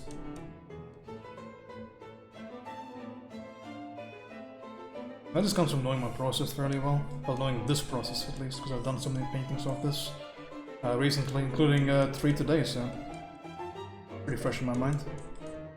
The most important thing over here is that I don't just draw randomness. I really want to ensure that the viewer has something very solid to kind of latch onto that makes sense in the greater context of the drawing.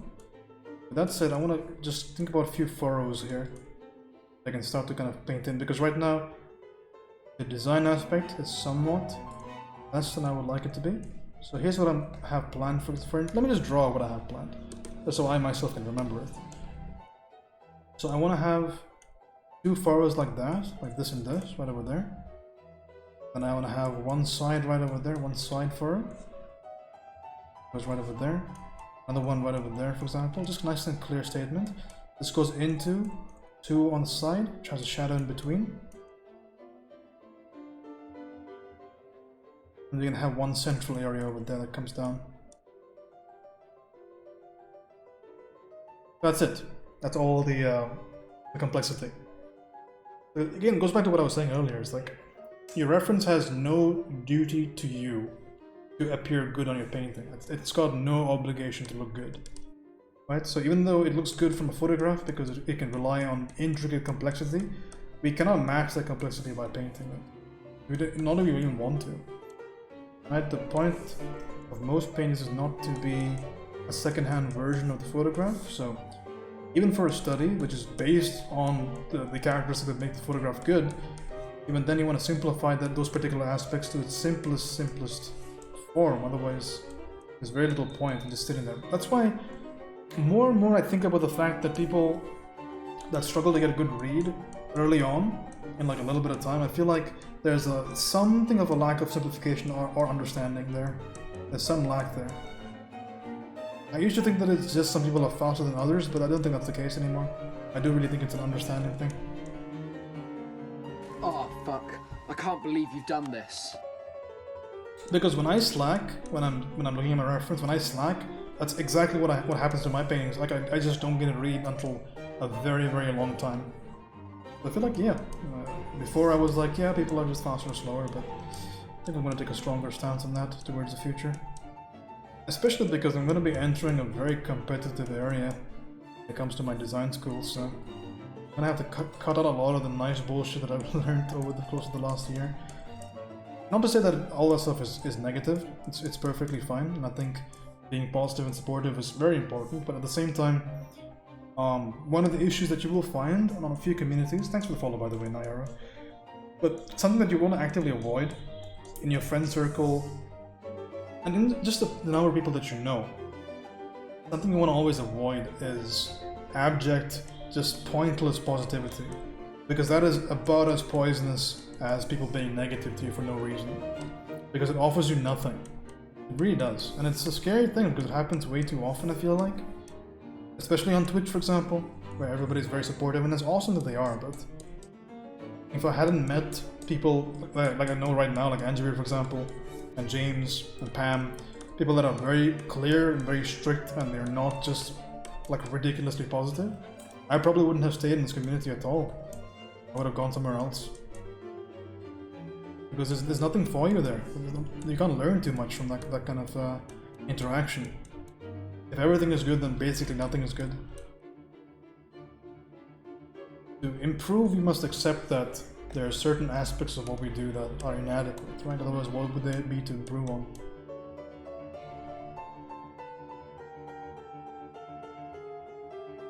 Again, the value space over here is very simple. So again, it makes it easy to kind of get a read areas that I want to read from. So again, I just sample that light value. I have toned down stuff a little bit for my own taste. But we can keep things fairly straightforward. I might want to do a little bit of a change. I may want to bring this whole area here a little bit closer. Again, I don't really care too much about keeping this very strictly accurate, but I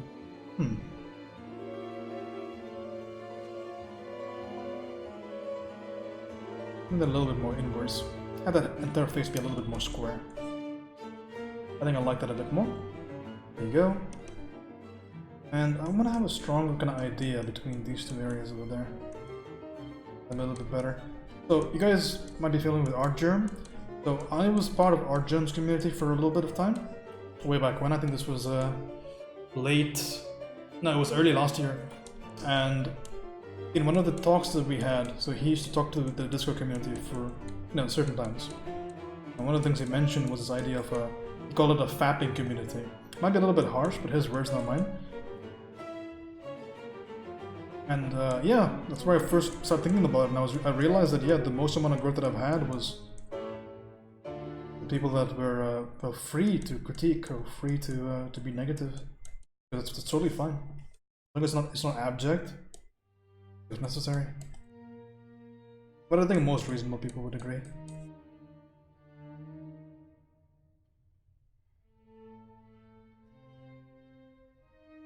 Light on there, easy peasy. Following my construction. Again, I don't really care too much about what's on the reference here, because like I said before, your reference can't save you. It's not under no obligation to make a good piece, right? So ultimately, in certain areas, it's good to just have some design. Design something that's simpler than the reference. Otherwise, we're in a little bit of a rut. Because we try to follow simplicity, or we try to follow complexity, but nothing that we do is really strong enough of a statement, and it just looks poor visually. Sometimes it's just worth considering that, okay, well, nobody really cares about the exact order of their fur, as long as it looks like fur, right? So, at that stage, we kind of take a step back, we ignore our reference, and we kind of capture the spirit of it as opposed to capture the exacts. And it's good to recognize when it's time to do that. For example, over here we can define like a ridge right there. Very, very common, especially in wolves. Like a ridge near the shoulder. So we can throw in a shadow over there. And then just subtly kind of blend it in there. So of course when it goes to its peak value you lose out on a dimension. We can slowly bring it out and slowly maybe even exaggerate the edge. So that we have a much more interesting looking side of the dog.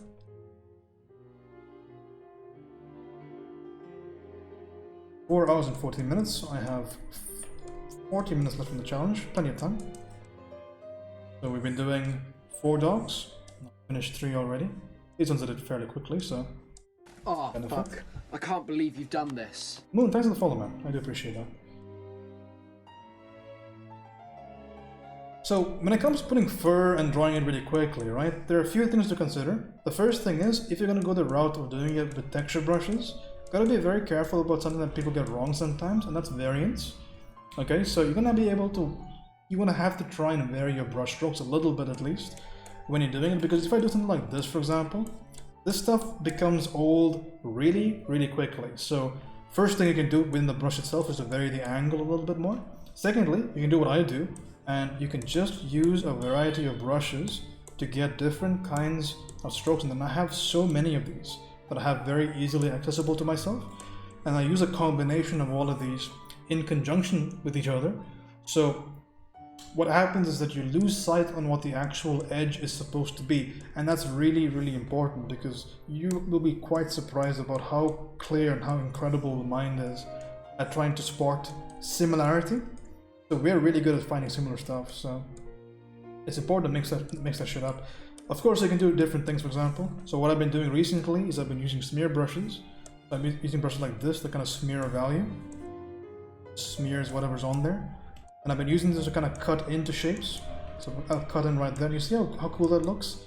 Because it's giving me that very well-needed break from the regularity.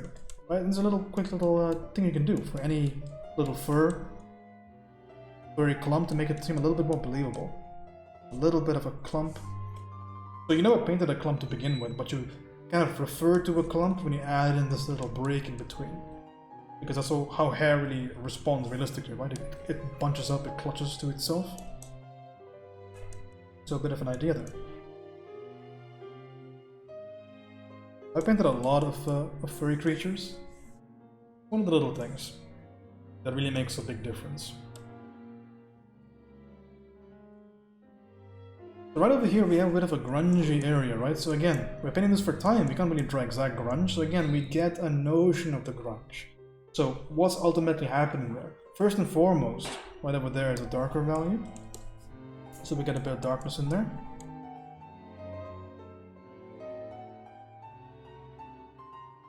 It paints inwards to conceal that darkness. Remember, kind of understanding how to construct certain features is important. So right now, we had that darkness in between and we painted through there. So now it looks like concealed darkness because it's a furrow. So now that we have this kind of formation of strokes, we can go back in there and we can have a bit of darkness in there as well. If you want to exaggerate this slightly, maybe there's some occlusions in between, something like that, for example.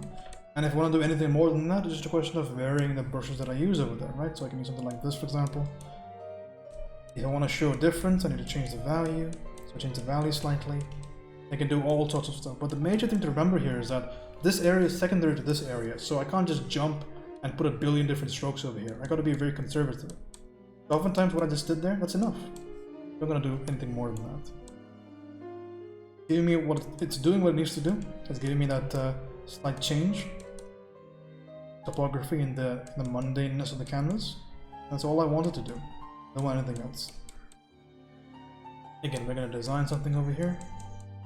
And design a forward little stroke right there. And the design aspect is really important, by the way.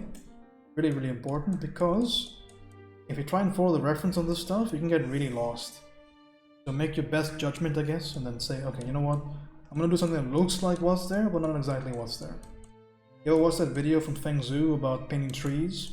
He talks about the idea that, well, you're not going to follow every single branch down to the very end of it, right? It doesn't make too much sense. You can find the rough distance So what is the distance between the bottom of the head and where this whole dog situation starts? Well, I'm gonna grab a metric. I'm gonna grab the entire distance of the head over here. I'm gonna bring it down once, and it's less than that. I'll grab the head on mine. I'll bring it down once. What's happening? When I bring it down once, it's right on the very tip of this, so that means I have this too high. So that's basically using the piece itself as a metric. It's an important little trick, remember, proportion is relative, just like everything else. So use the piece to measure the piece.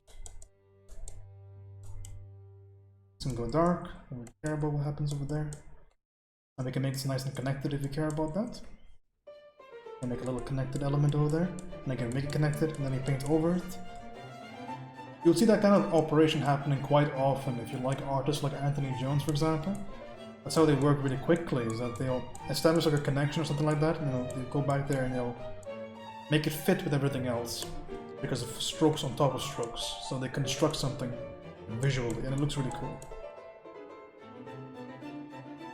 Because oftentimes when you do a stroke and you're trying to evaluate the stroke, you think, okay, did that one stroke, did it improve my drawing? But oftentimes the strokes that are really impactful are strokes that don't really seem like they improve the drawing immediately, but they set up for the stroke that will. But if you didn't do the first stroke, the next stroke will never matter. If that makes any sense. It's almost like a microcosm of what makes a good artist. A good artist is willing to sacrifice and maybe even do something that's bad for a little bit before they do something that's good. And that's really where a lot of learning happens. Like my first piece today was just very shitty compared to like my third piece. Like this is my first piece over here. That's my third piece. I mean, it looks dramatically worse. I think my second piece honestly was the strongest, but gotta be willing to do this kind of stuff, man. It doesn't matter. Don't get to just suck. Fine.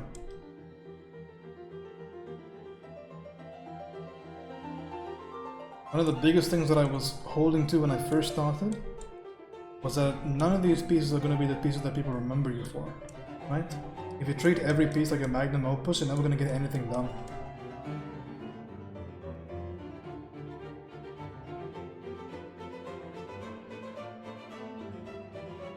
I think I saw Kopinski talk about that, honestly. Karl Kopinski talked about the idea that some of his sketchbooks were so tight and were done so perfectly that they didn't even want to sketch at all because, you know, they had to make everything perfect. And I was like, you know what? That describes a lot of what I was doing. Because every time I put up my pen, I picked up my canvas, I wanted to make something that looked good, and then there was so much pressure on me. I'm like, what the fuck? I don't feel like drawing today. I can't make something that's good. But if all you care about is just the process, then you're fine, man. You're fine. Then you can just focus on what's important. I'm doing a little bit of work for the background here. Grab an airbrush, for example. Throw in some darkness at the top. That's a little bit weird. It should be on one layer. Okay, now it is. Adding a little bit of dimension to the piece.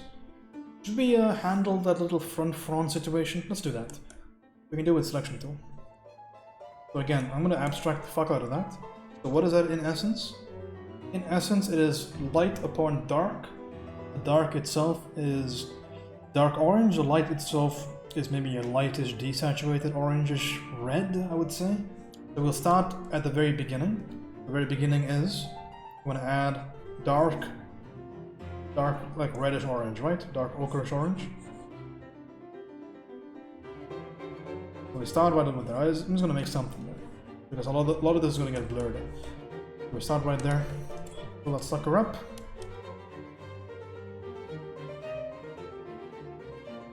Get more ochre in there. Start right there, because at its most simplest, that's what it is, right? I'm going to add some ideas on top of here.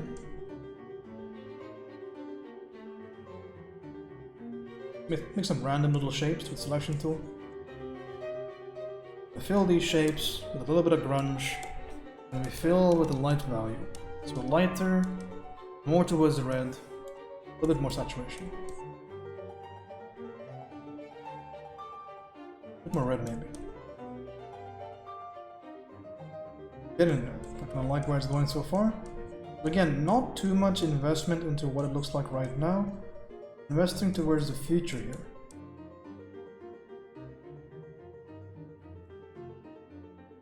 Right over there, for example. Now I can maybe get out of my selection a little bit. I can paint some more random lines. And I also use my little smudge. Use maybe a new smudge brush. I can bring about certain ideas here, if possible. Certain little branches and stuff like that. Just kind of change the overall feel of these edges. One of the most beautiful things about traditional painting is the fact that half the time when there's an idea of texture, I mean, this texture could be basically anything, man. It could be marble, it could be skin, it could be fur, it could be water, and it's just the idea that you get that context. The context is sorted so beautifully that you would never question it as anything else. But the brush stroke itself on the canvas, it's the exact same as everything else. It's handled really well. Oh, my dog's barking, I wonder what's happening. Gotta check that out for stream. So we can do a similar thing digitally.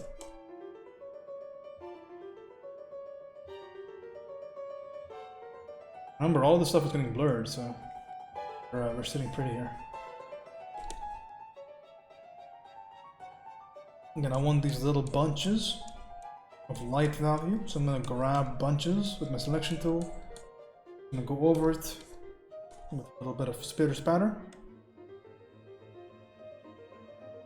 I think I have a much more harsher spitter spatter brush here.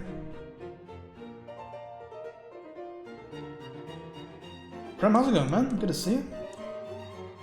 Do a little bit of spitter spatter. I like that the owl girl you drew yesterday. Neat. And you did like a Pegasus as well, right? All that stuff. How's streaming been going? There we go. That's good enough. I'm gonna throw on a blur filter really soon here. I'm drawing 4 dogs in 5 hours right now. This is dog number 4. Nearly done, actually. And the others, if you're curious. Just quick ones. But it's just a stamina challenge.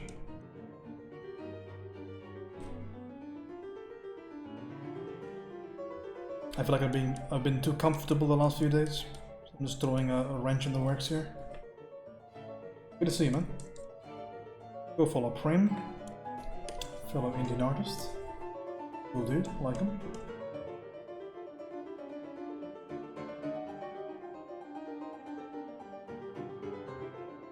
Yeah, I've heard about the creature binary stuff. I was just talking about this earlier. I brought up your name then as well. Yeah, it seems like an interesting challenge. I'm not big on the whole art challenge stuff, so I will not be participating, but certainly do like seeing the posts. Anything with Inktober, for example. Bit of dimension on there, but you see we kind of bullshitted our way through something that looks roughly like what we want it to look like. Just as simple, man. We just capture the elements, we maintain the abstraction, and the rest of it just takes care of itself. Like at the end of the day, all I need is something roughly in that fashion. And then we're good. The last little icing on the cake here that we're gonna do is we're gonna do some selective blurring. The edges are uniformly quite sharp because of the excessive selection tool. So we're gonna apply a little bit of selective blurring here. We'll make a mask for that most likely.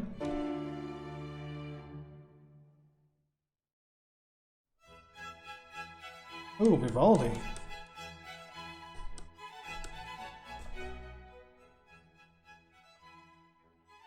I'm doing it for the discipline. You don't need to do these. I don't know, man. Like, there are so many levels to this game. Like, to me, if I do 10 hours a day, it's like, it's fine. Like, it's good. But I need to do so much more than that for my school, so I've been really trying to push.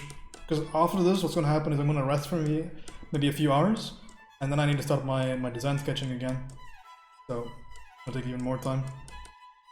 But I'm doing this because most of the time I find that if I do my illustration towards the end of the day, I really bitch out. I do like nothing. So I'm kind of forcing myself to do a bunch of illustration stuff in the morning, and I'm just doing a bunch of concept stuff later on. Of course, when I'm in FCD, I'm going to be doing no illustration, but for me right now, the first step is just to be painting or to be creating something actively. And the next step is to be doing exactly what I would be doing over there, so I'm stepping into it myself. So I try and follow my own advice when it comes to making a personal change. You start with the simplest and then you work your way up. And to me, maybe it's a little bit hard to do pure sketching for 12 hours daily, but it's easier if I just start doing this kind of stuff and then transitioning into it. Okay, select the blurring time. This is Spring, by the way, the Four Seasons. It's one of the first pieces of music I can remember from my childhood.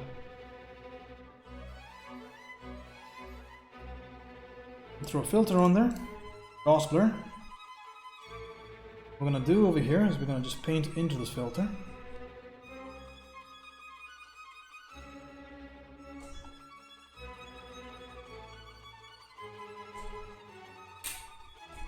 Some of the stuff a little bit harsher.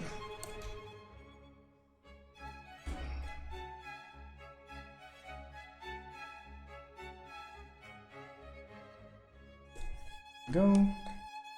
We're gonna throw on a little bit of darkness towards the bottom. I think I have about 5 to 10 minutes left on this one. I forgot exactly when I started.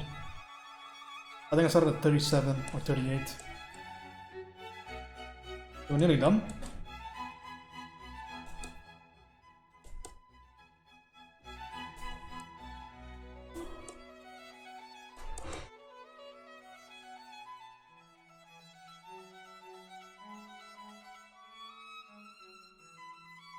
It's been a good stream to come back to. Not too many variations I want to do on the face. I think I like the way that it stands currently. Fan of it. I throw in maybe a couple more layers. Intrigue, but honestly I don't think it needs it. I have the read that I want.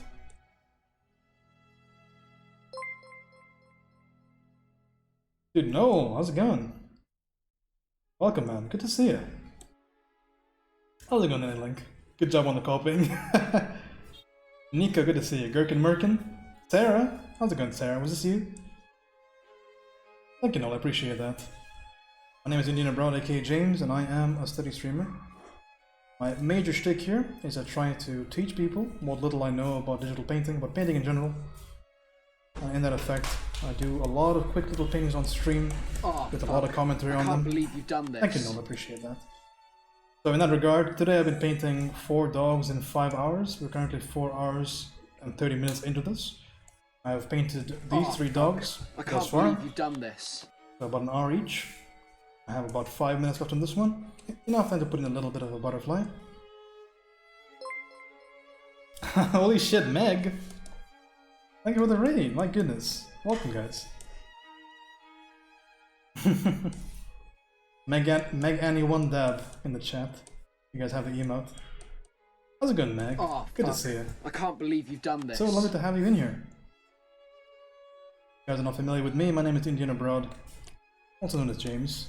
I am a study streamer. Fuck. I can't believe you've done this. Everyone's got a shtick. Meg's shtick is to be insanely talented and beautiful. My shtick is to just talk about what little I know about art. So every time you see me in my stream, most of the time I will be talking exactly about what I'm doing. So I make things very, very clear to the viewer. So yeah, intense commentary and a lot of study work. If you guys would like to see some of my work, I have some over here for you. I'm not going to make you click on that Instagram link. You can if you want to though, would be appreciated. But stuff over here is my work. Some personal original creation stuff over here. Some cloud animals. Some pets in a Baroque style that I got commissioned for. Some general wolfies. Some general big cats. Some mega floofers. I think I have a gigafloofer in here. I have a gigafloofer in here, hell yeah. That's Lord Boof, Lord of the Floof. Sarah, it must be insanely early in the morning for you. This is the Gigadoof right here. The Lord of all Floof. How's it going? If either of you guys, because I got 2 raids, but either of you guys want to drop anything in the chat, you're more than welcome to. I am, I think, 53 minutes into this painting right now. So I'm just finishing up with a little bit of action with this butterfly. I've been challenging myself. I challenged myself today to do 4 paintings in 5 hours. I picked dogs as a subject. So I've finished 3 of the 4 already. This is my 4th one. So I'm just about done actually. This is just you know, for giggles, but yeah, I'm happy that I still have my mileage. you guys want to drop anything in the chat, by the way, you're totally welcome to.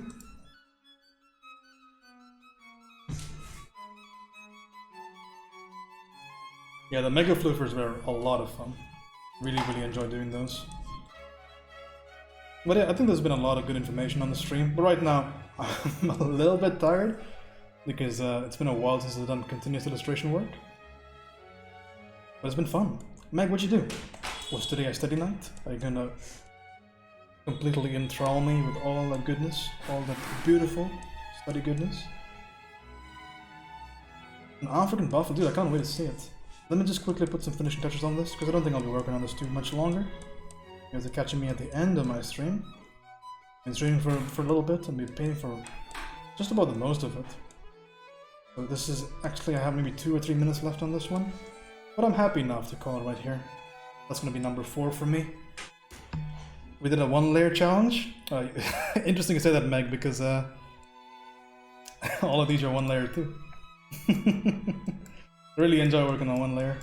It's so freeing, man. Join us, Meg. Join us. Let me see now. I'm a layer added. It makes sense in your line of work, especially. Dude, holy shit, no. Dropping mad goodness on me. It's a good thing I don't have to go back to painting, because I would have to be compared to this. Watercolor crayon, huh? That's sick. This is what Noel dropped in the chat. Let me rotate this for you. Easier viewing. That's really cool. I grew up around water buffaloes. We have this thing, a cultural thing in my hometown, where they have races. The farmers that own these buffalo, they have races in the mud. It's a big thing where I live. Crappy phone photo? Well, it's definitely not a crappy drawing. Oh, sorry.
I think we're good.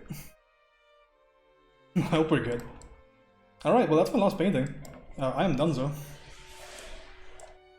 Sorry, well I think somebody's like cleaning the roof or something outside, but like the window's open because it's really hot here. So yeah, it's gonna be very audible. It's gonna be my last painting, I think. You can hear it a little bit, I think. I don't know how loud that is. If it's too loud, tell me. But we're not gonna be streaming for too much longer. But I'm glad that I managed to catch you beautiful people at the end of my stream. Great job, by the way, Noel. And of course, Meg goes without saying. One of the preeminent streamers on here. Just a bastion of a solid work ethic and incredible ability. But solid work, by the way, Noel. Holy shit, really good stuff. That's Noel in the chat that did the buffalo here. Where's the buffalo? Where'd it go? Are you hiding from me? Could have sworn it was somewhere here. I will just drag it in here again. That's Noel's work. Check him out. Love people that draw animals. Big fan of it. Really good stuff. Love the palette as well. I didn't mention that.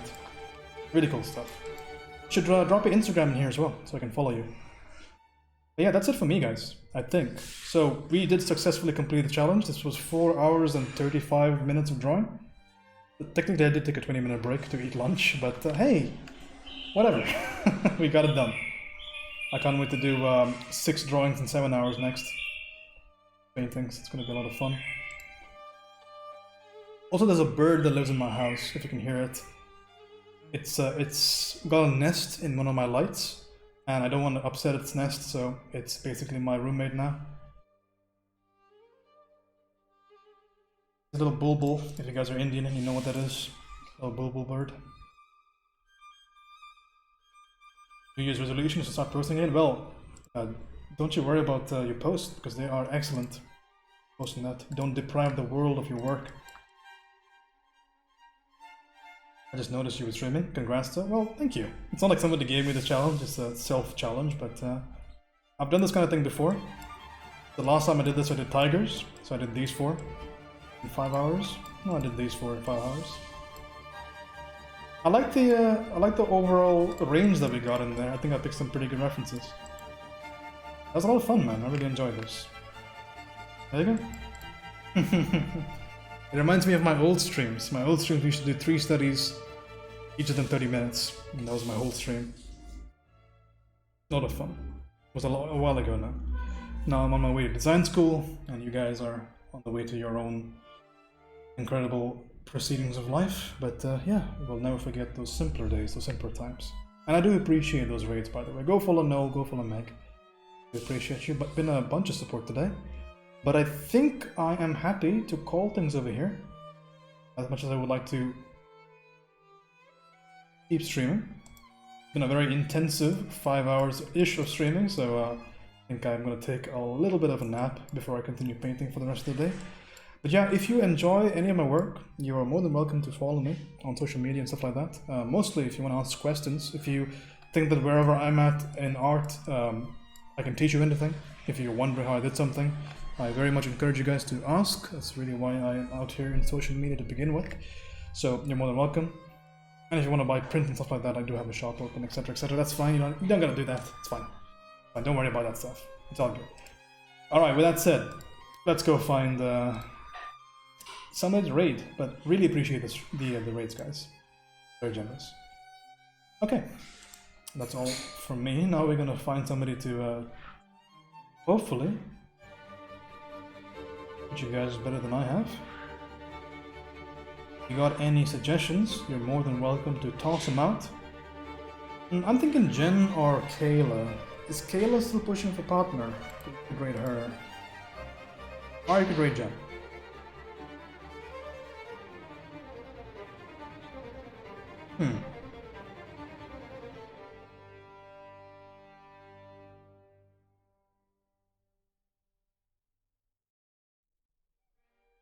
Well, Kayla's on a break right now. You can rate Jen. Sounds fair to me.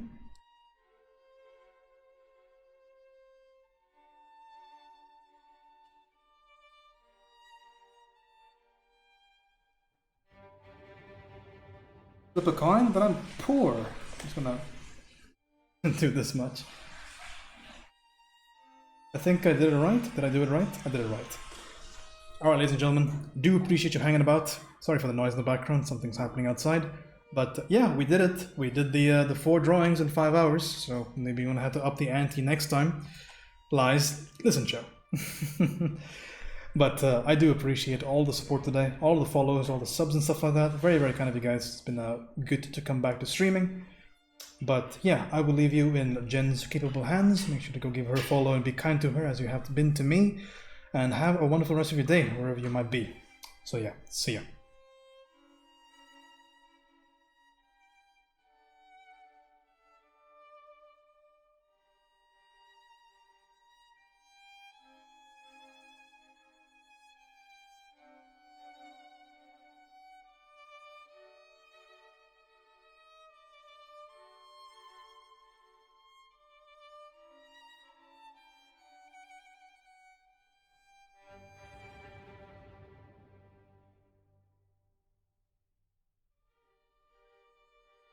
What you can do with knitting and why machines can do it is because it's all stacked vertically, whereas crochet is horizontal stitches that are twisted, and there isn't a machine that can actually do the frickin' frack. James, oh my god, what?